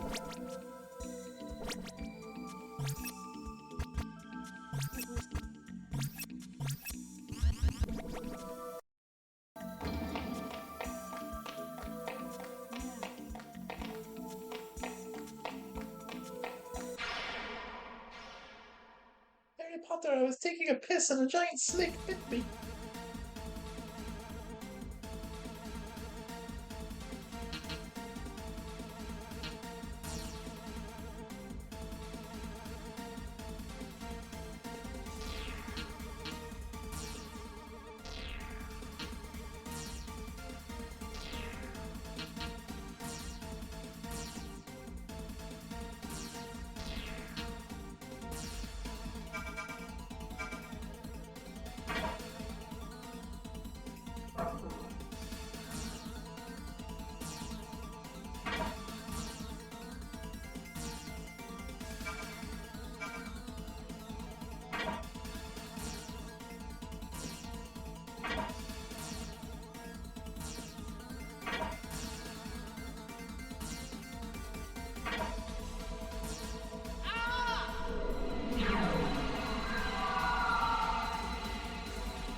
She wasn't joking. Powerful judgment there, Mary.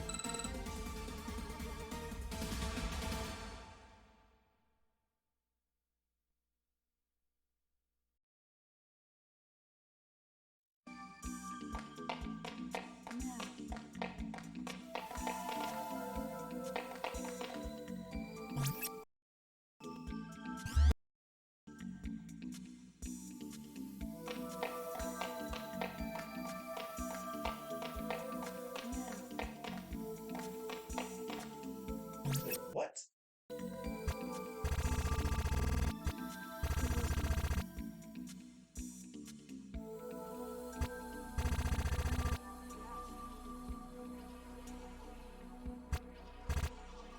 That goes up. That also goes up. What's going on?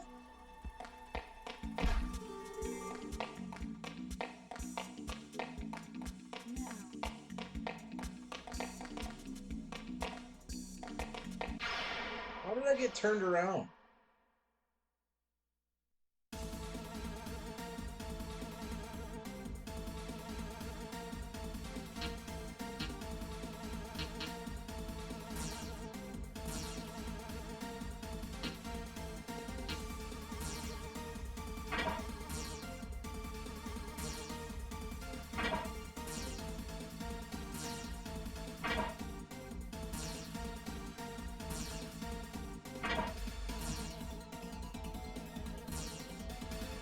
Love whip, baby.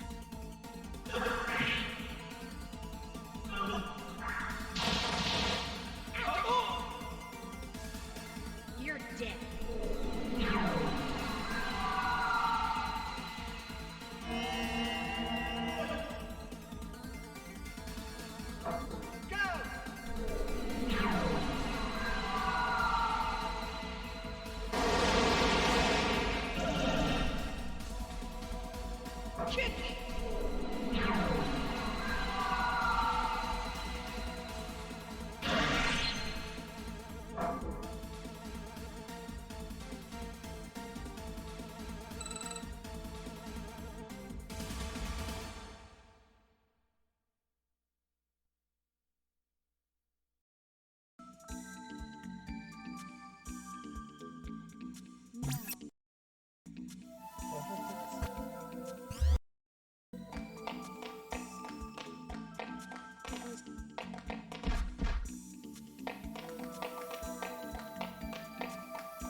You shall take care of them all.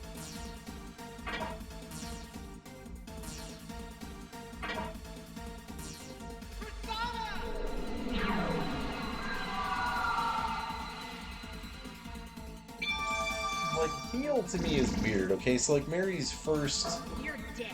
rendition of her first persona, her cure was just called Restore. And then we get Heal All. Why isn't it Restore All?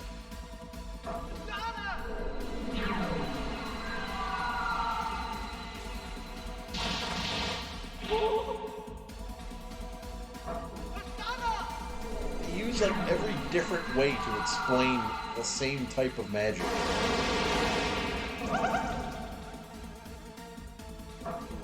Well, this is fire. This is blaze. This is incineration. This is blaze all incinerator.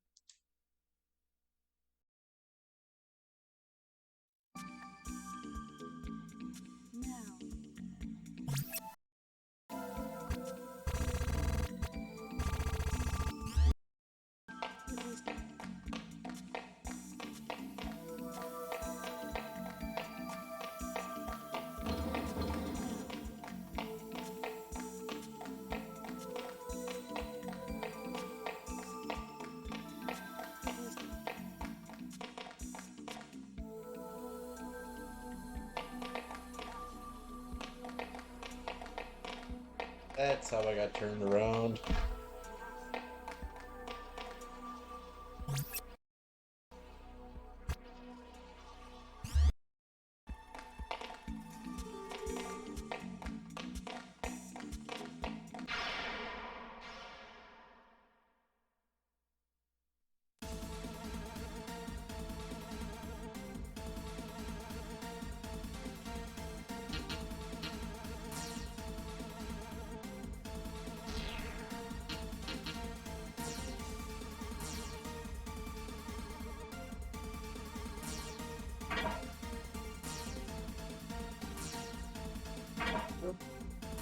I bought something over the week. I bought something during the week that it's so weird to me that today is Saturday. It feels like the end of like the month or something. I don't know.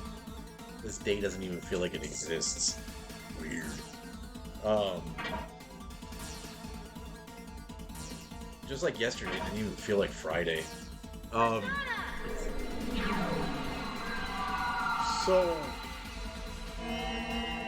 there was a trailer that I posted not too long ago on the Negative Press Trailers page. I posted that Virtua Fighter 5 Revo World Stage. I had no idea what the hell it even was, and I didn't know they were making a new Virtua Fighter or anything. So it's like, it's Virtua Fighter 5 Showdown plus this new mode called Revo World Stage. It's pretty sweet. It's so what Virtual Fighter. Now, if I've said Street Fighter, I don't mean Street Fighter. Virtual Fighter. If Virtual Fighter, Virtual Fighter 5 was awesome, but it was lacking like. Virtual Fighter 4 had a Kumite mode, which was never-ending fighting. Virtual Fighter 4 had this like arcade. Virtual Fighter 4 Evolution had this arcade exploration mode. Revo World Stage brings back that that arcade type mode. Pretty sweet.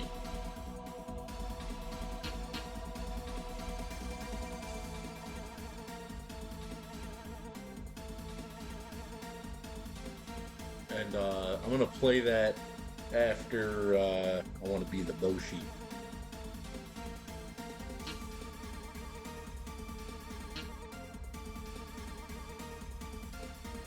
So I love Virtual Fighter 4 Evolution. Virtual Fighter 4 it's got some issues. It's a little bit floaty. You can get your ass kicked really fast if you're not paying attention. Virtua Fighter 5 was okay, but it was lacking. Like, regular Virtua Fighter 5 just had, like, arcade mode, and there really wasn't any fun to it.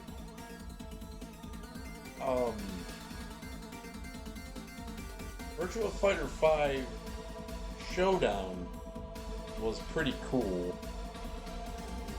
This Revo World Stage game was pretty cool. I like Virtua Fighter because I know where it's broken, and I just have a lot of fun. See, that's not entirely true. Virtua Fighter, at its core, seems like a very, very, well, okay, Virtua Fighter 1 through 3, very much a basic Tekken. I'll give you that. Virtua Fighter 4 Evolution is one of the most in-depth 3D fighting games of all time. But there's one character that breaks the technicality of that game. That's who I play as.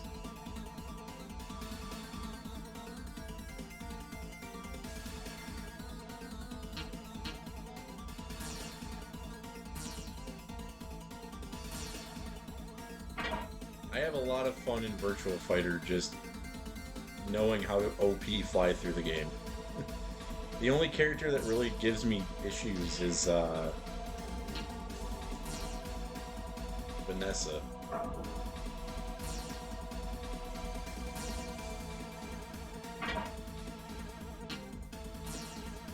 When Vanessa sits in her stupid little cop stance, anything you do, she grabs. And it's a buffer attack. So she'll grab you by what you're fighting with and pull you and set you up on a backwards frame. And you get your ass kicked.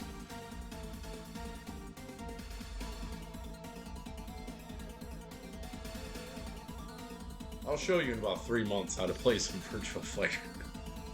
I'm actually pretty good at it. Like I said, there's just a broken character. He's got a very broken...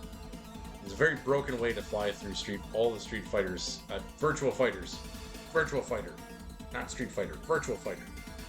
It's a very broken way to fly through those games since 4.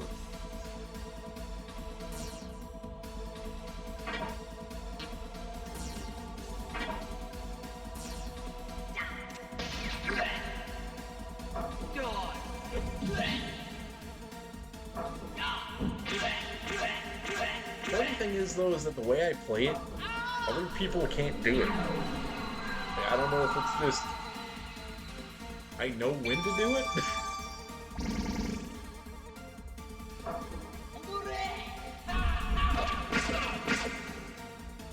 But no, you can totally break the way the AI concentrates with Lion. And,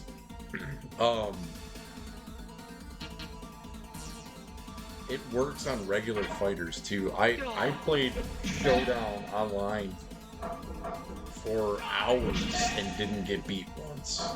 And I was just like, I don't know if I'm playing against people that don't know how to play fighting games or if this attack just no one knows how to block it. It's really simple. It's just a low block, middle block, and no one sees it coming.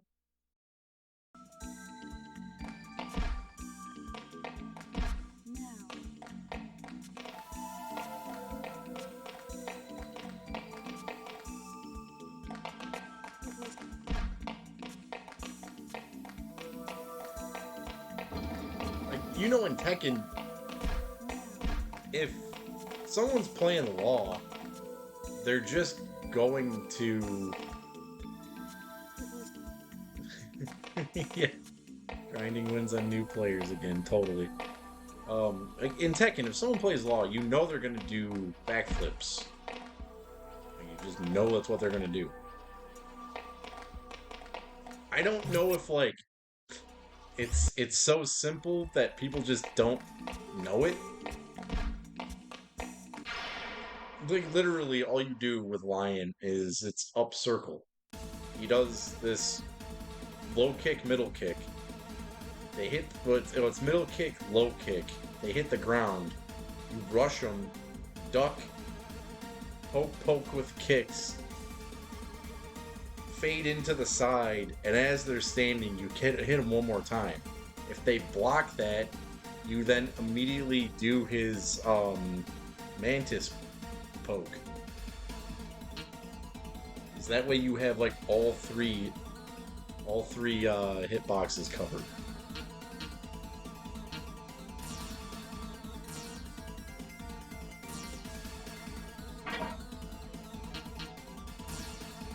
He also has like this lazy Shoryuken move too that you can also use.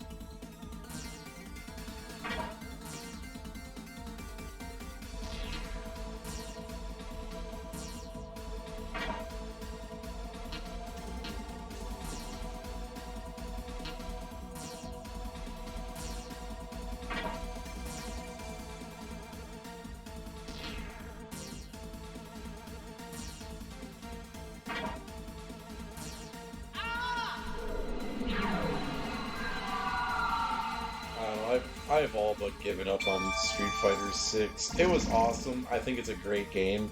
You're dead. I would just rather sit here and play these games than get into anything competitive.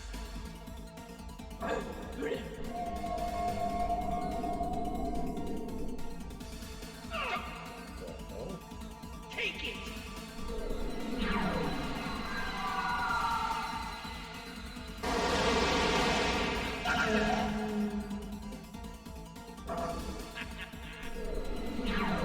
Still alive.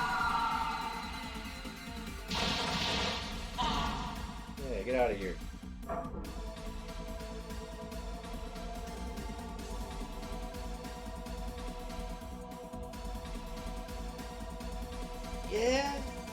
is. I don't like...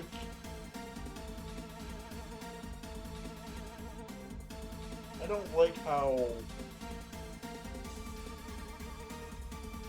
you can run people down in that game.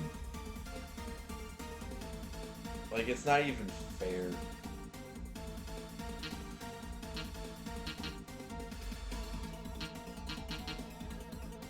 I'm content with Platinum 2. I reached Platinum 2 with the Platinum Blonde. I'm cool with it. I don't need to hit Diamond and all that other shit.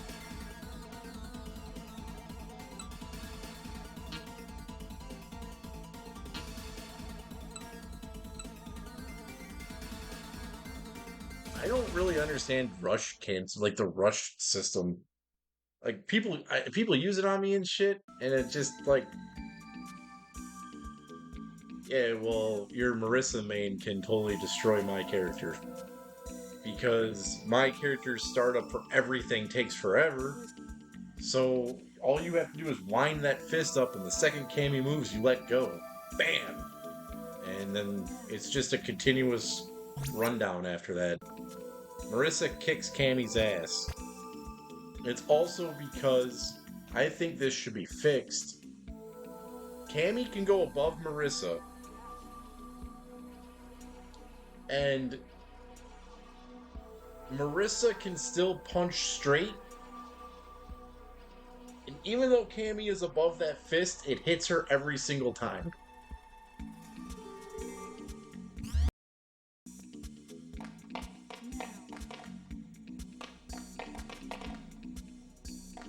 That's the way I play Cammy that gets under people's skin. It's the ball techniques.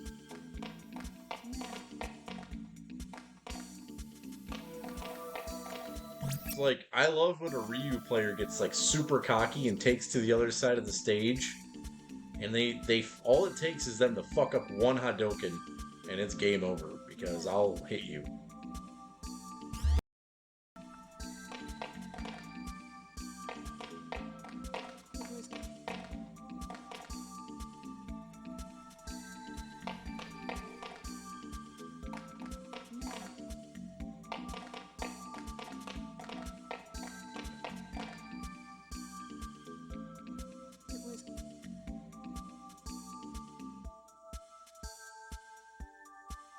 I have never been good with the dive kick. You're talking about the bee sting kick, right? Where she jumps in the air, then comes down.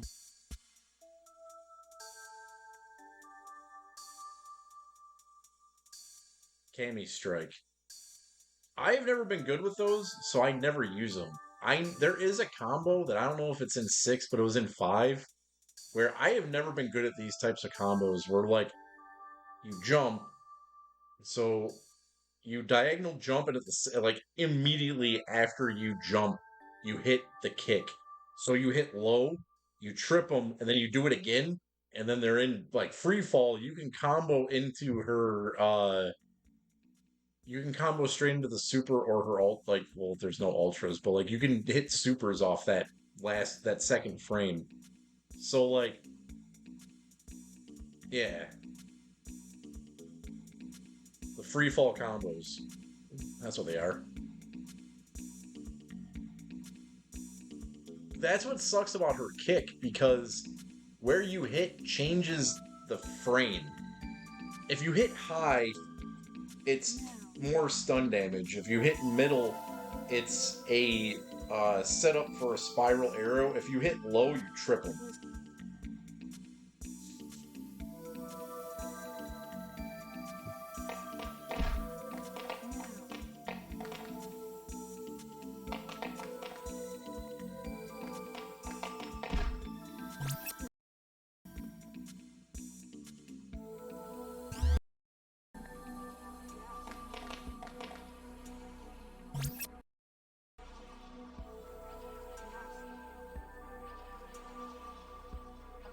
On a side I've never been on before. What the hell's going on in this?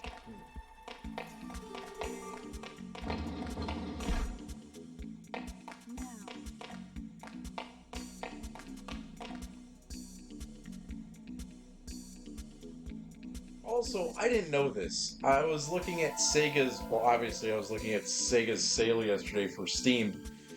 Did you know that they released a new Shinobi game? And there's also a new Ninja Gaiden game? Both of them are 2D.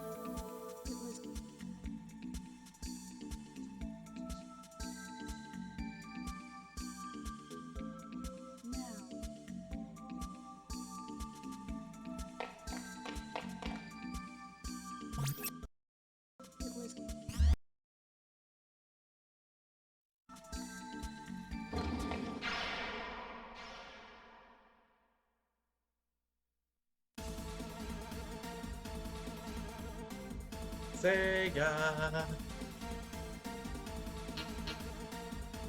So, I guess Sega really is making those games then. If they released that Shinobi game like 5 months ago, they have to be working on Crazy Taxi, Golden Axe, and Streets of Rage 5.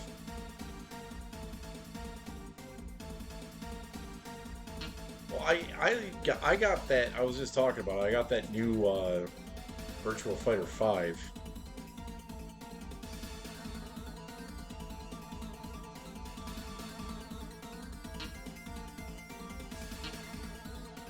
Revo World Stage. I like it. I think it's pretty cool. It's pretty sweet.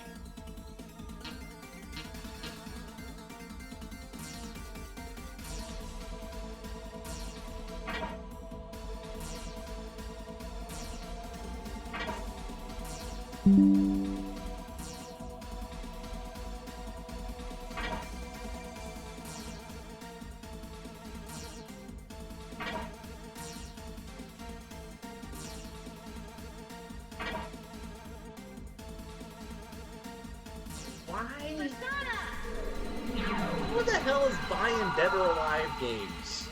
Let's go jerk off to porn or something. Stop supporting that damn franchise. Dead or Alive 2 Hardcore was the best. That game was fucking awesome.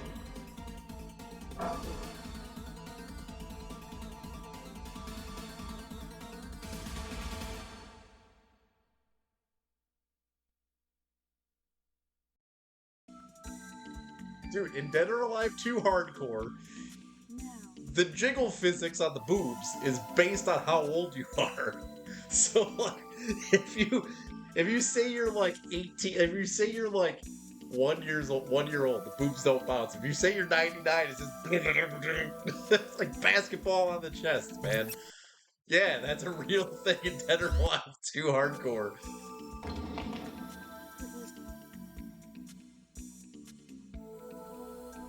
I also played the one on PS4. I thought it was alright. That was Dead or Alive 5. It's 5, right?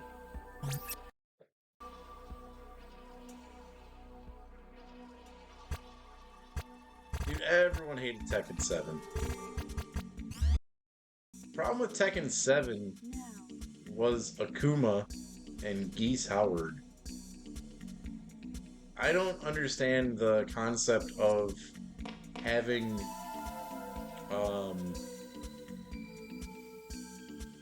cameo characters and then having them be better than the people in your own franchise.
Yeah, I agree with that, but also it's kind of stupid. Like, I'm specifically speaking about Tekken 7 because having Akuma's dive kick in that game was stupid, and then allowing him to throw projectiles from the other side of the screen was just ridiculous.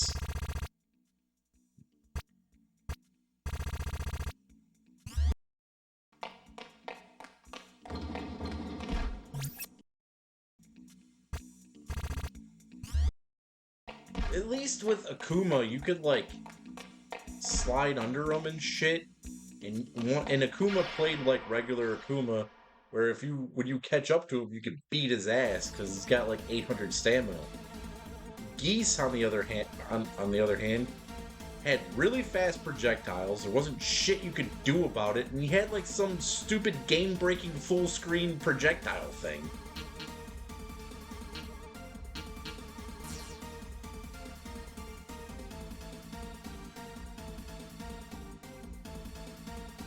I think Street Fighter EX3 is better than Tekken 7.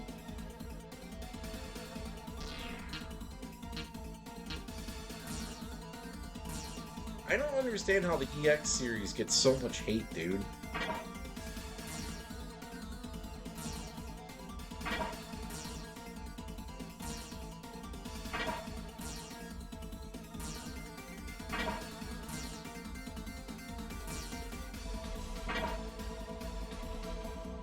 Well, yeah, but Street Fighter EX1 isn't really 3D. It's not even 2.5D. It's just 2D with 3D fighters. Where I've never played EX2. And then EX3 though, people hate EX3 and I do not understand why. Take it! You're gonna go to ELO? Fight or watch? You're dead.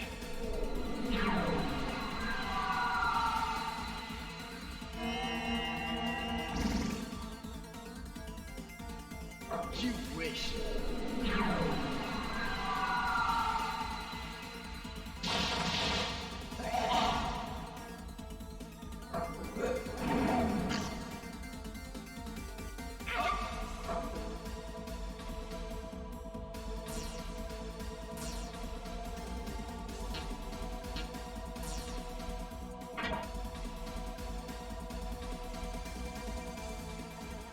Hell yeah, dude. Good luck.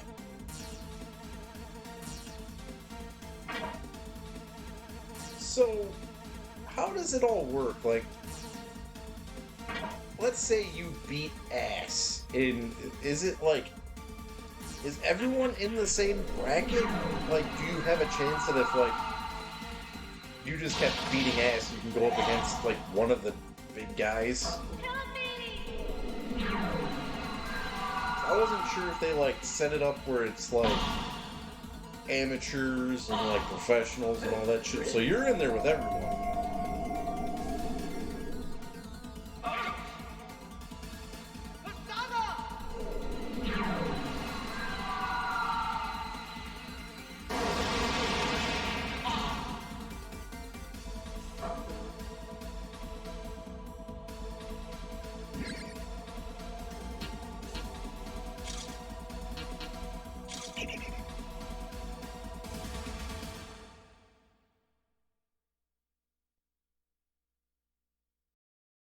It's only a matter of time. You're gonna be too popular to be able to come back to the stream.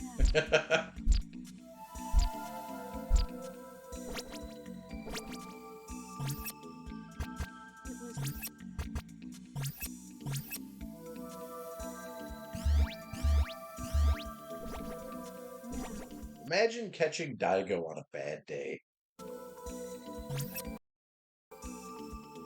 Where like he just whiffs. You just beat his ass in front of everyone. He just drops the combo.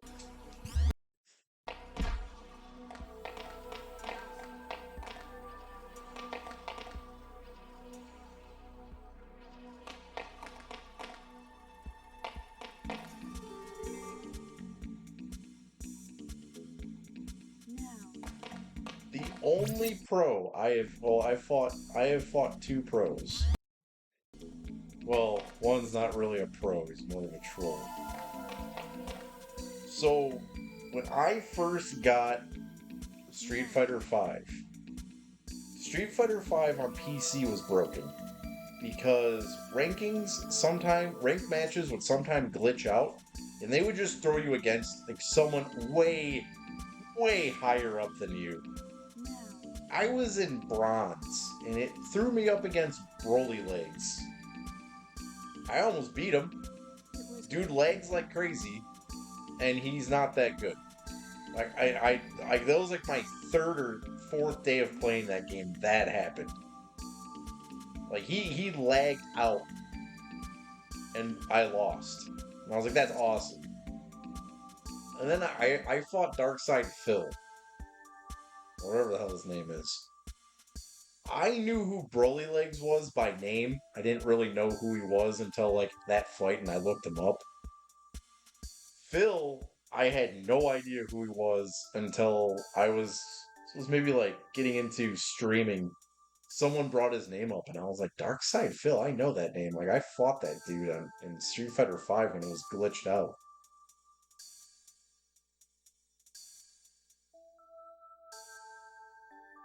I used to sit there and play Street Fighter V for like 24 to 72 consecutive hours. I just would be on fire.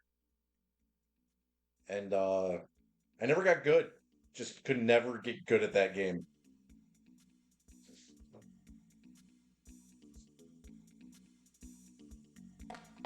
Dude, I was heavily supplemented at that time.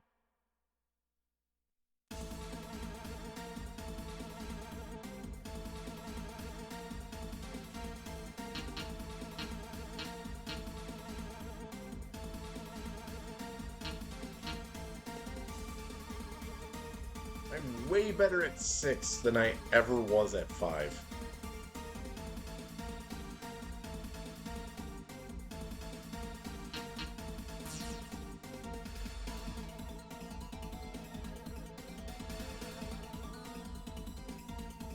Dude, that's how it goes. I was the same way with Counter-Strike. I would play ranks in Counter-Strike and suck for like 2 hours. And then you find that zone. And you're just like...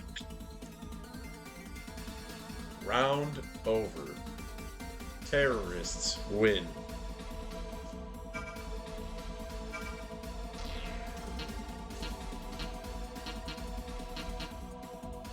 I don't know, I was... Counter-Strike, what was it called before it was Counter-Strike? Global Offensive. That was the last, like, non-fighting game that I used to play online a lot. And I know that exact feeling you're talking about, where it's like, man, I should just stop playing, man, I'm doing terrible. Then you just start getting into those matches. You start doing that crap that everyone has done to you in the past 52 rounds. And you're just like, okay, yeah, I see it now. Exactly. You become Neo. You don't see Counter-Strike. You don't see Street Fighter. You just see green digits.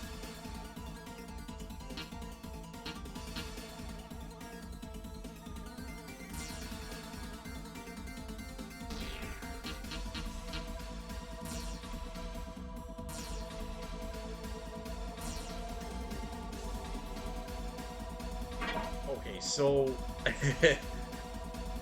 I used to rage terribly in Street Fighter V.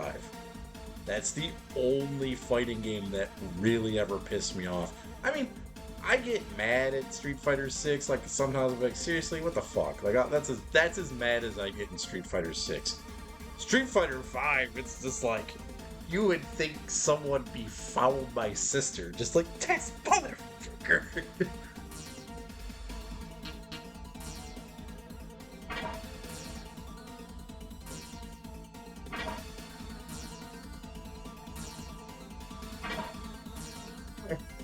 remember I woke up my ex-girlfriend one time and she's like, what's wrong? Who are you mad at? I was like, this fucking Ryu guy. She was just like, really? Really?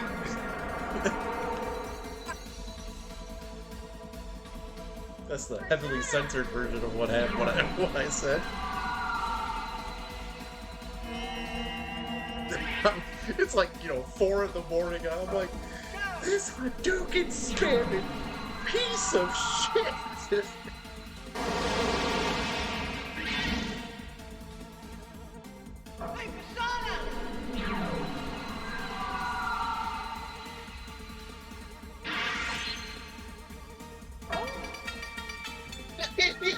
Yeah, dude. Exactly. Then they get confiscated and I don't get the job anyway. What the hell is that, man?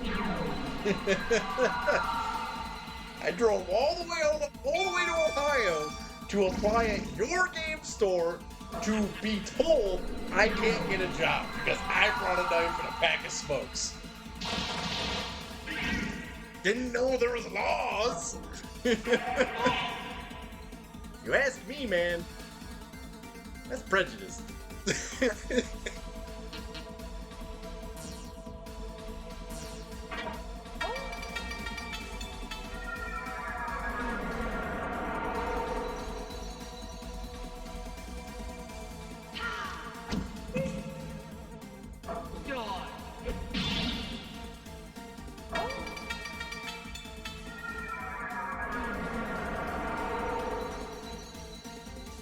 I didn't even know you messaged me, and I was just starting this.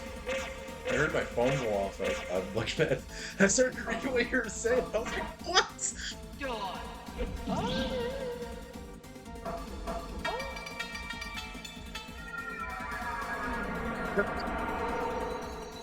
That's awesome. I didn't even actually show up. So it was like, well, was I like a background character? Like, was something else going on? And then I was like, and by the way, this douche guy, he tried to fly and say he knows you. A fucking pack of cigarettes and a knife to a job interview. Who does that? He said his resume was like not blinking while playing Road Rash for fucking 27 hours straight, and you said that was cool?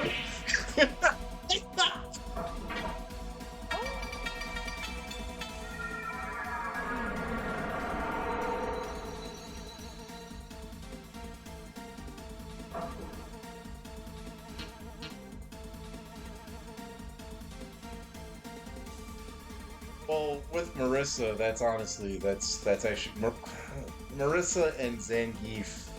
They have since they're grapple characters, technically, it's easier to just run up and grab them.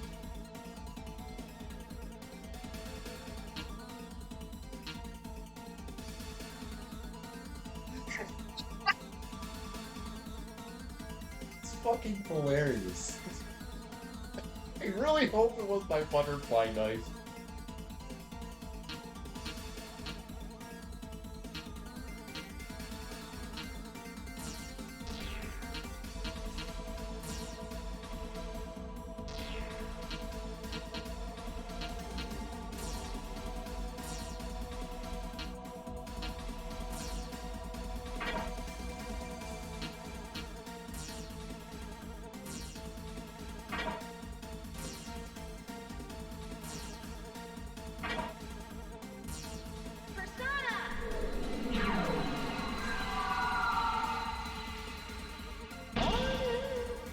So yeah, we thought it was gonna be Kurt Loder. Ended up being some asshole from up north with long hair.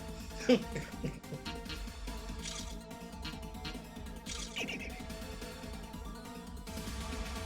you were dreading going to work today, so you put me in your shoes. See how it is.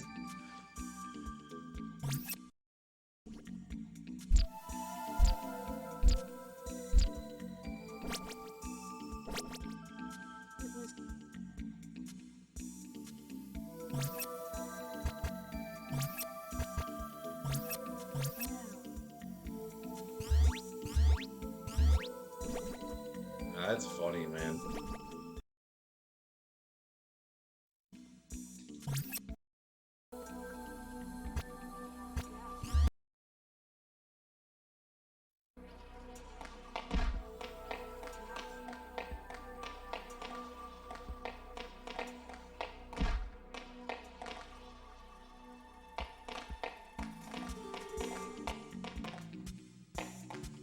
I don't even remember sleeping last night. I was so tired.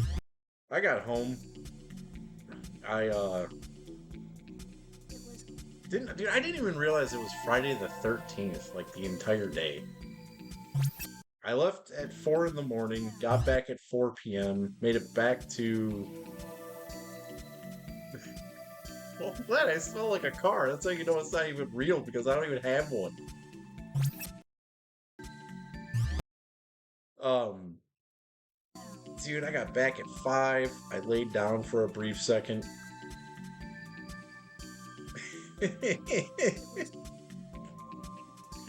What does that smell like? Doesn't smell like me. I don't smell like a car. Um,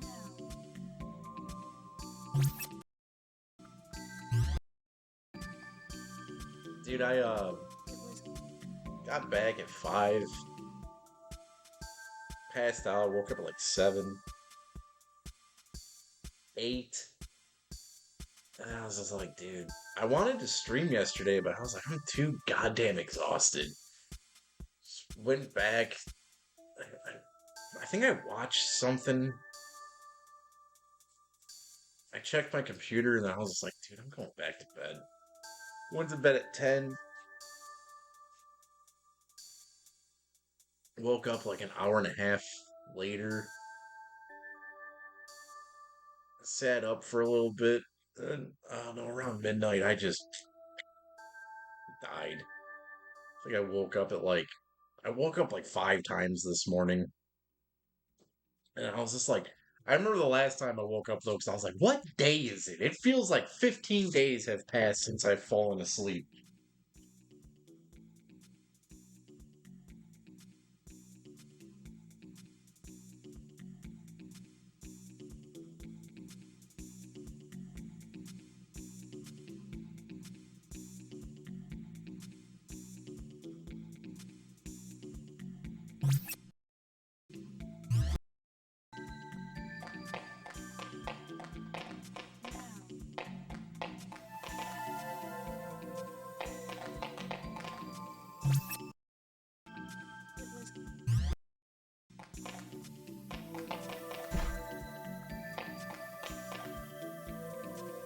Well, dude, that's been happening to me quite frequently too.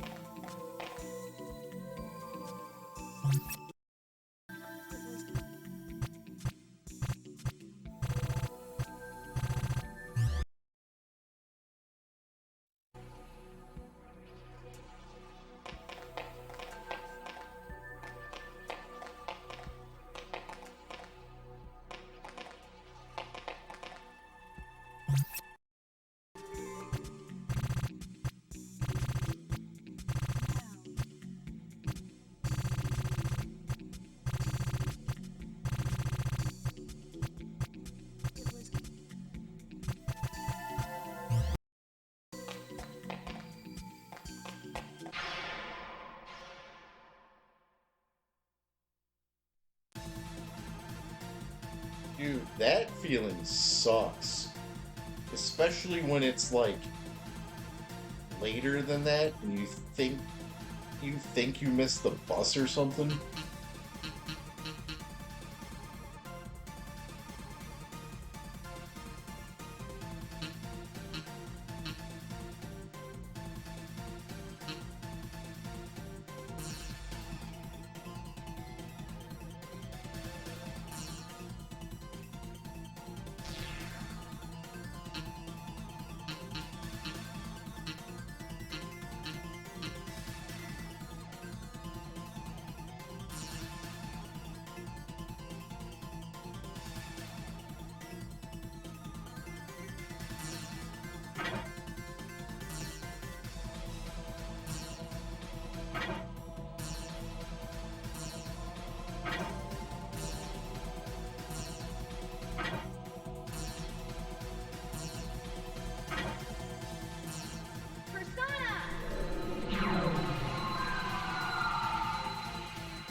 wish.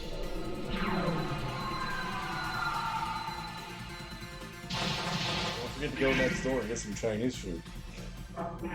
Sit there for another 30 to 40 minutes.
Well, this sucks. I have no idea what the hell I'm even supposed to do.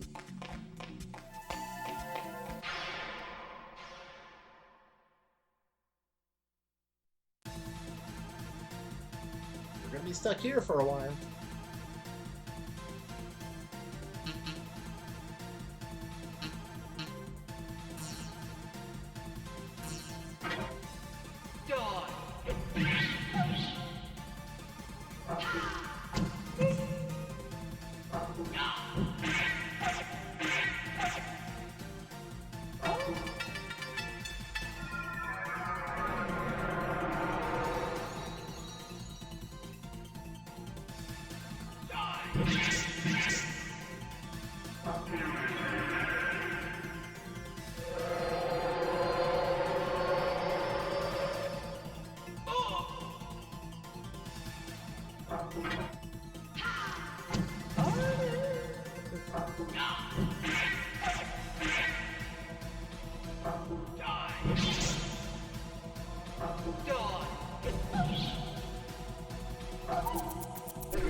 Take it! Nuke forward.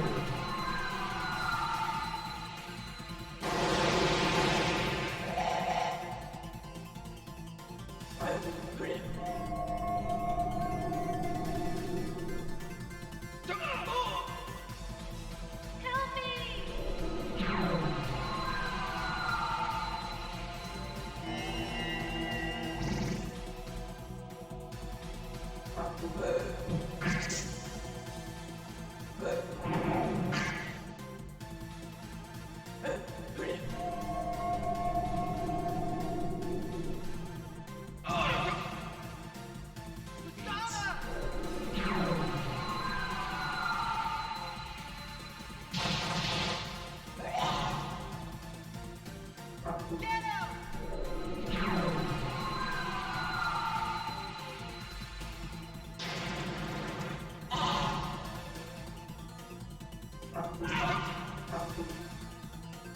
Awesome.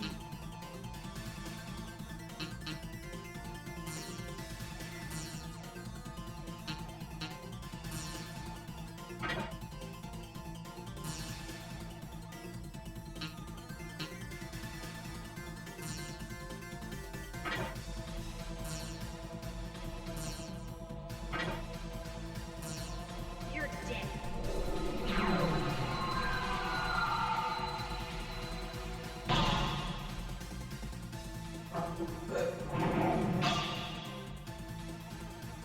Take it!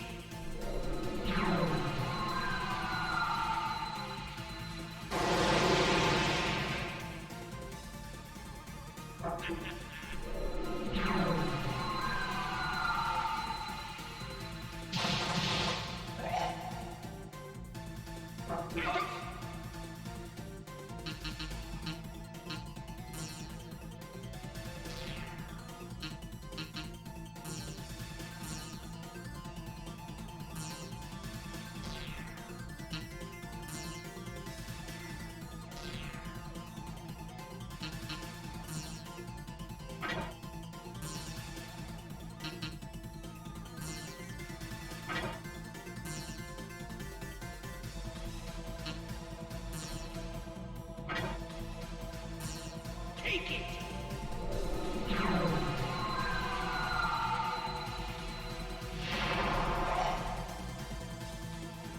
Help me!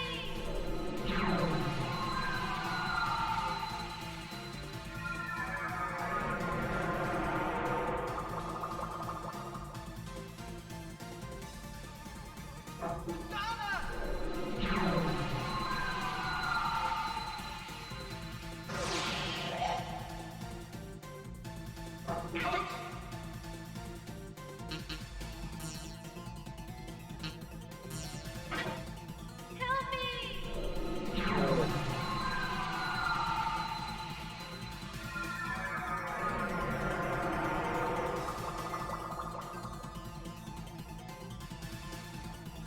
Take it!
Great.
You're dead.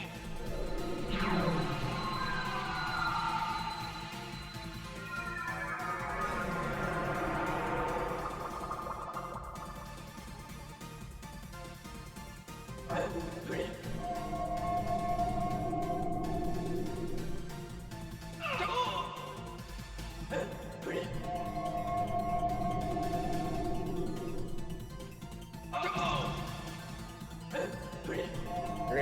Yeah, 3 in a row. Take it.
On.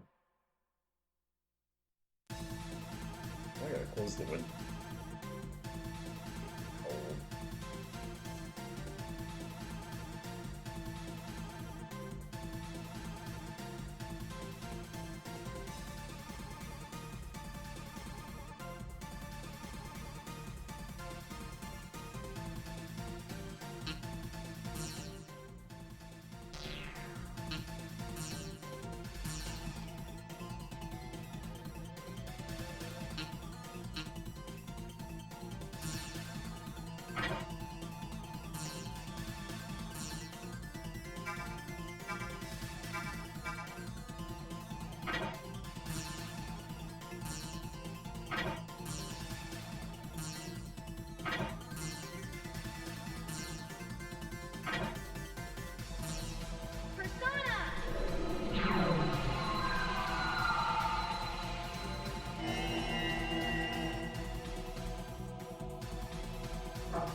Sweet.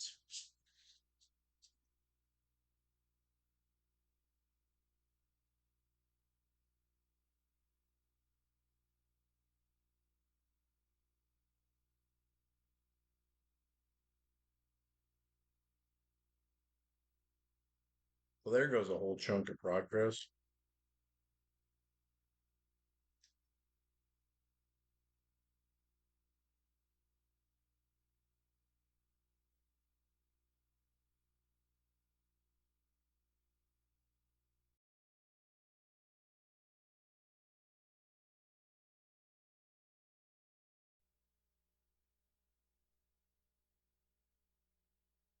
Mm-hmm.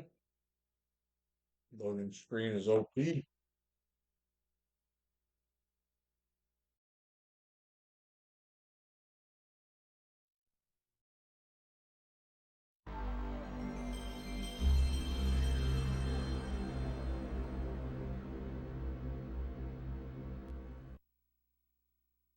Are you fucking kidding me?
What the fuck?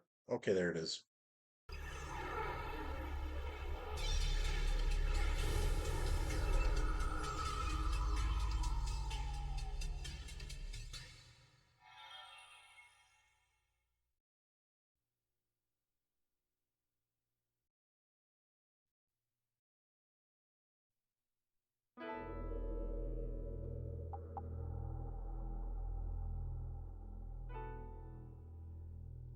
What the fuck? What is going on?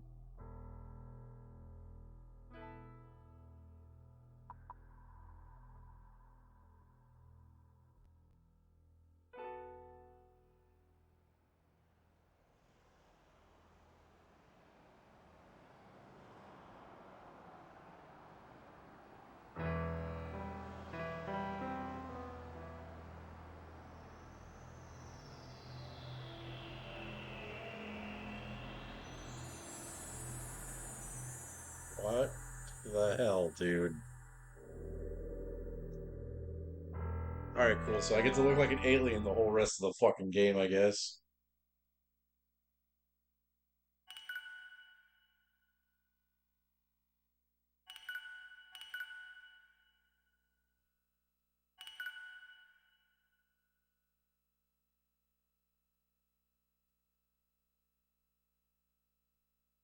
Fuck this.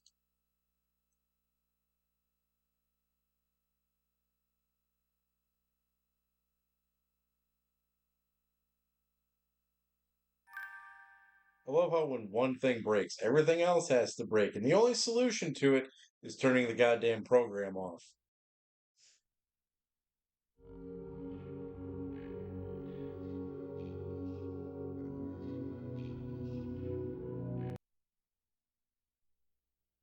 It's got like 5,000 flies in here for some fucking reason. Wow, look how far back I am. Gotta go through the subway again?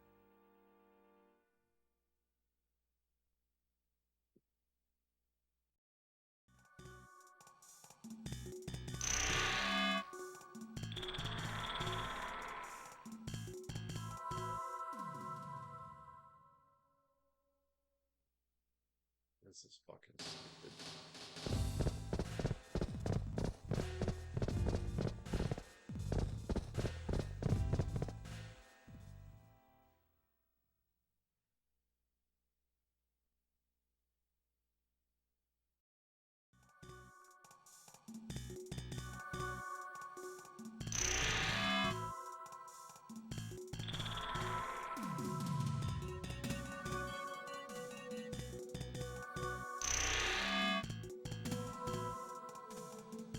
I hope not.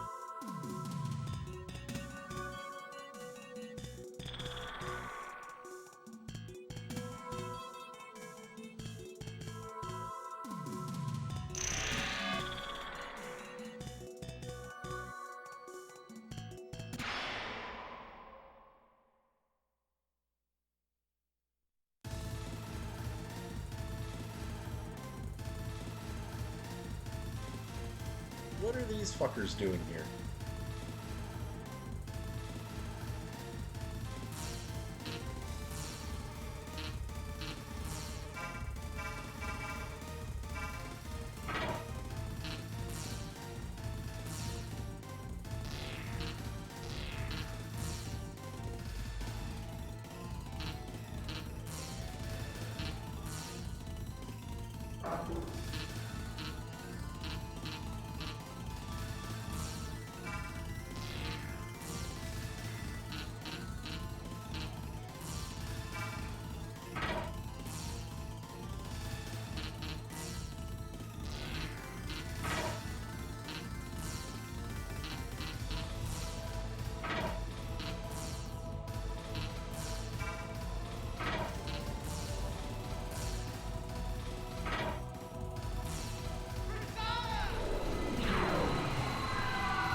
Help me!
I'm actually really pissed off right now.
So weird streaming without a webcam. I don't like this.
No one cares.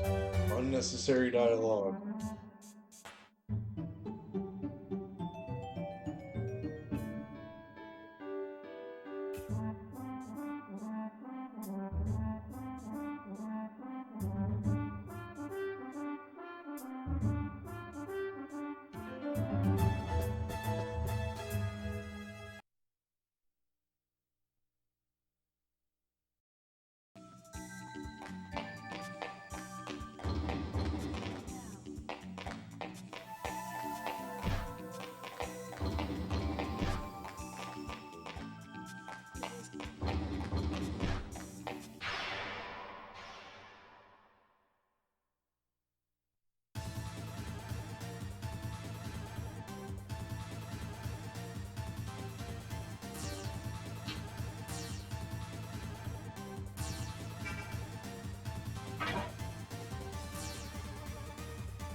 First.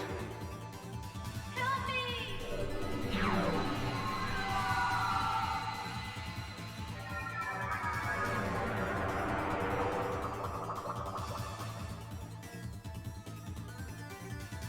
Take it!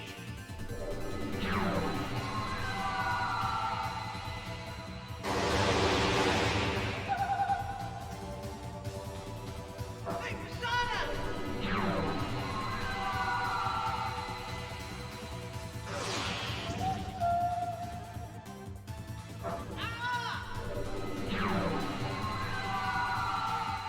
Clearly there's another like staircase or something in this fucking place that takes you to the top floor. Like I don't know where it is. There's something in the trickery.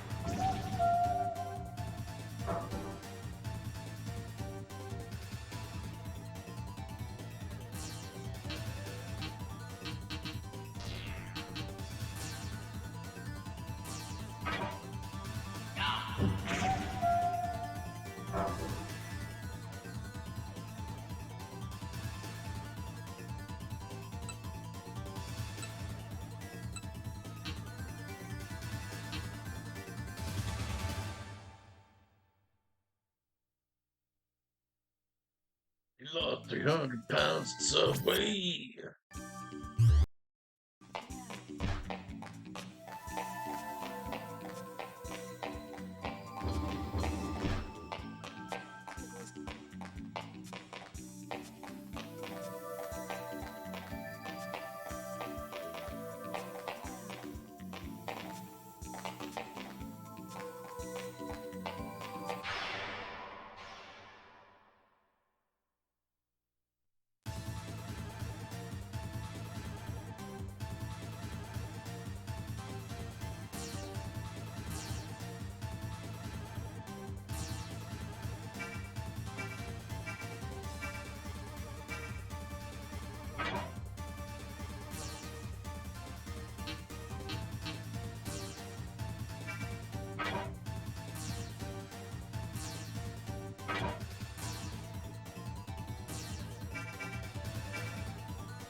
Extinct. Awesome. If they catch 5 of these, I'm done streaming for the fucking night. You're dead.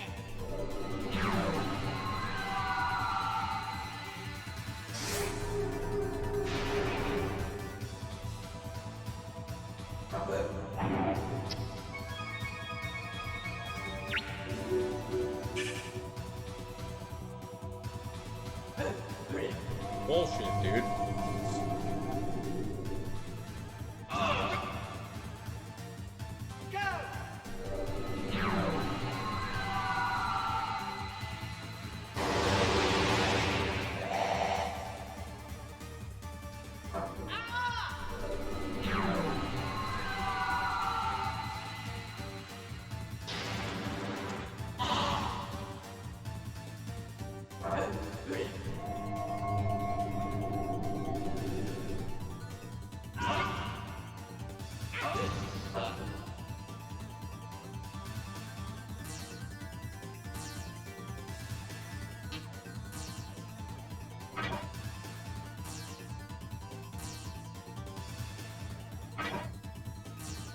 You're dead.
like this fucking enemy for some fucking reason.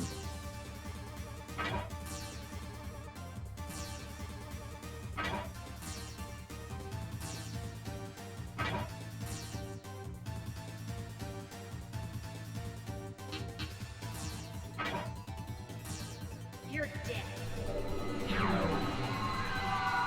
Surprise, motherfucker! Where did his head go? Lol. I'll show you where the head went.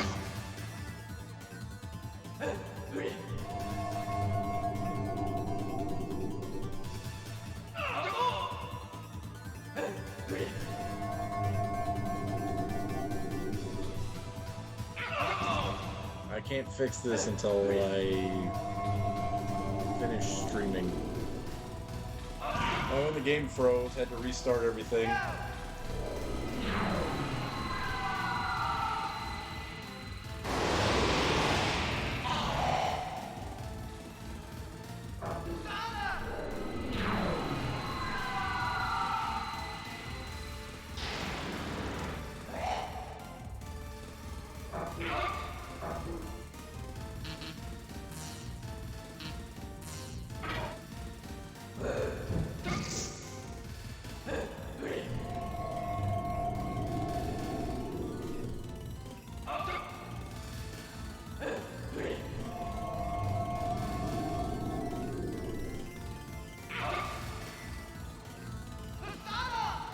Of course, this dungeon doesn't have a fucking save in it.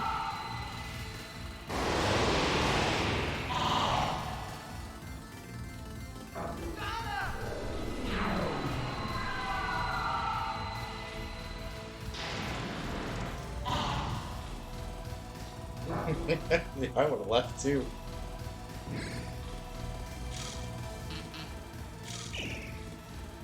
Fuck that.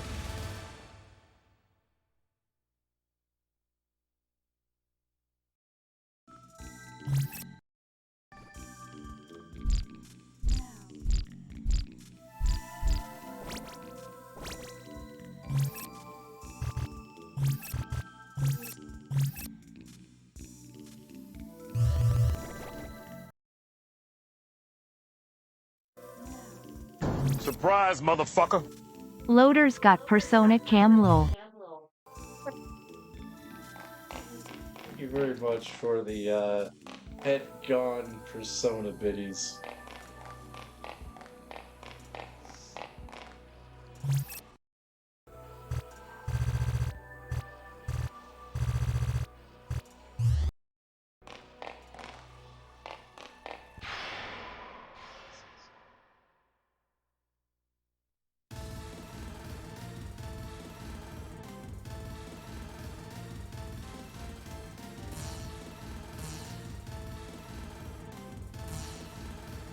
Oh god, yeah, it is.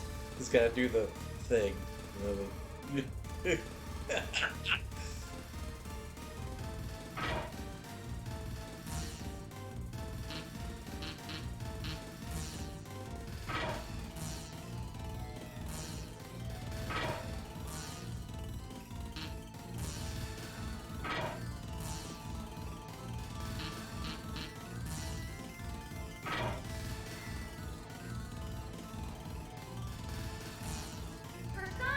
Somebody check my brain.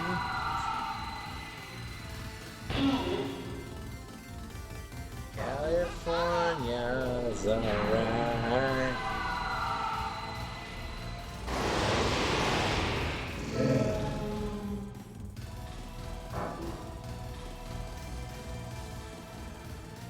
Nice whip.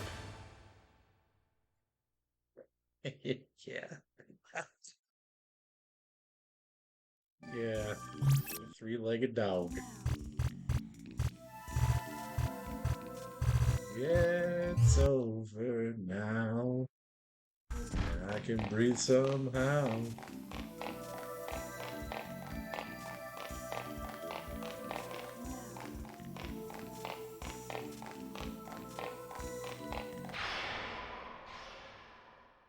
God damn it.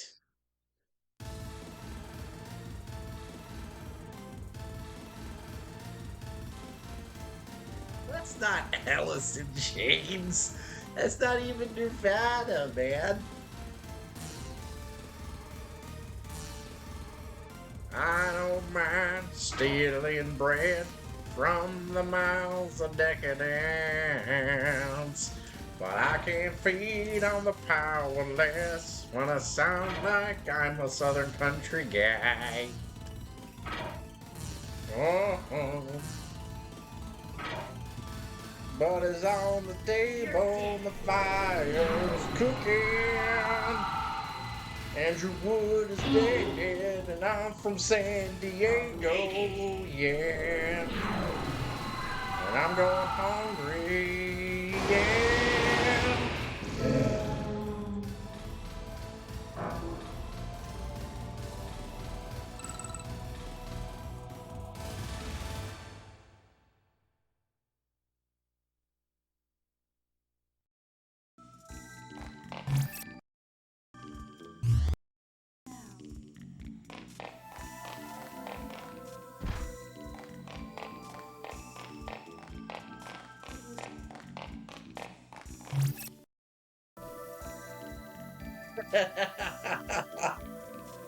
Well, the fishbowl lens is a product of the 2000s.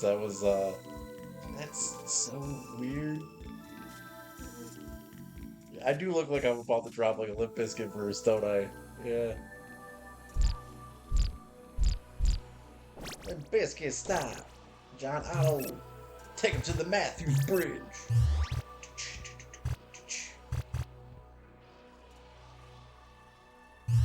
Can you feel it?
Oh God, no.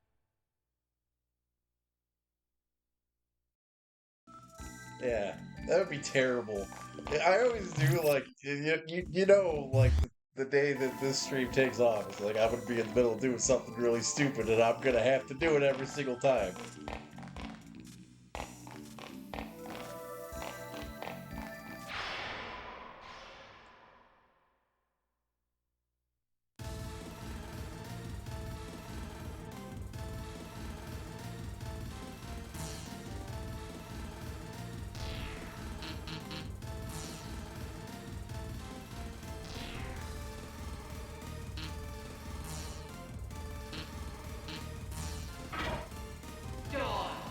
I tell you one thing, it ain't gonna be. I ain't gonna be eating fucking ketchup and mustard packets.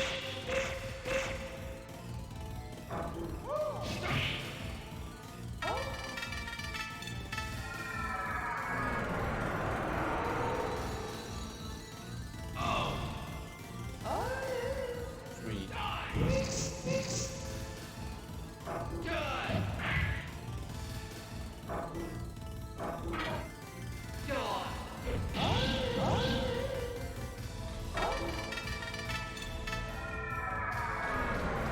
don't understand how they're casting death, but that's not a death song. Play like Zombie Ritual. Surprise, motherfucker. Tell people you're feeling very curmudgeon.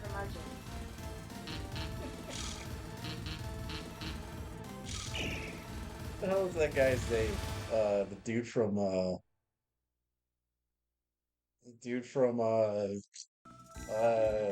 Beethoven.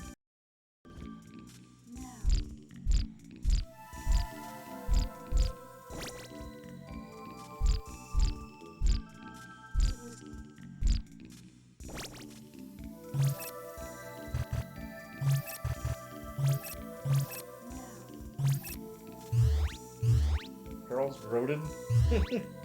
Oh, you're very curmudgeon.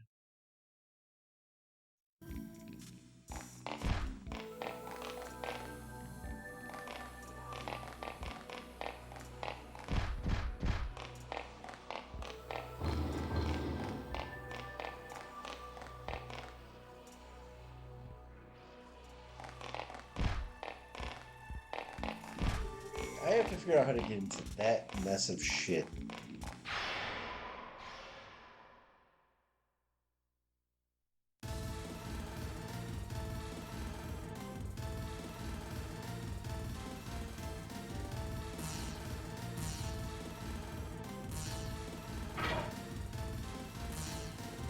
Surprise, motherfucker. Start throwing around words like melancholy and superfluous lol. Superfluous? Melancholy. I know, because I am melancholic.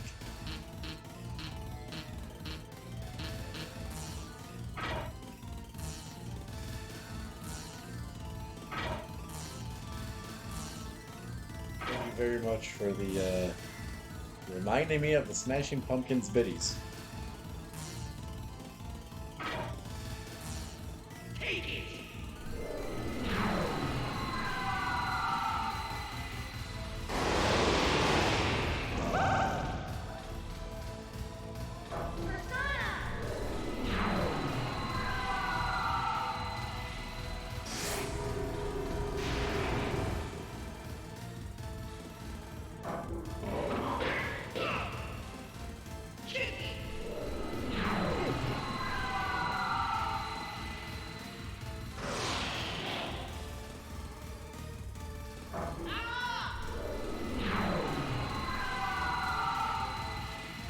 Dude, the fucking... What's weird about my webcam looking like this is because more light is being shown than ever is when it's actually in color. And I don't understand why the closet door is so white, but I'm so green. Is this like an alien detector? Like, what the fuck is this? I feel like I'm making a 1999 E-Bombs World music video. Hi, I'm Frederick Fox. Would you guys like to listen to Aphex Twin? I'm a walking contradiction, and I have no right. Wearing a Hellhammer shirt, singing a Green Day song.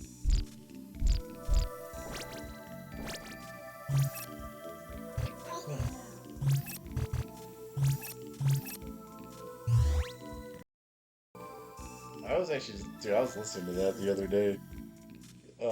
Listened to Dookie in its entirety. Well, I did that yesterday. I was listening to Dookie, Insomniac, and Nimrod.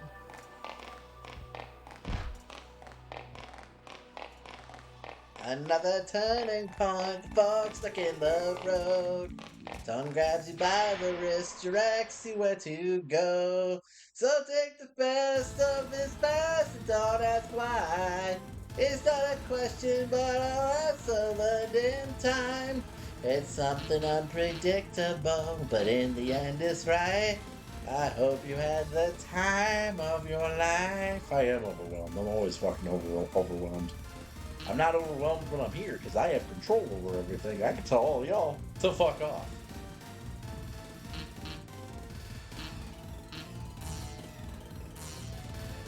I don't know if I'm liking Green Man's attitude.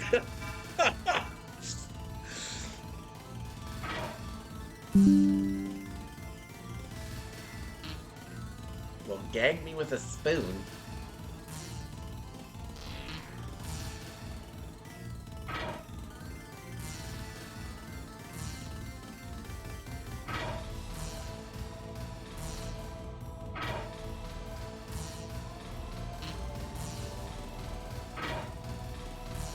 Help me!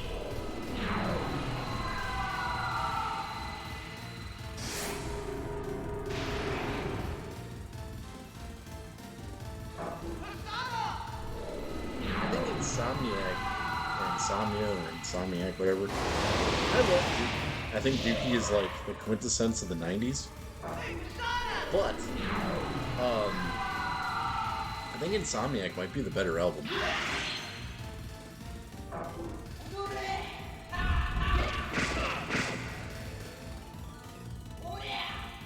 Oh my god, I used that word correctly.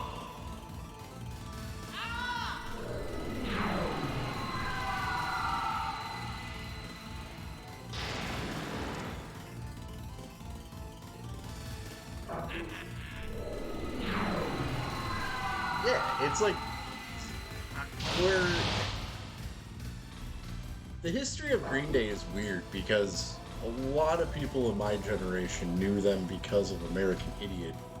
A lot of kids I grew up, well, I'm basing that off of kids I grew up with. A lot of kids I grew up with were not listening to the radio and shit. I was. Also had an older brother. He had Dookie. He pooped himself. Anyway.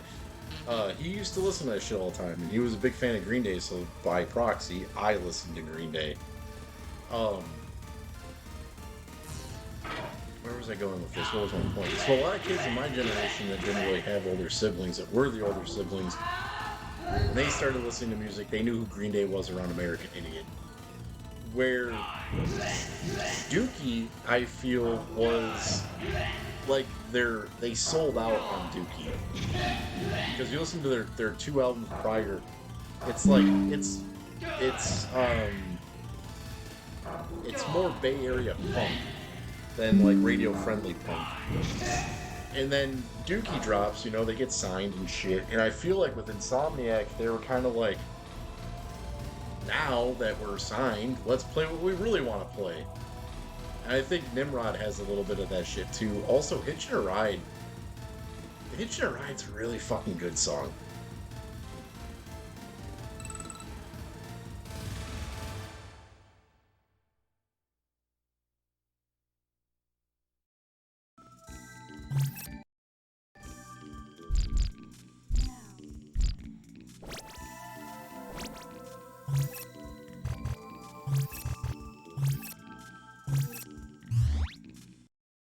I never heard Hitchin' a Ride until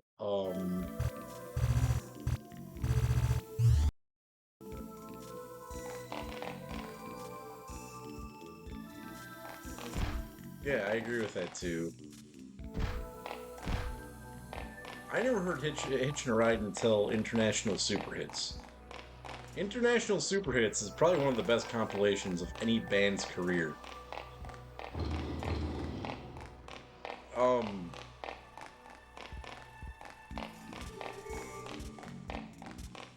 That's kind of what I don't like about the dude, or the band in general, is, Trey Cool and Mike Dirnt don't really talk politics, and Billy Joel just always has to go out there and talk politics, and it's like, dude, what happened? Why did you guys come back in 2001 or 2000 with, I Knew What You Said? Why did you guys come back with the politics? Your first 5 albums have no politics at all, and you just had to jump on the bandwagon of that? Like, dude.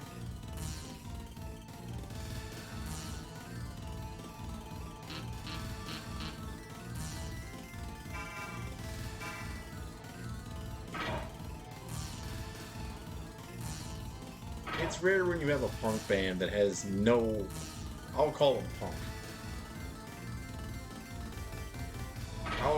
I will go as far to call Green Day punk. I don't understand how there's very rare punk bands that have no political agenda, and for all throughout the 90s, Green Day had no political agenda.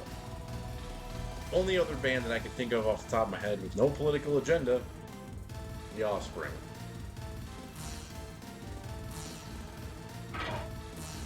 Where they talk, you can talk about politics and you can talk about war and shit and not be a political band. Look at The Clash. Look at The Offspring. Turan. They talk about politics without taking a stance. And I wish punk would get back to that. I wish music would get back to that. I wish you can talk about current events without taking a stance. And that's where so many people fuck up. It's like they take a stance and then they get like Corey Taylor recently got on his no, it wasn't Corey Taylor, it was Wes Borland recently got on his political high horse. He was like, if you voted for Trump, stop, you're not allowed to be a Limp Bizkit fan anymore. Like, dude, fuck you. You fucking makeup wearing weirdo. Don't tell your fans what they can and can't do.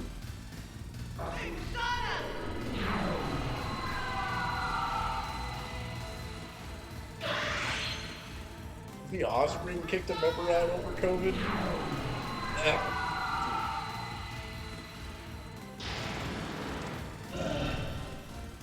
Was it for saying it's real or saying it's not real?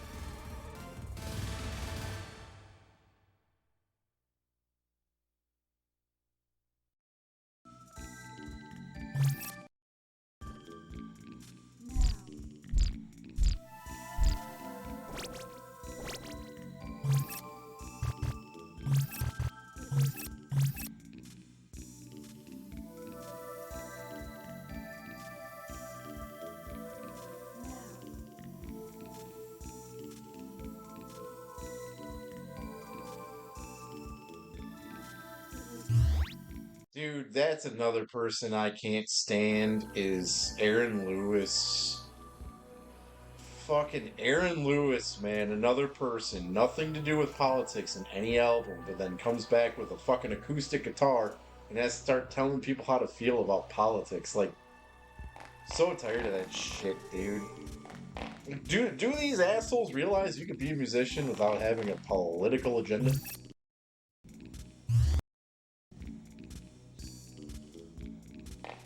I'm on the outside, I'm looking in.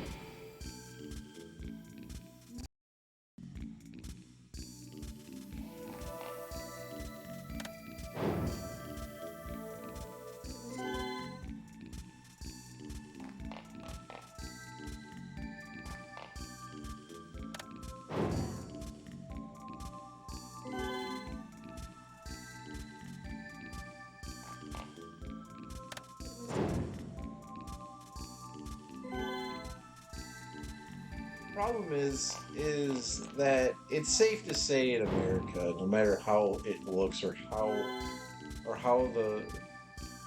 the spread unfolds when it comes to voting, if you are a multi-platinum band and you take a political stance, you alienate 50% of your fan base. If you're a non-political band and you make a point like that, you alienate 50% of your fan base because we live in a divided country.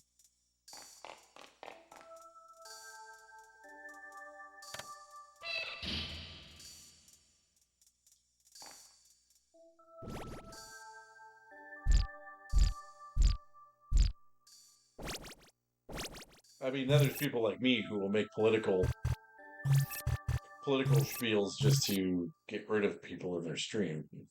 Which everyone here is not who I'm talking about, obviously, because I've warned you guys from the beginning. I will say shit to alienate myself to see if you can stand it. And if you can stand it, you can stay here. It's not necessarily what I actually believe, you know?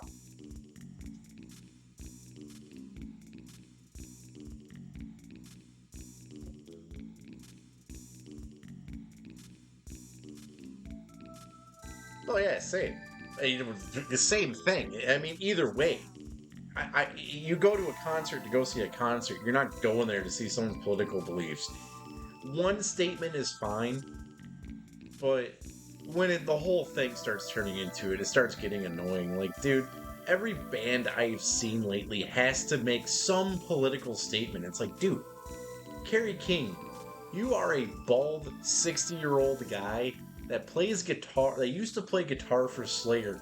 Do you think I give a fuck what your opinion on politics is? So shut the fuck up and half-ass play guitar.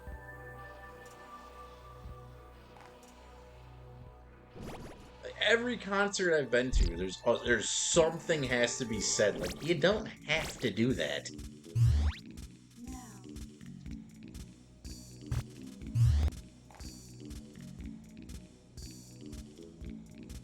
hey, we got a Joker running the show in America. Uh-huh. I dropped out of high school though. I know what I'm talking about. Like, shut the fuck up.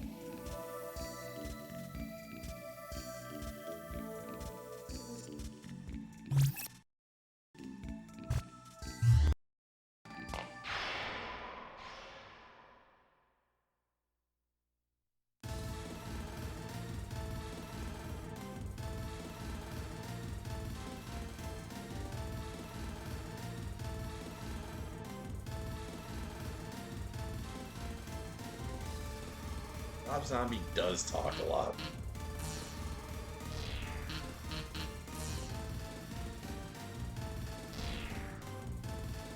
Oh, that's another thing I can't stand is when you go to a show and you can clearly see they don't give a shit about fucking being there. Well, they don't want to cancel the show though because they still want money.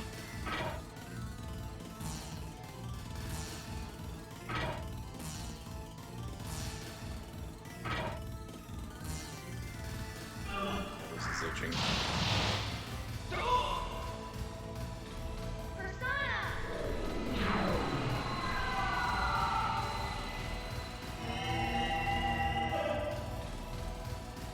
The other thing I hate too is when like a band goes on at like 10. I just looked at the time and I was using that. Like, say it's like the show starts at 3 p.m., right? And then first band plays, second band plays, third band plays, fourth band plays, fifth band finally goes on stage.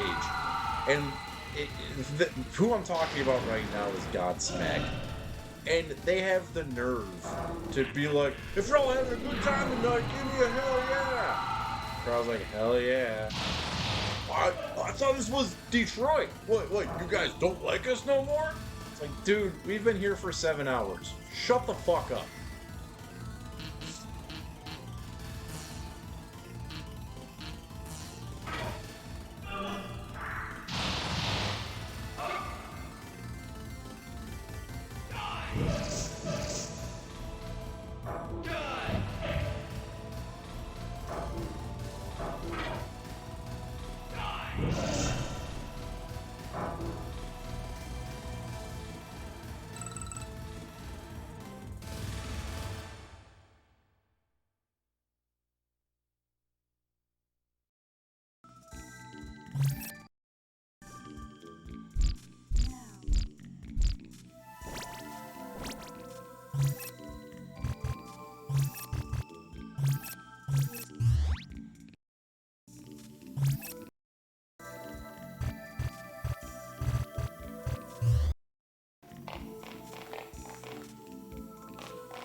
Dude, that would piss me off. That would totally piss me off.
Dude, I literally hate Kurt Cobain. Like, I don't understand people's romancing. Romancing. I don't know how to really describe it. The word. People like Nirvana was not as big as people think they were back then. And in retrospect, you know, it's always like, oh, Nirvana was huge. Nirvana was the most important band ever. Like, what the fuck they weren't.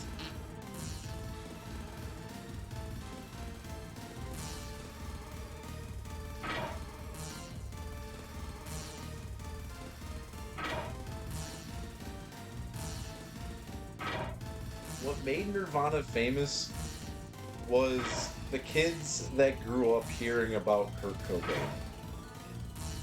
It was a name people heard on the radio. It's the same thing that's happening with Triple Extension. Whatever the hell that guy's name is. It's the kids that grew up hearing about his death that made him famous. Same with Tupac.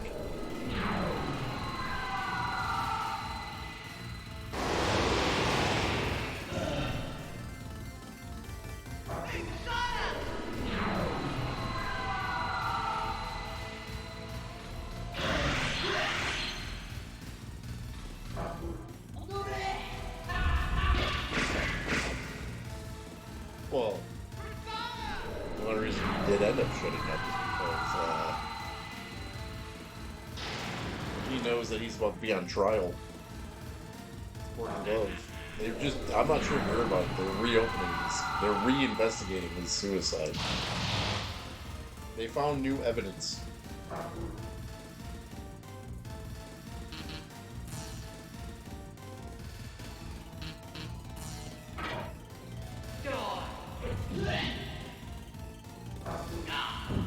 Yeah. You know who's been awfully quiet? Who isn't talking about politics right now? Eddie Vedder. Eddie Vedder's nowhere to be fucking seen. Billy Corgan's out there talking. Dave Grohl's out there talking. Courtney Love's out there talking. Eddie Vedder's nowhere to be seen right now. Got a whole bunch of political assassinations happening. Eddie Vedder ain't saying shit.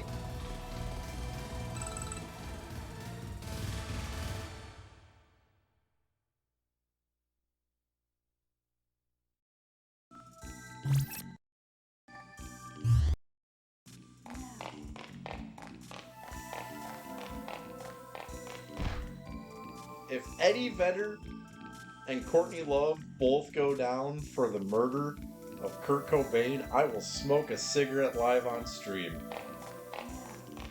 Case closed. I was right.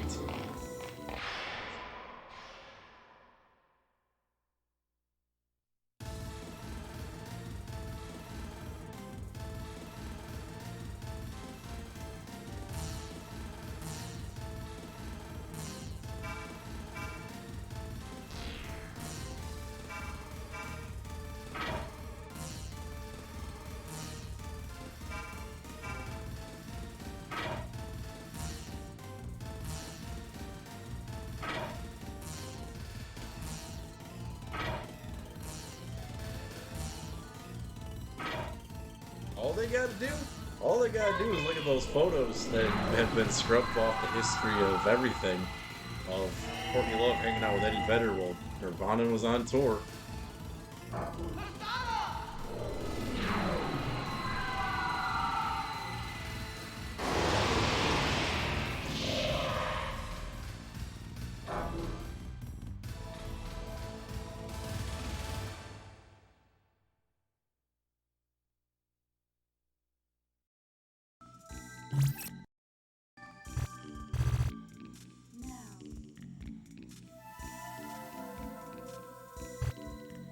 My theory is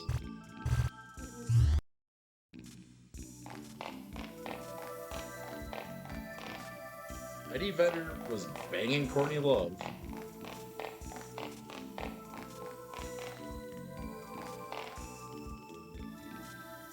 She asked Billy Corgan what the best way to do it is.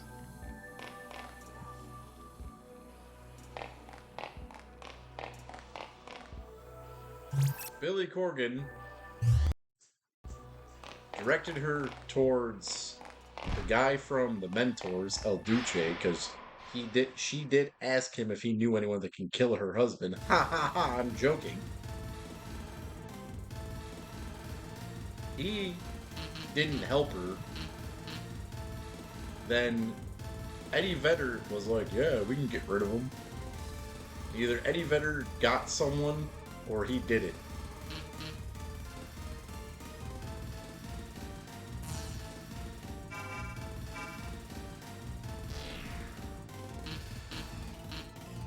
Another person who is a prime suspect is Trent Reznor. Trent Reznor was also banging Courtney Love.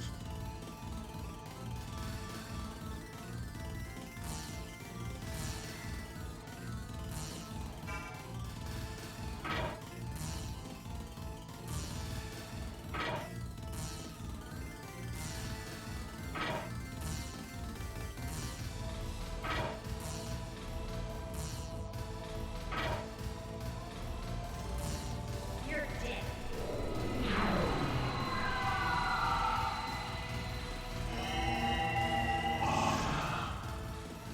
She banged half of Seattle.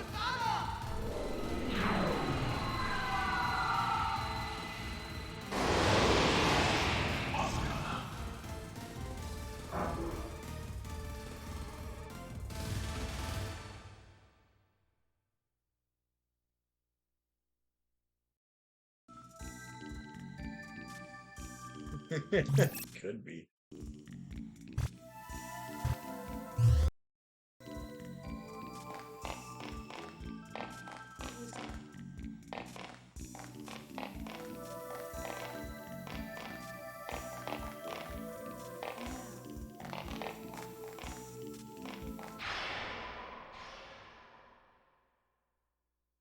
Well, I went to his house about noon. He was fucked on heroin. Yeah. Well, I let myself in through the sliding door. It was a sliding glass window. Oh, yeah. Well, I picked up a shotgun and wrote a song called Once About It. Then I shot him in the head and I put his big toe on the trigger. Oh, yeah. Oh, they don't know. That's why I talk like I'm against homicide.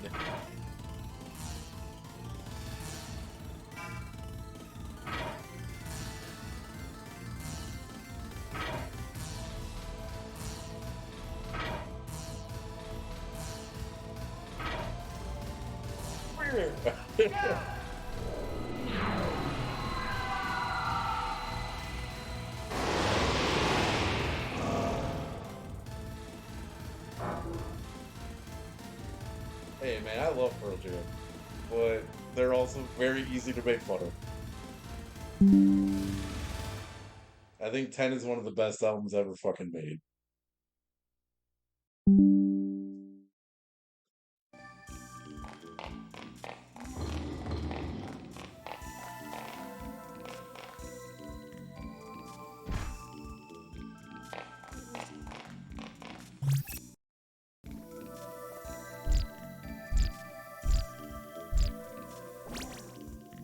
Versus is underrated.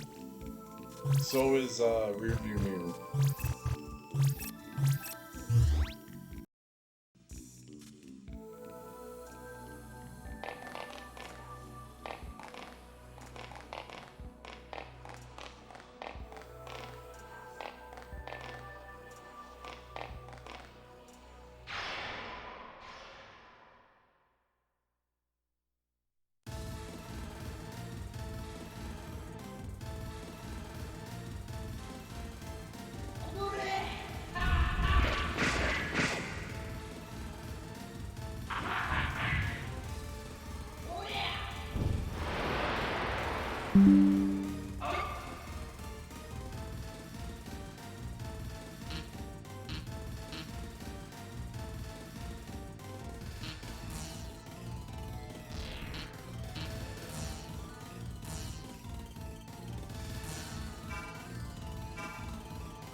strategy is diabolical. The only reason I say no to that is because gang mentality.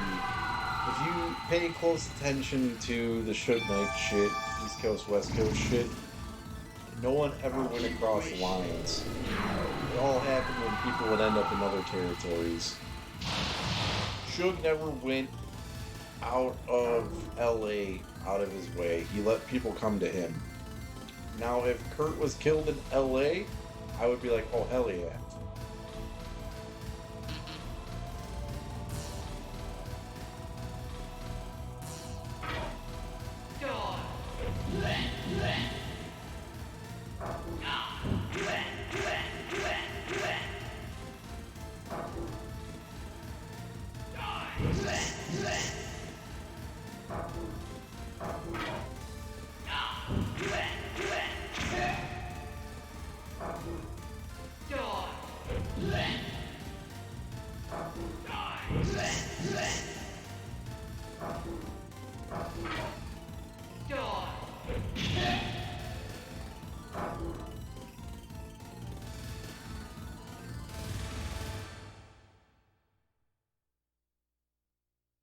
That is a solid theory, though.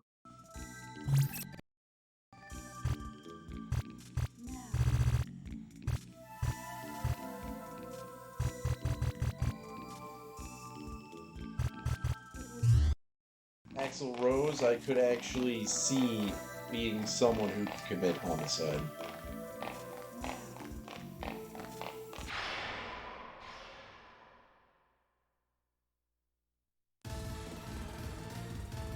That guy is so fucking emotional with the little shit that he has blown up about over the years, especially when he was on top of the world. Oh yeah. I could that is viable as fuck.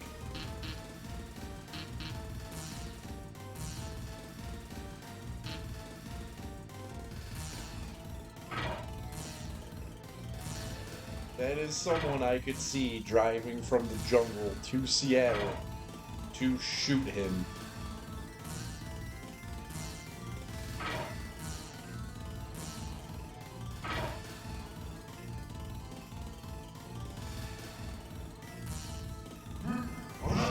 They almost got into a fist fight at one of the VMAs, if I remember correctly.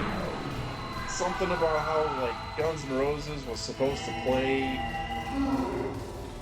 and they were contacted first, but Nirvana started getting more popular, so they booted Guns N' Roses off of the slot, and they had Guns N' Roses open up untelevised, and Axl Rose was all pissed off about it because he didn't get any exposure.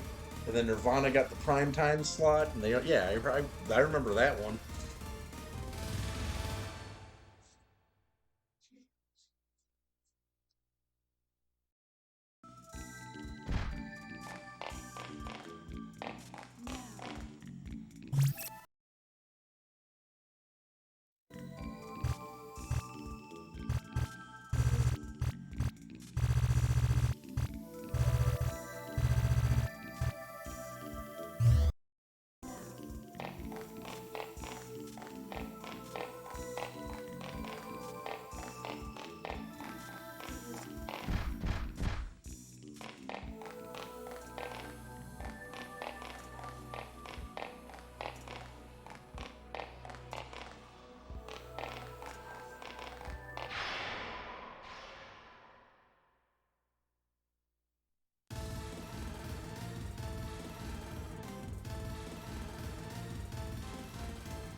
Don't understand what new evidence they think they found.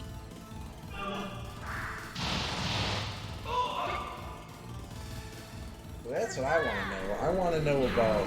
I want to know what evidence they fucking found.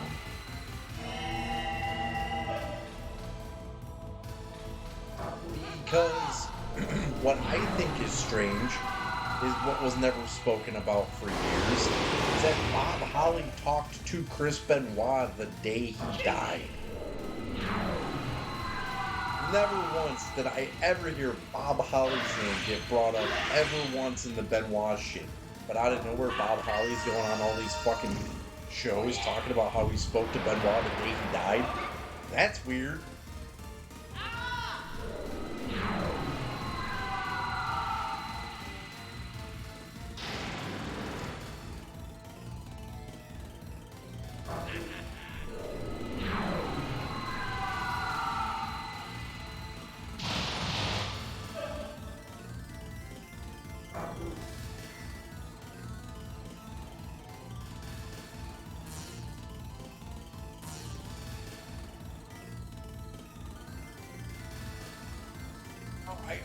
I know that, but what I'm saying is that has never been brought up once. Since what? What year was that? 2006? 2007?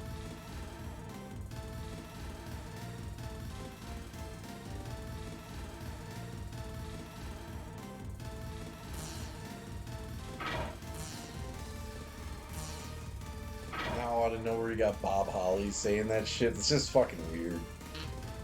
Bob Holly was never one of the people that spoke about Benoit. It was always like Chavo and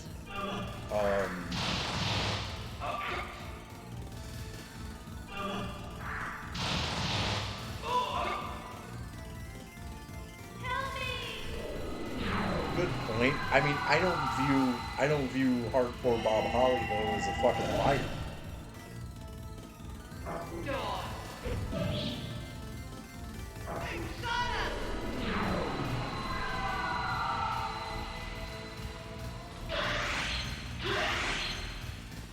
Oh yeah, I mean, I look at him as a bully. I mean, I think the only thing that guy ever lied about was his weight class.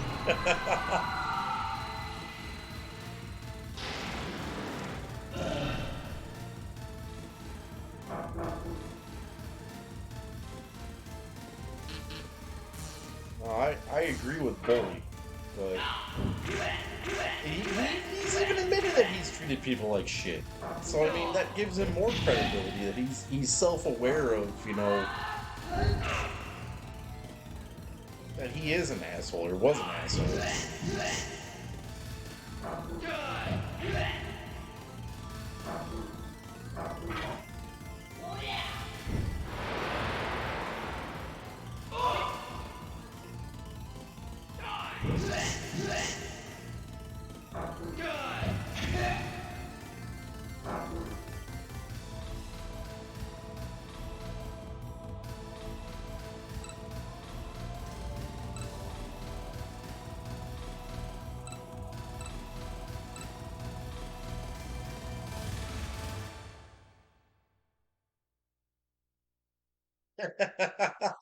I don't think anyone ever told him that, brother.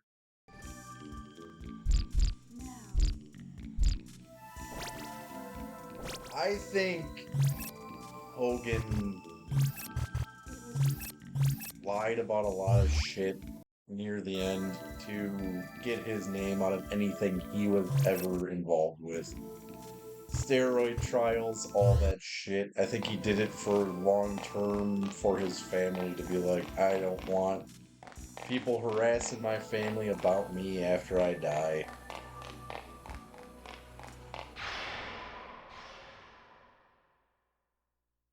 Just chalk me up as a racist liar. Leave my family the fuck alone.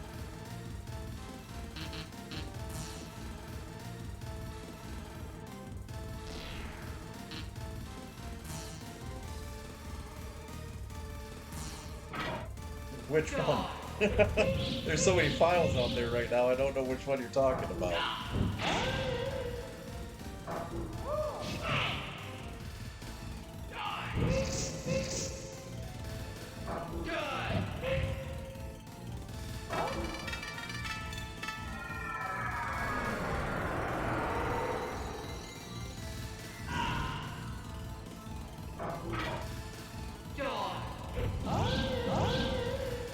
see it. Hey, I don't know, man. Maybe I don't see it because Hogan had a lot of younger fans.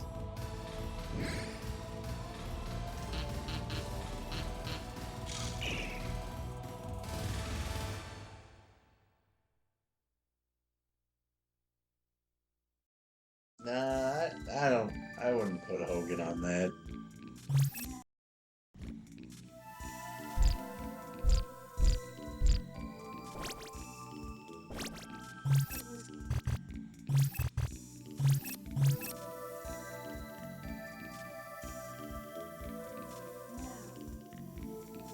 Yeah.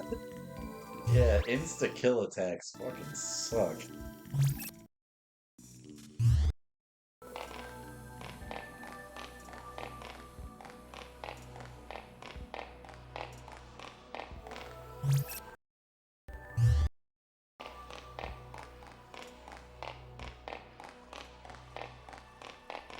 You know what else sucks? People who design these goddamn hallways. I think I just found it.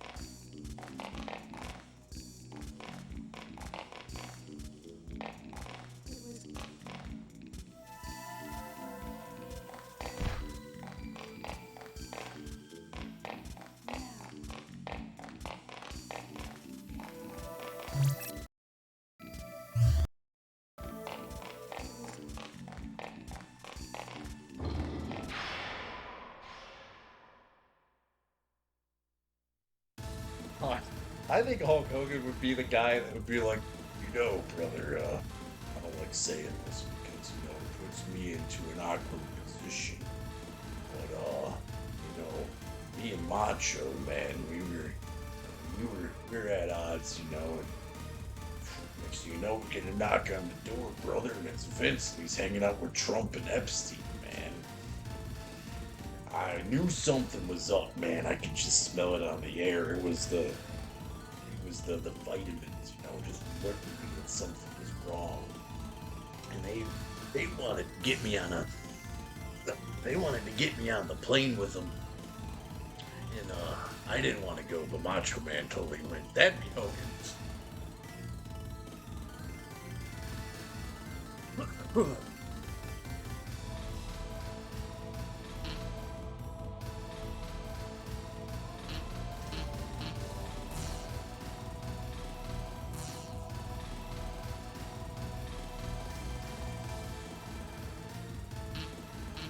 Yeah, exactly.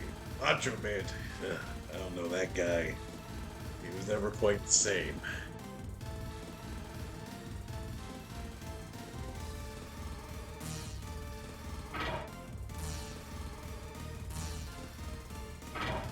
Then, after he'd say that, he'd have Brutus the Barber Beefcake ready to sit there and be like, "Yeah, what he's saying is true, man."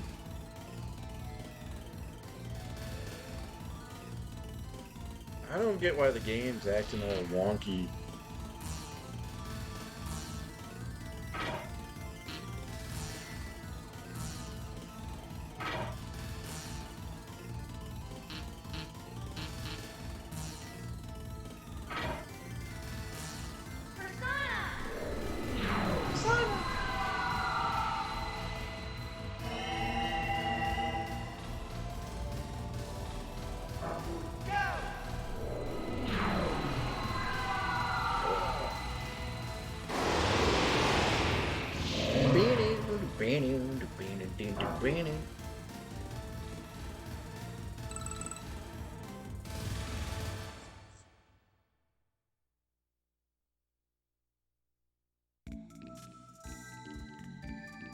Dude, 500 eggs? Oh, man. It's like how many Mountain Dews I got in my refrigerator.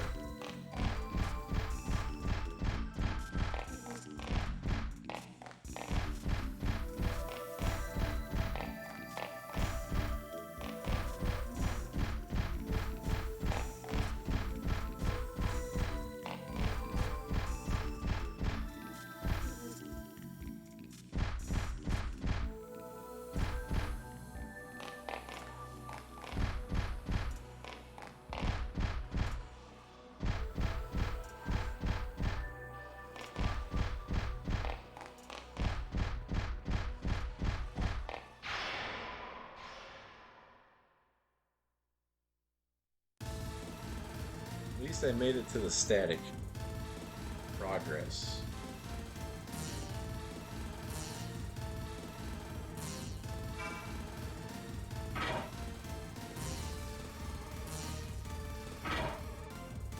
If anyone falls asleep before the end of this game and I'm not here tomorrow, or before the end of the stream and I'm not here tomorrow, it's because I stayed up till 4 o'clock in the morning beating this game.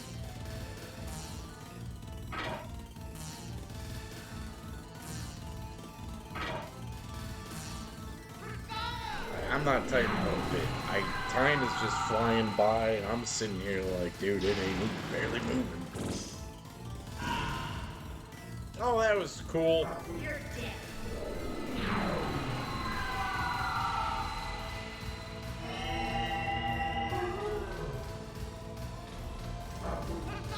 I've never understood that about eggs. Like, is an egg a chicken fetus?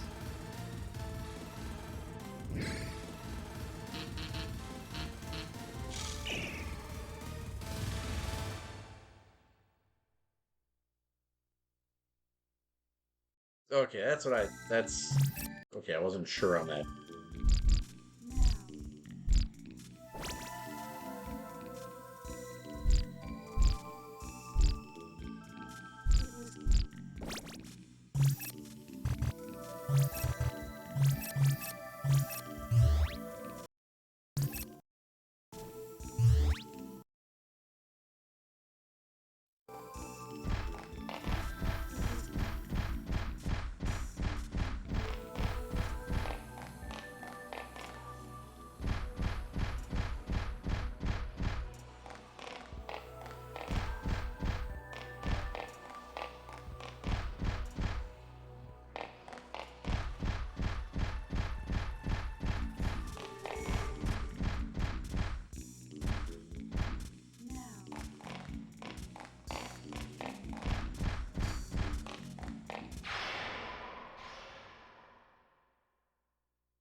Really?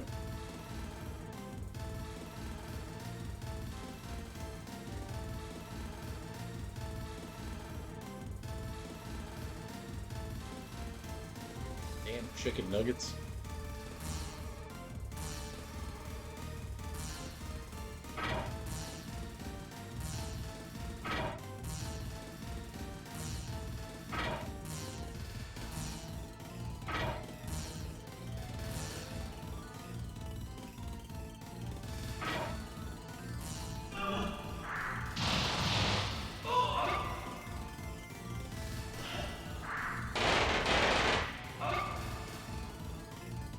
You're dead.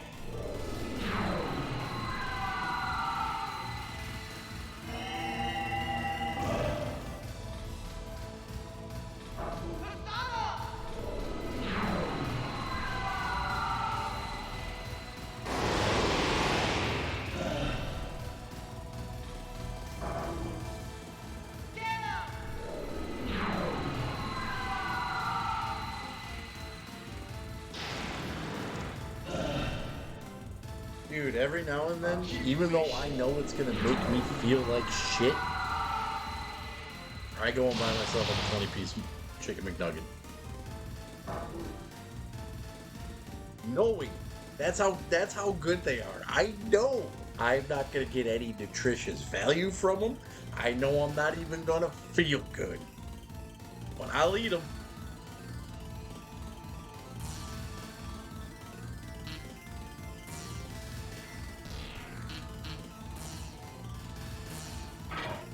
Dude, I don't know if it's my body that's changed or if McDonald's has changed, but I'm eating a double cheeseburger meal from McDonald's used to make me feel good, and like, I felt like I actually ate something. Nowadays, dude, I get 2 cheeseburgers from McDonald's, and by the time I end up finishing the second one, I feel like I'm gonna throw up already. I just feel like shit for the next 2 days. Like my body is smacking me in the brain like, that wasn't real food.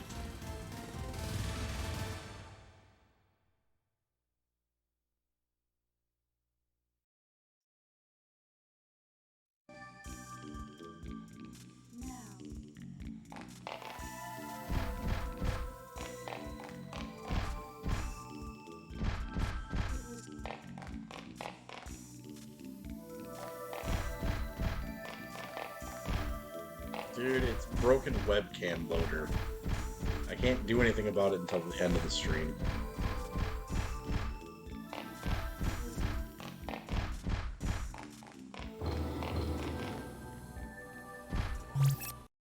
I'm starting to think there's another way into this.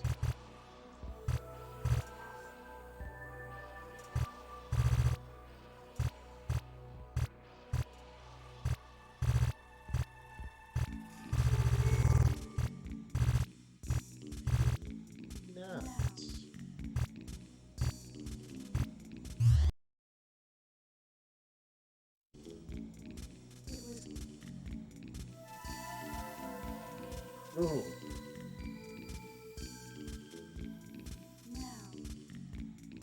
Ooh.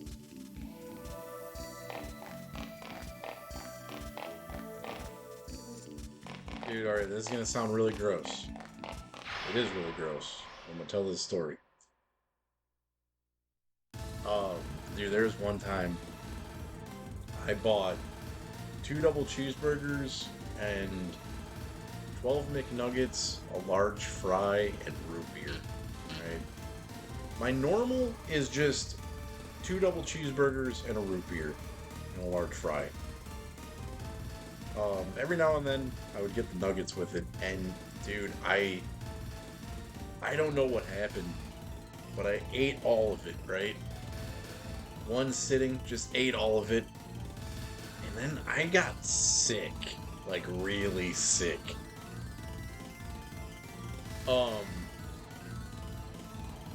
What happened was,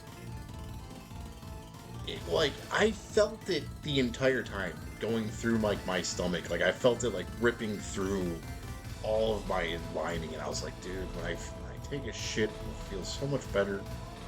Just let it pass. And it got to about like here, and I was just like, that don't feel right.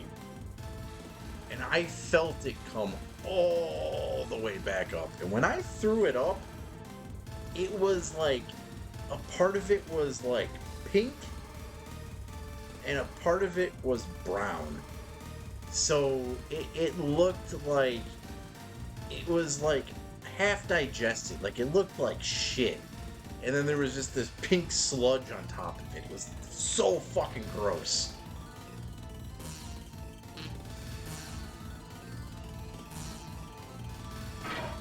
I didn't eat McDonald's probably like for like 5 years after that, dude. That was gnarly.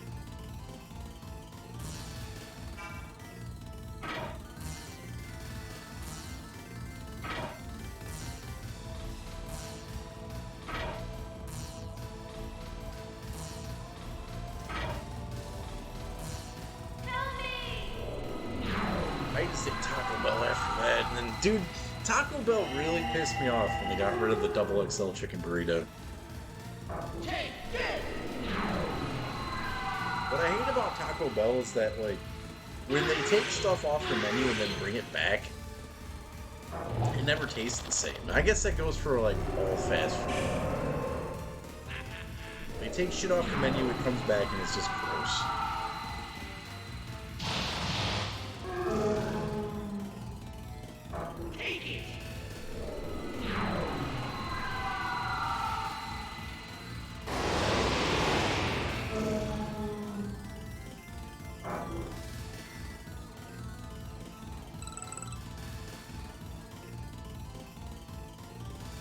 Well, Burger King food poisoning sounds horrendous.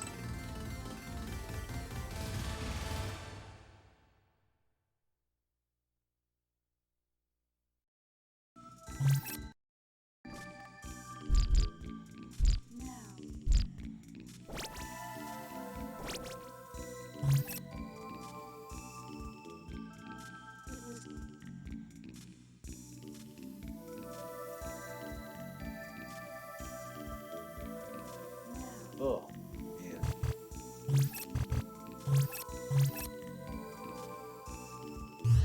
Well, I clearly don't watch my calorie intake. I don't think I ever will.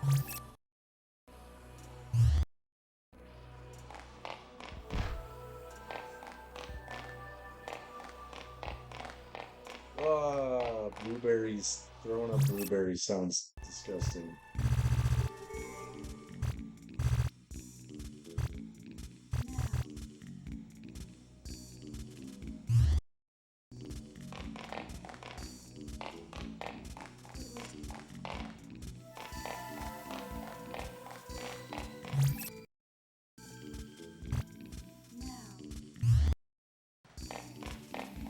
Dude, throwing up corn sucks too. That hurts.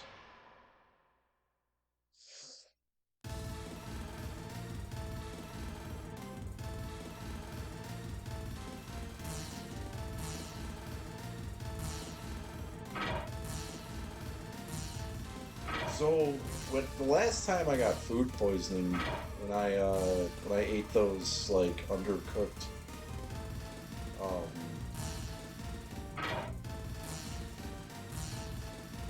I had like that southwestern bean thing, and I ate those undercooked fucking pizza rolls, dude. And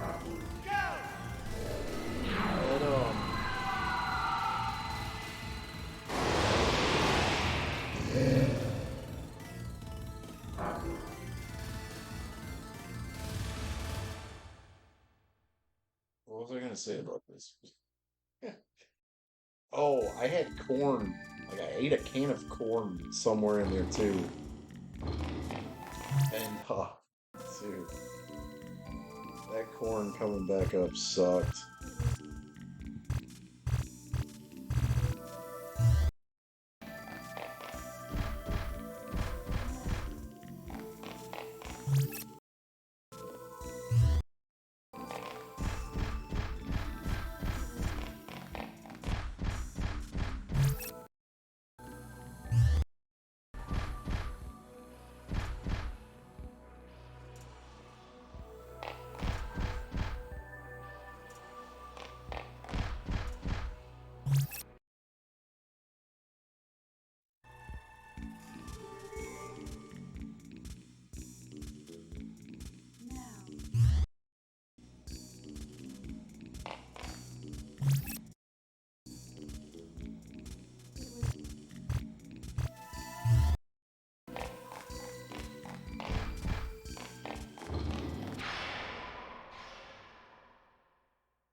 Dude, I don't even really like blueberries, man.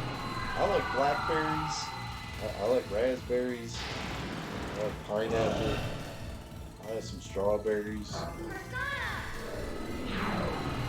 I can't eat oranges. I don't like blueberries.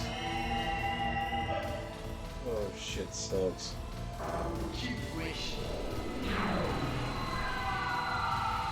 Kiwi's alright. I don't like lemon.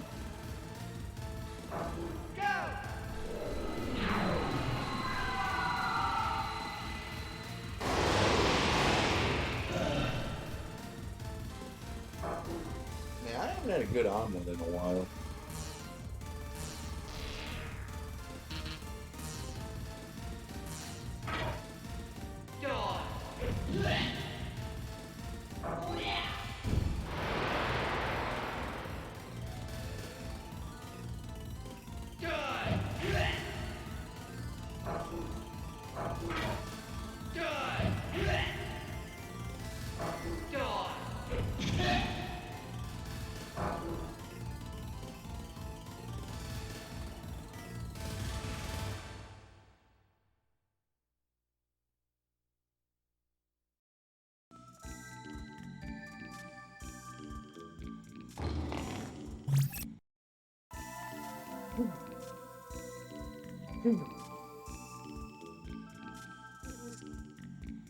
Dude,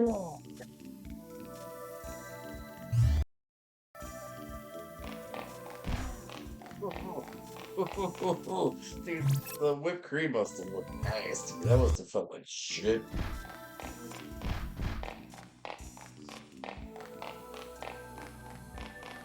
And I know cake don't feel too good.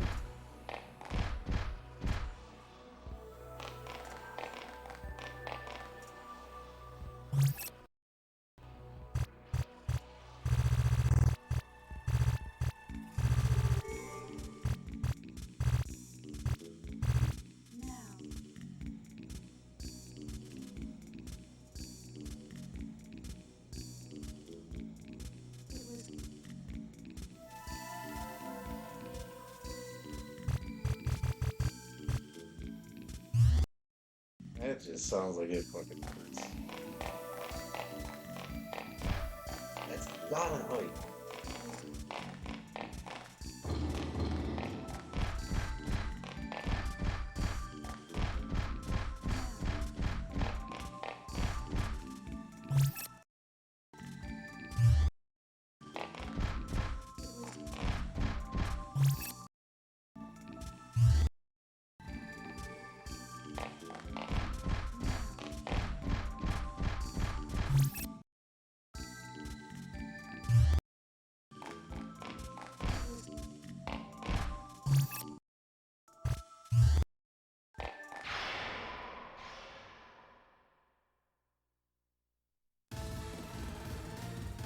I like Mudvayne. I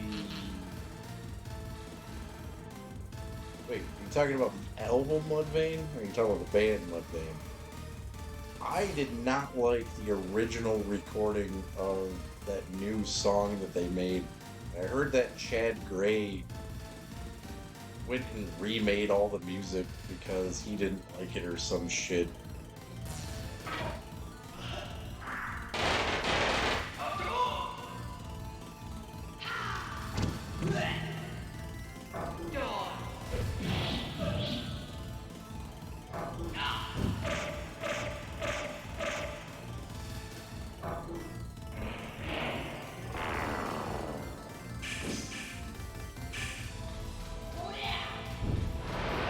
I'm still pissed off that I didn't hear about that System of a Down Soldier Field show until after it like was way past done.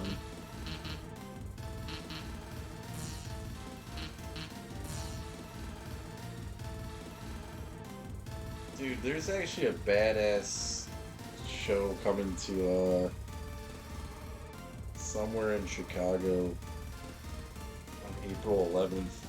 Something called Death Fest. Fucking Pig Destroyer is playing Crawler in the Yard in its entirety.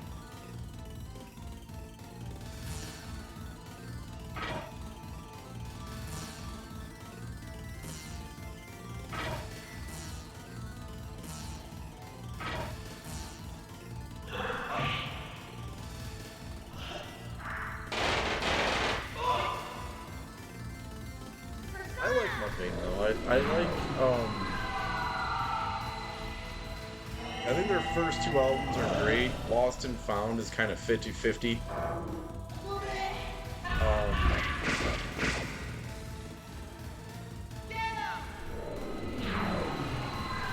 I hate um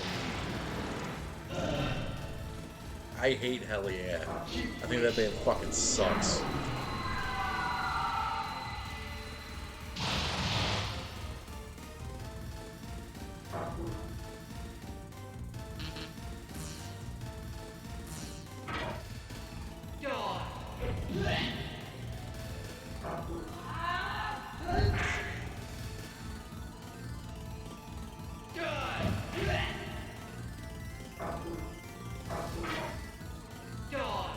I just really hated that alcohol and ass. I fucking hate that song.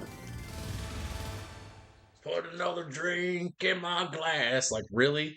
You couldn't think of something better to write than that? You are a talented lyricist, and that's what you fucking came up with?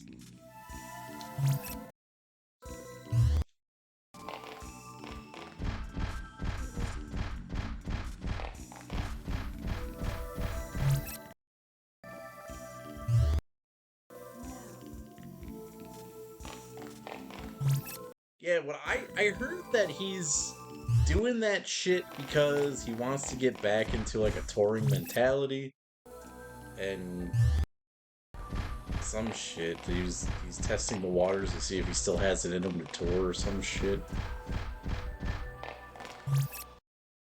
I think his wife is cooler than he is. The chick that's on Turbo.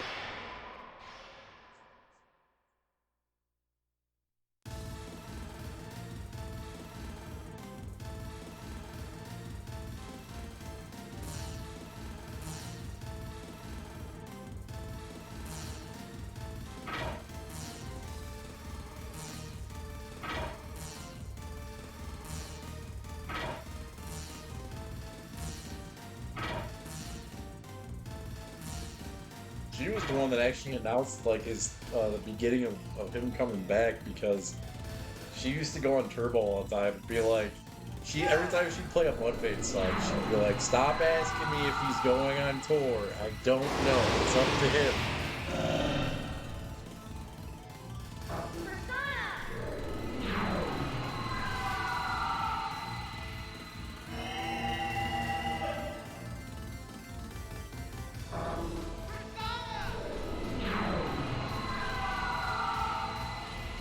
I think Mudvayne is what you get when you mix Slipknot and Tool.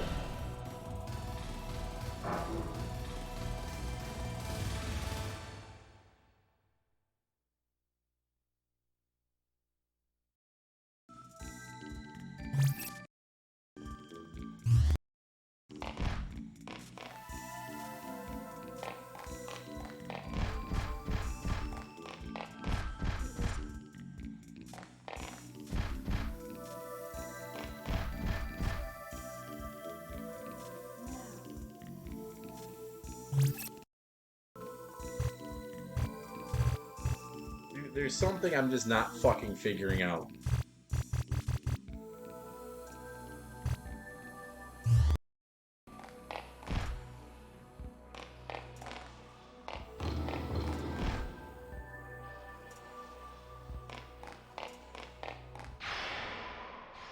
Is there a fucking switch somewhere?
back down to the second floor.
$44.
you for all the lava swords, game.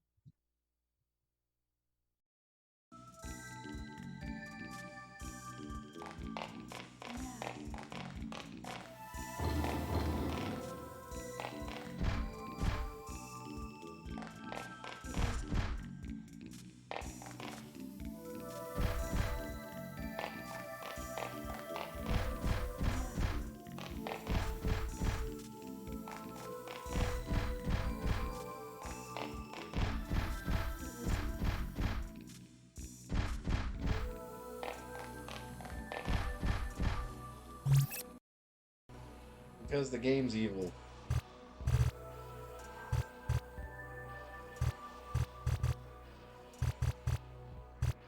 Do you know what to do, by any chance? I can't figure it the fuck out.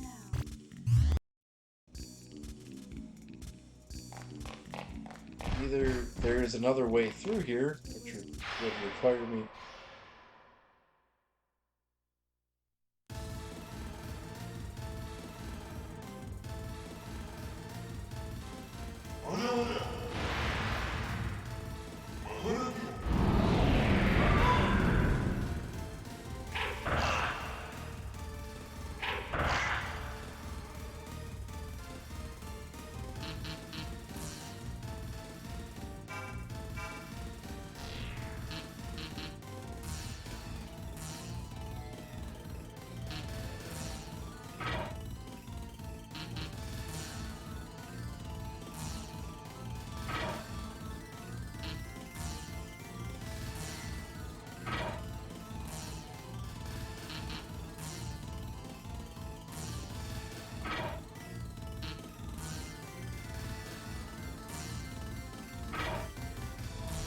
I'm assuming there's a switch or something I have to pull.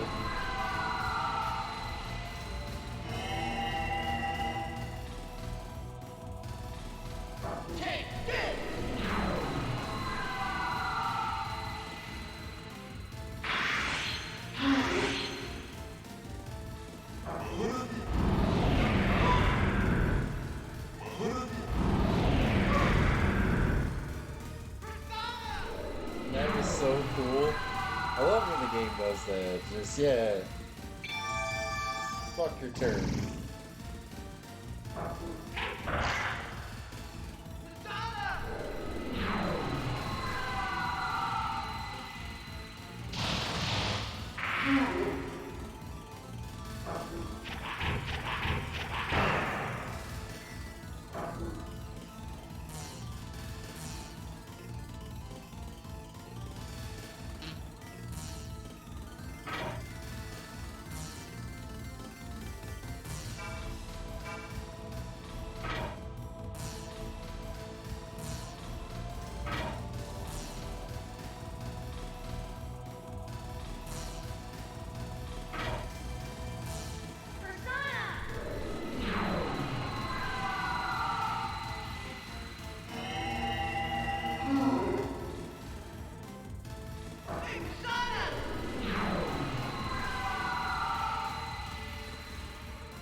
I just need to know what the fuck to do to get through this part of the game.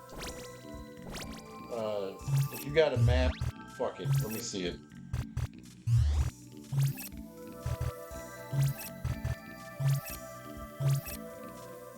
So I have a feeling there's a switch or some shit. This part doesn't make any fucking sense.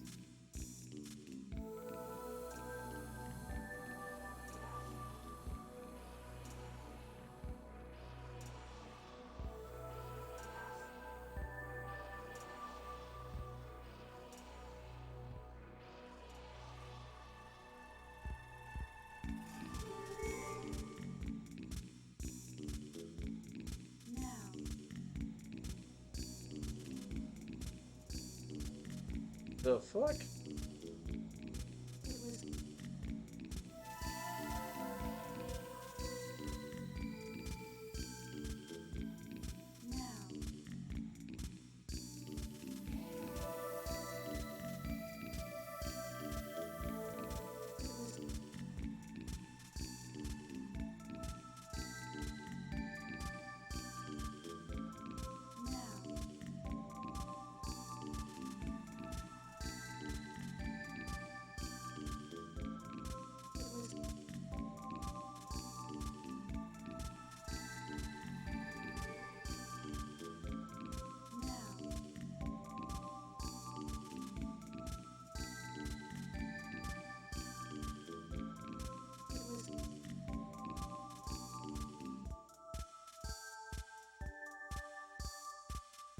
I have no idea what the fuck I am looking at.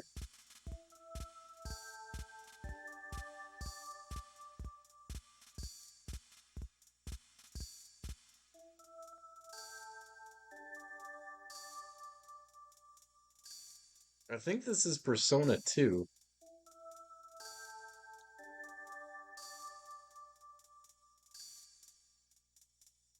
I am at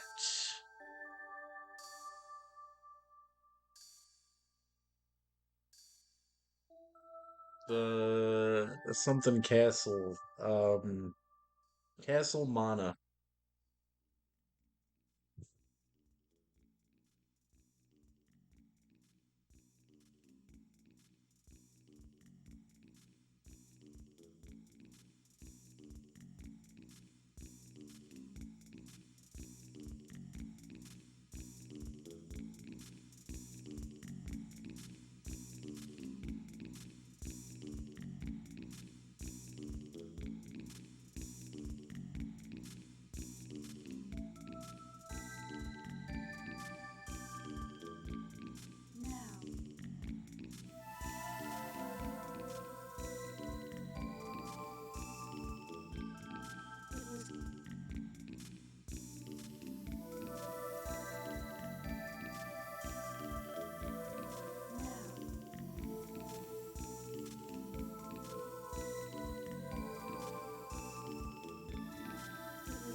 No one is explaining this.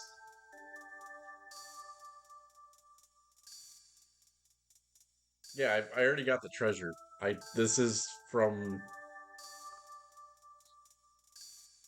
I'm at where I need to be.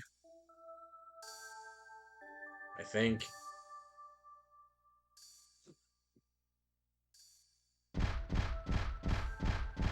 Like this is the part, so like I'll show you on the map. So when you take the other stairways, it takes you around the perimeter.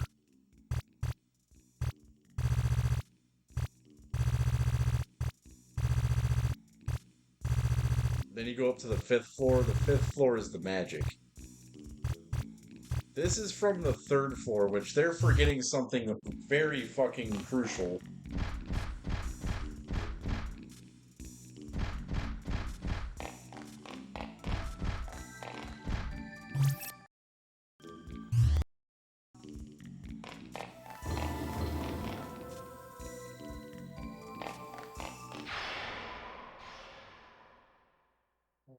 I'm about ready to just go save the fucking game and call it a night.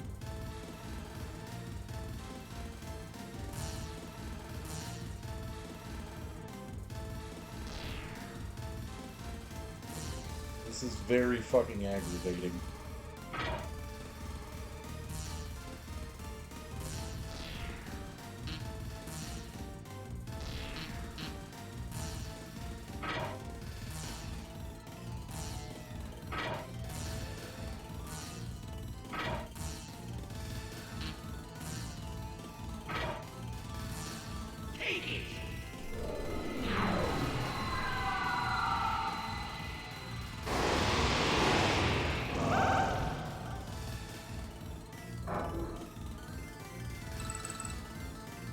Take one more fucking attempt at this, I guess.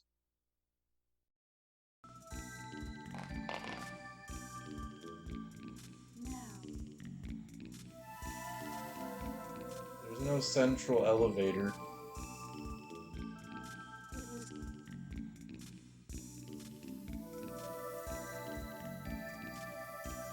There it is. The 3rd floor northeast corner for loot. Switch on the 5th floor to open boss path, and that's what I need.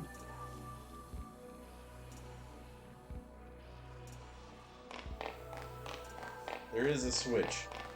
That's all I needed to know. There's a fucking switch.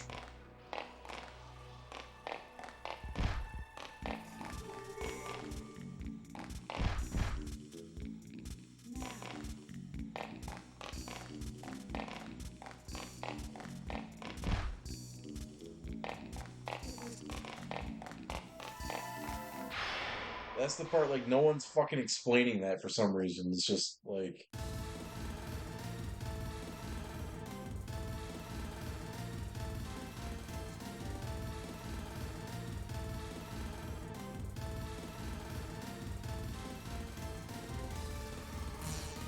Dude, you should look up how much the fucking strategy guide for this game is. It's more expensive than the game.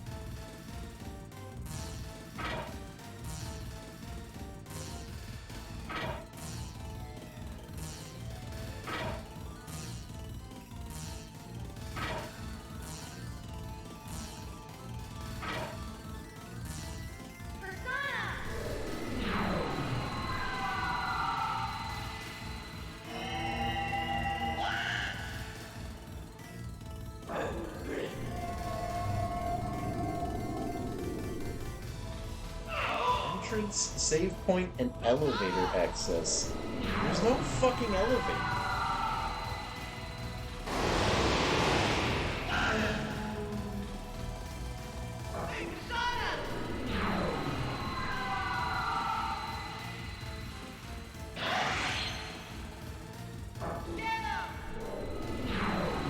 There's no save point either.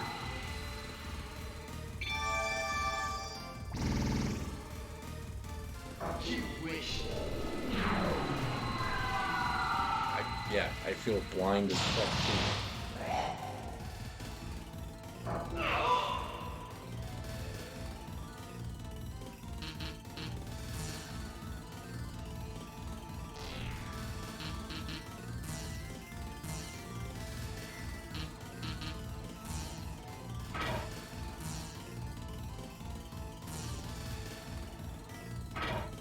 Yeah, I feel like part of that information is about the PSP version.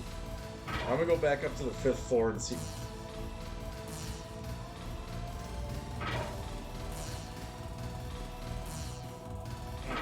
Do you have work tomorrow? Help me!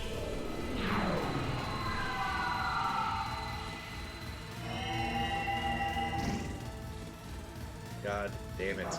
Alright, so I'm thinking I'm just gonna save the game and just come back at this tomorrow. I don't know where the fuck almost 9 hours went to in this game. I feel like I've got nothing done.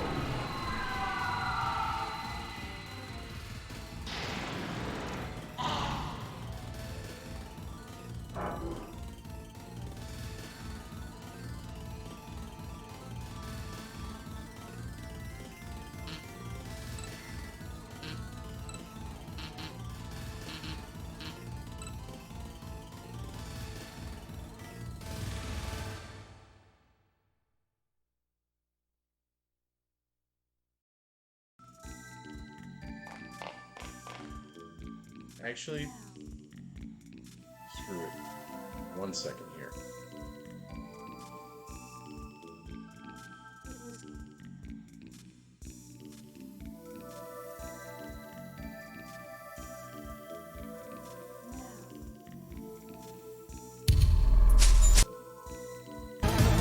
Why are you gonna call the video fucking return the Castle Mana second visit when you're gonna start in the stupid fucking forest?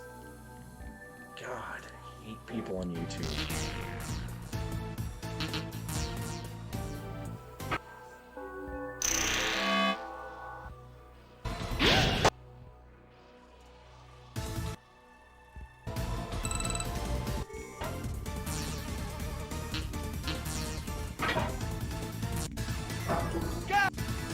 Persona!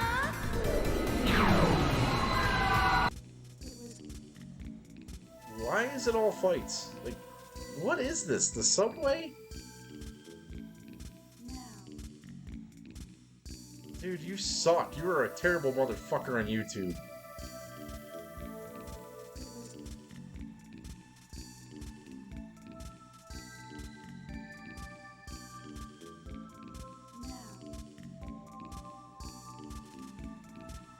Yeah, I think the PSP version's a lot different.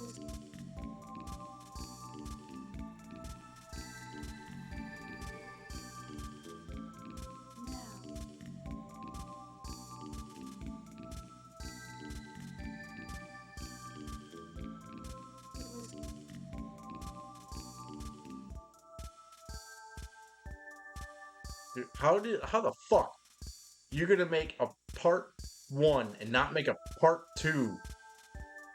Blue Knight Knight, you suck.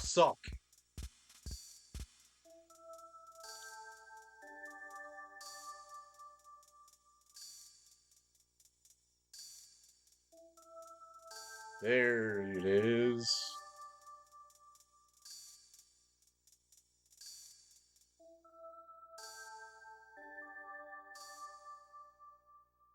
Why do you make your videos in 10-minute increments?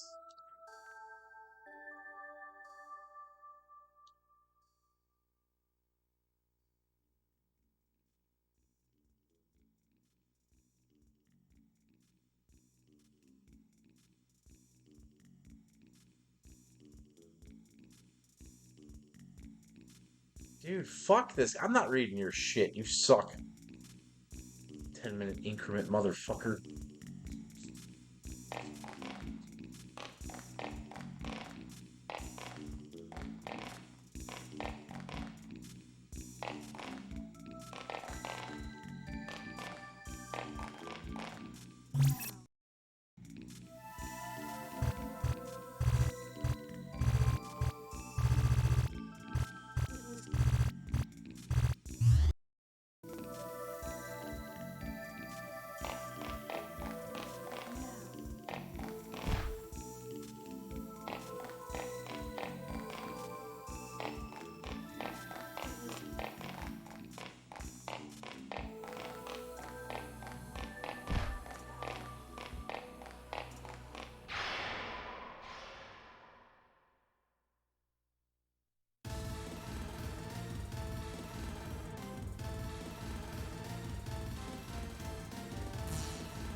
that is the PSP version.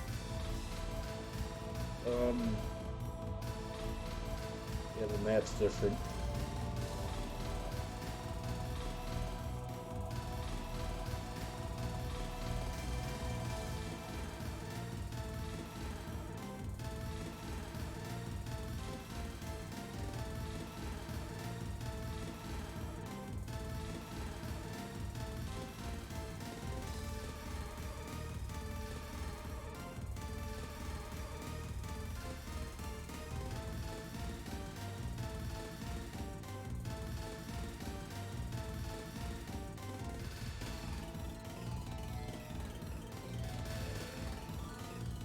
Doesn't say anything about a Switch, though. I don't know if the Switch is only in this version. Try looking. When you look up walkthroughs of this game, type in Revelations Persona, not just regular Persona.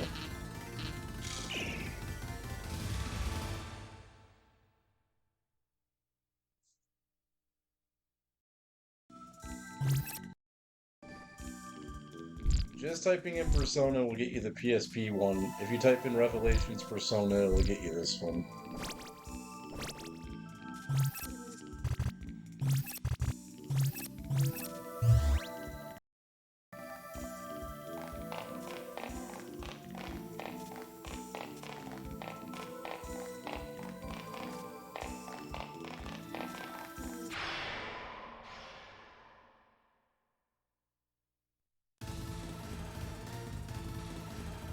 The guide I found on GameFAQs was just like, yeah, just walk to the end, just go to the boss dungeon. Like, yeah, okay, I know where that is.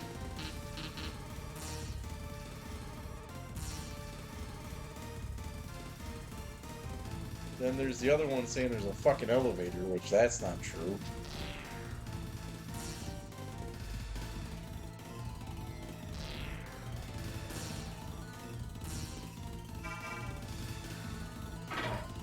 I found some asshole's video on YouTube that's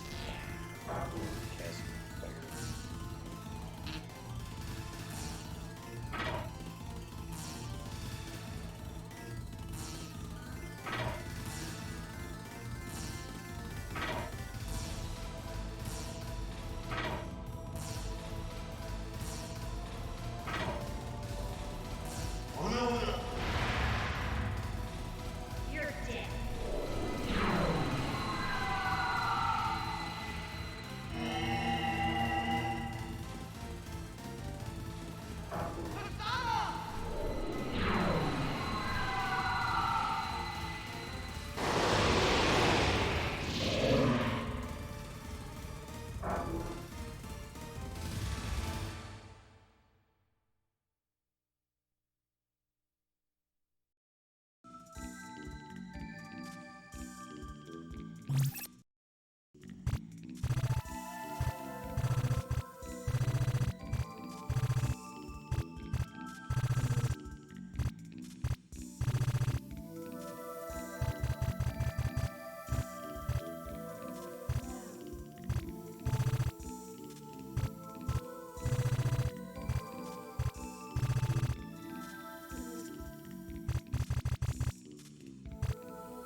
Yeah, I don't get it.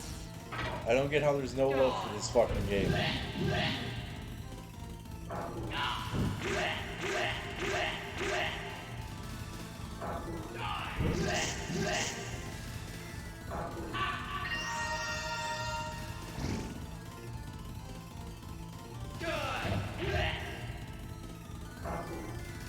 This is the type of shit that if I was playing this as a kid, I'd be like, it's broken!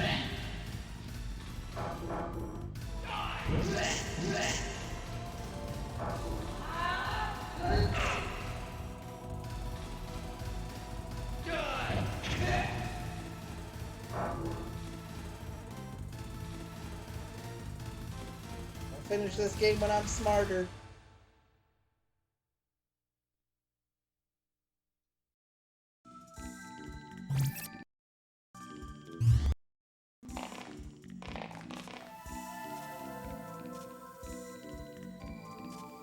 Yeah, did that.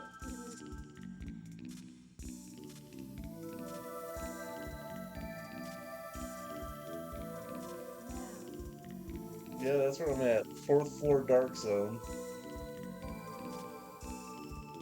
Like, why? There's.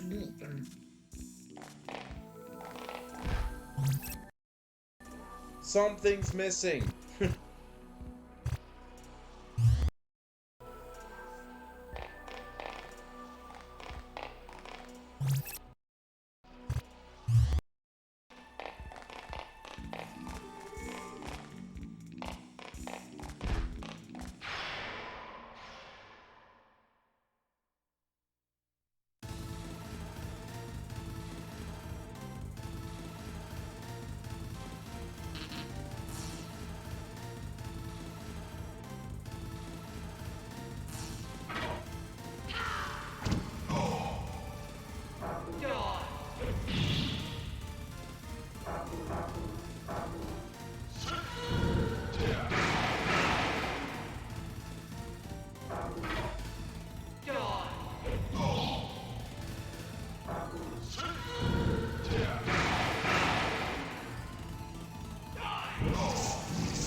There it fucking is.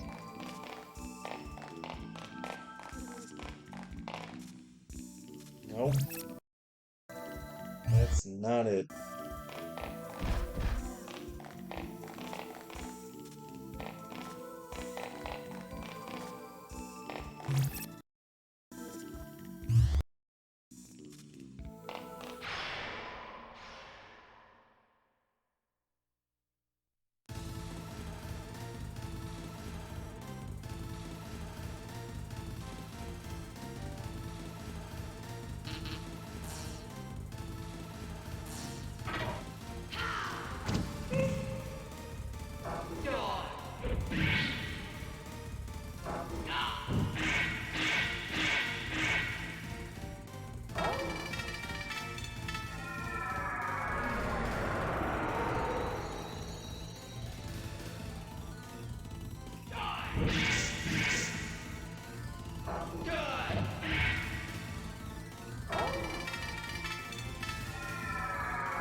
That's Persona 2.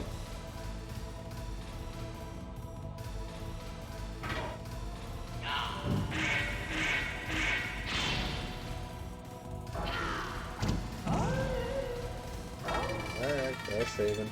Save.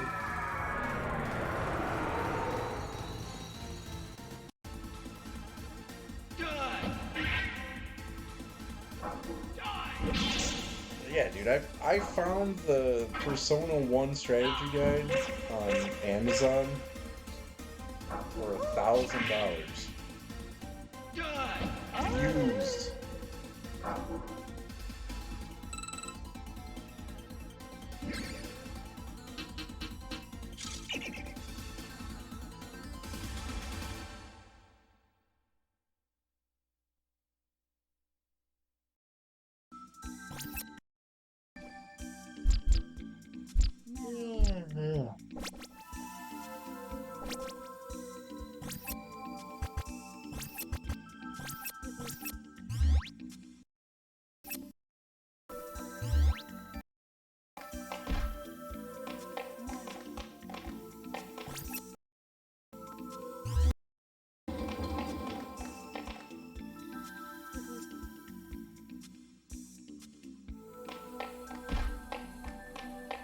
No, it ain't worth $1,000.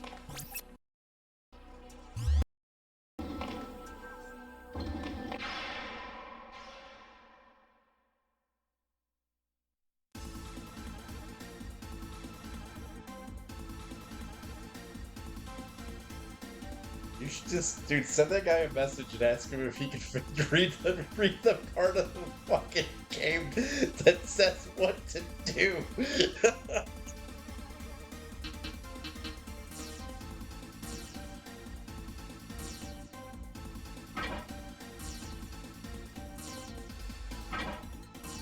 Just be like, hey man, I'm not sure if I believe that this is a real strategy guide. I need you to go to the Castle Fauna part and explain to me what to do in the dark room. If you can tell me that, I'll buy it.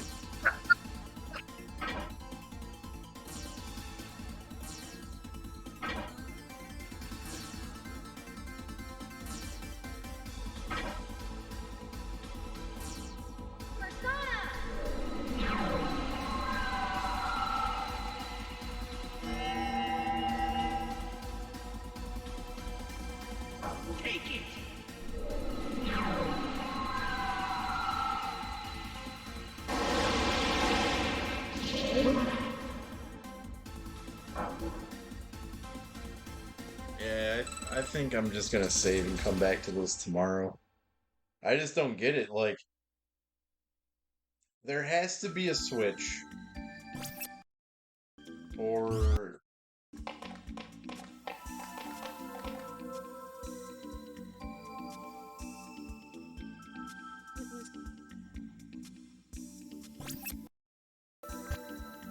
there's a switch or a trick to it. Like, I don't know which one it is.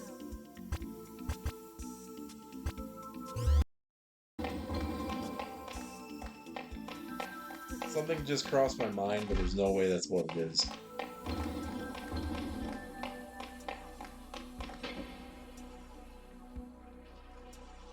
It would be marked on the map.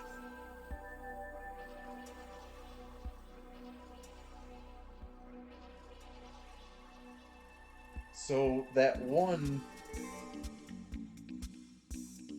Don't fucking freeze.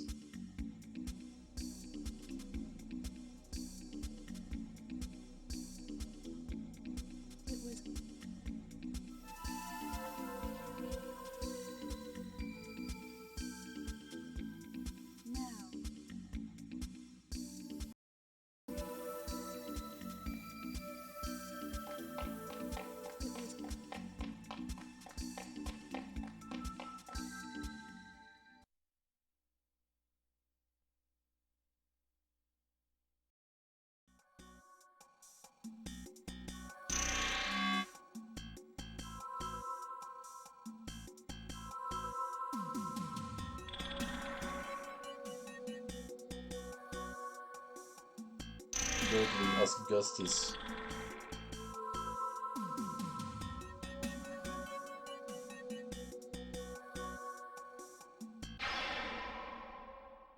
We are like right at the end of this goddamn game.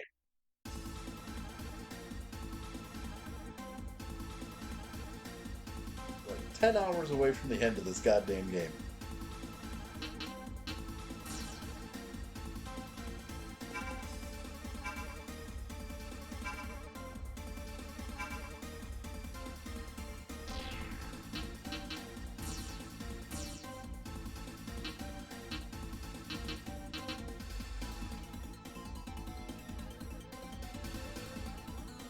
That's good.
try to make a note of it.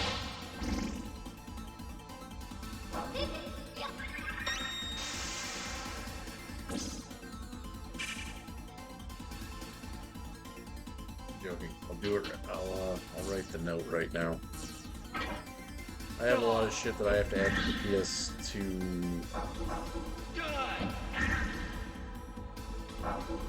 I have to do a lot of shit to the PS2 list.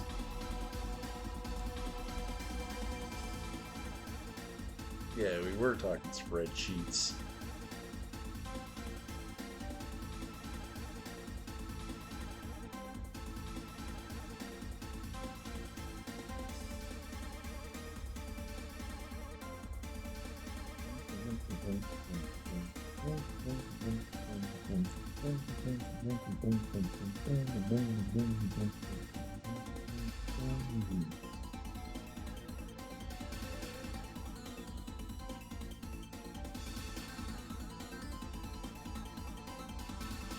Yeah, I was thinking that too. That I can actually go. I think I might be able to go back to the Velvet Room and fucking get the thing I want.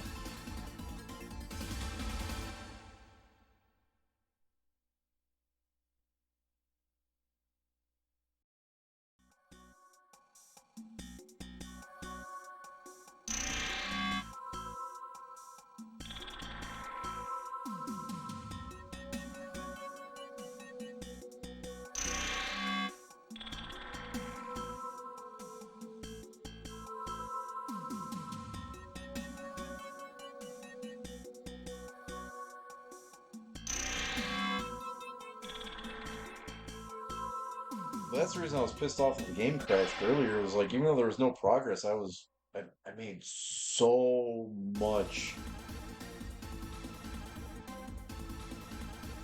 fucking leveling.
Hey man, I got double dribble on NES too, man. Don't lowball me. I know what I got.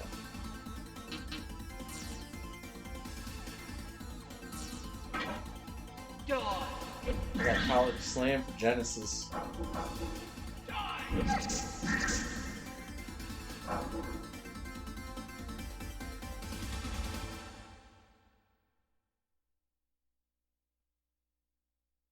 I don't know what I paid for it.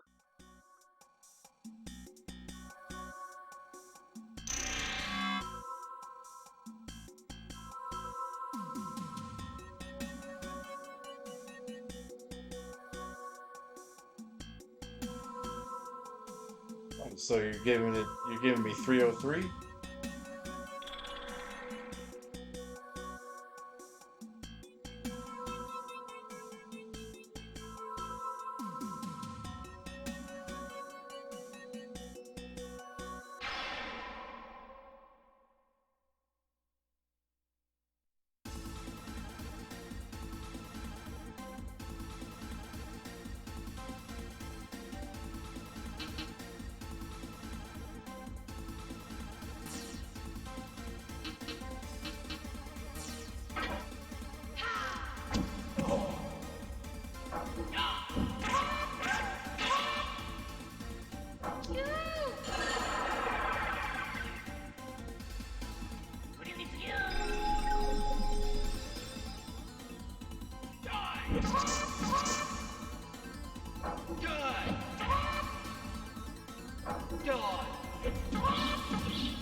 goddamn screamer.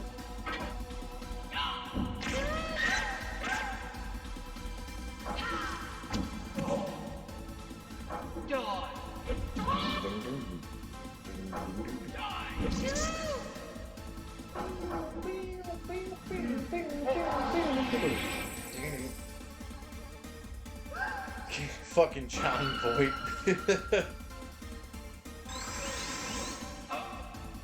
Yeah, that's John Boyd's car. I know him. I went to dental school with him.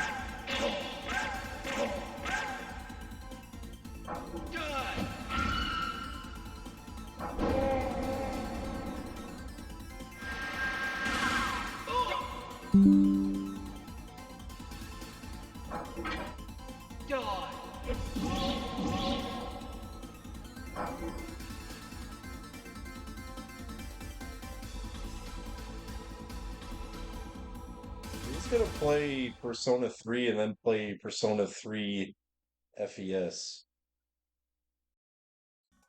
Are they the same game?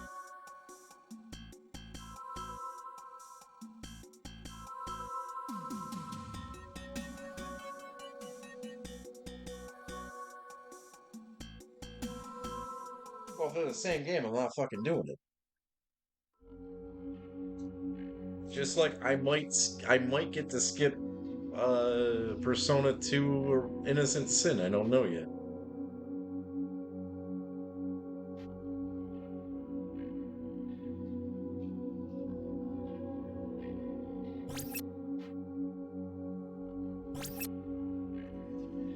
Or not Innocent Sin, Eternal Punishment. If Eternal Punishment's the same thing as Innocent Sin, I'm not fucking playing it. Which I can't find any information on that either.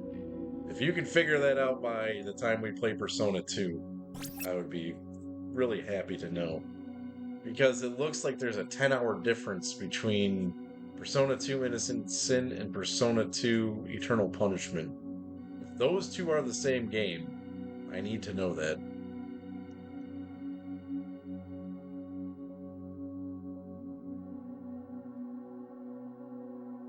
Oh my god. I feel like we got a whole bunch of fucking nothing done.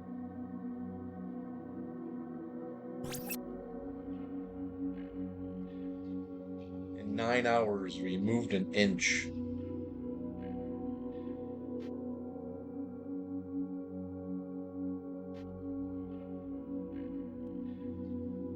Alright, cool. I'll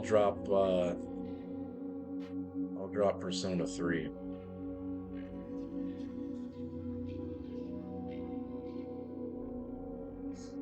Remind me to do that later. Well, I'll remember. I just won't play. I'll fix it when I get there.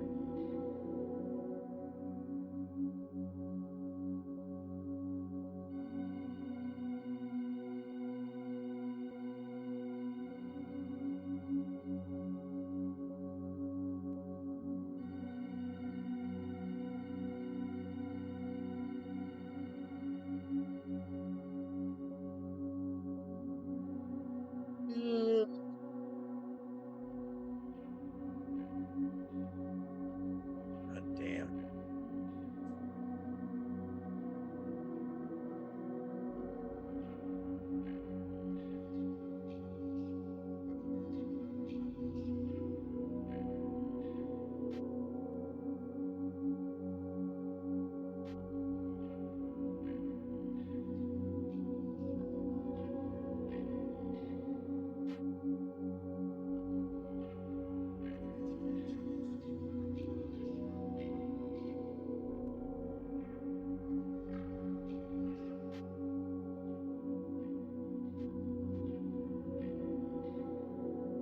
Alright.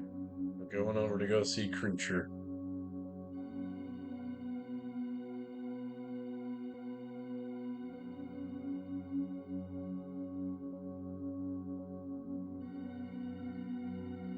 So, both Persona 2s are totally different games.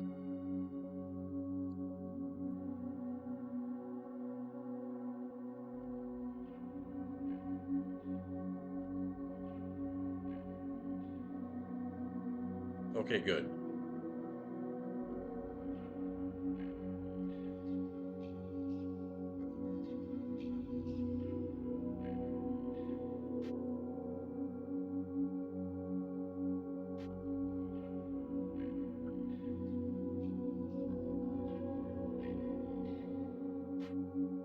Peace out, everybody.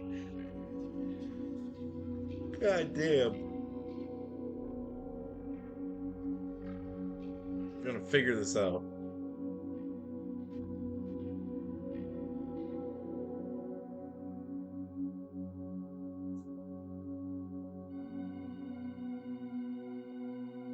Okay, it's a re-release. Alright, I'll see all of you tomorrow. You guys take it easy.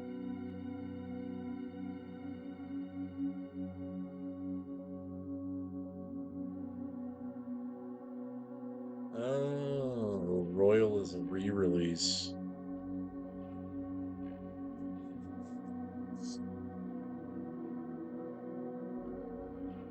Alright, guys. We'll be back to this shit whenever the fuck I wake up tomorrow.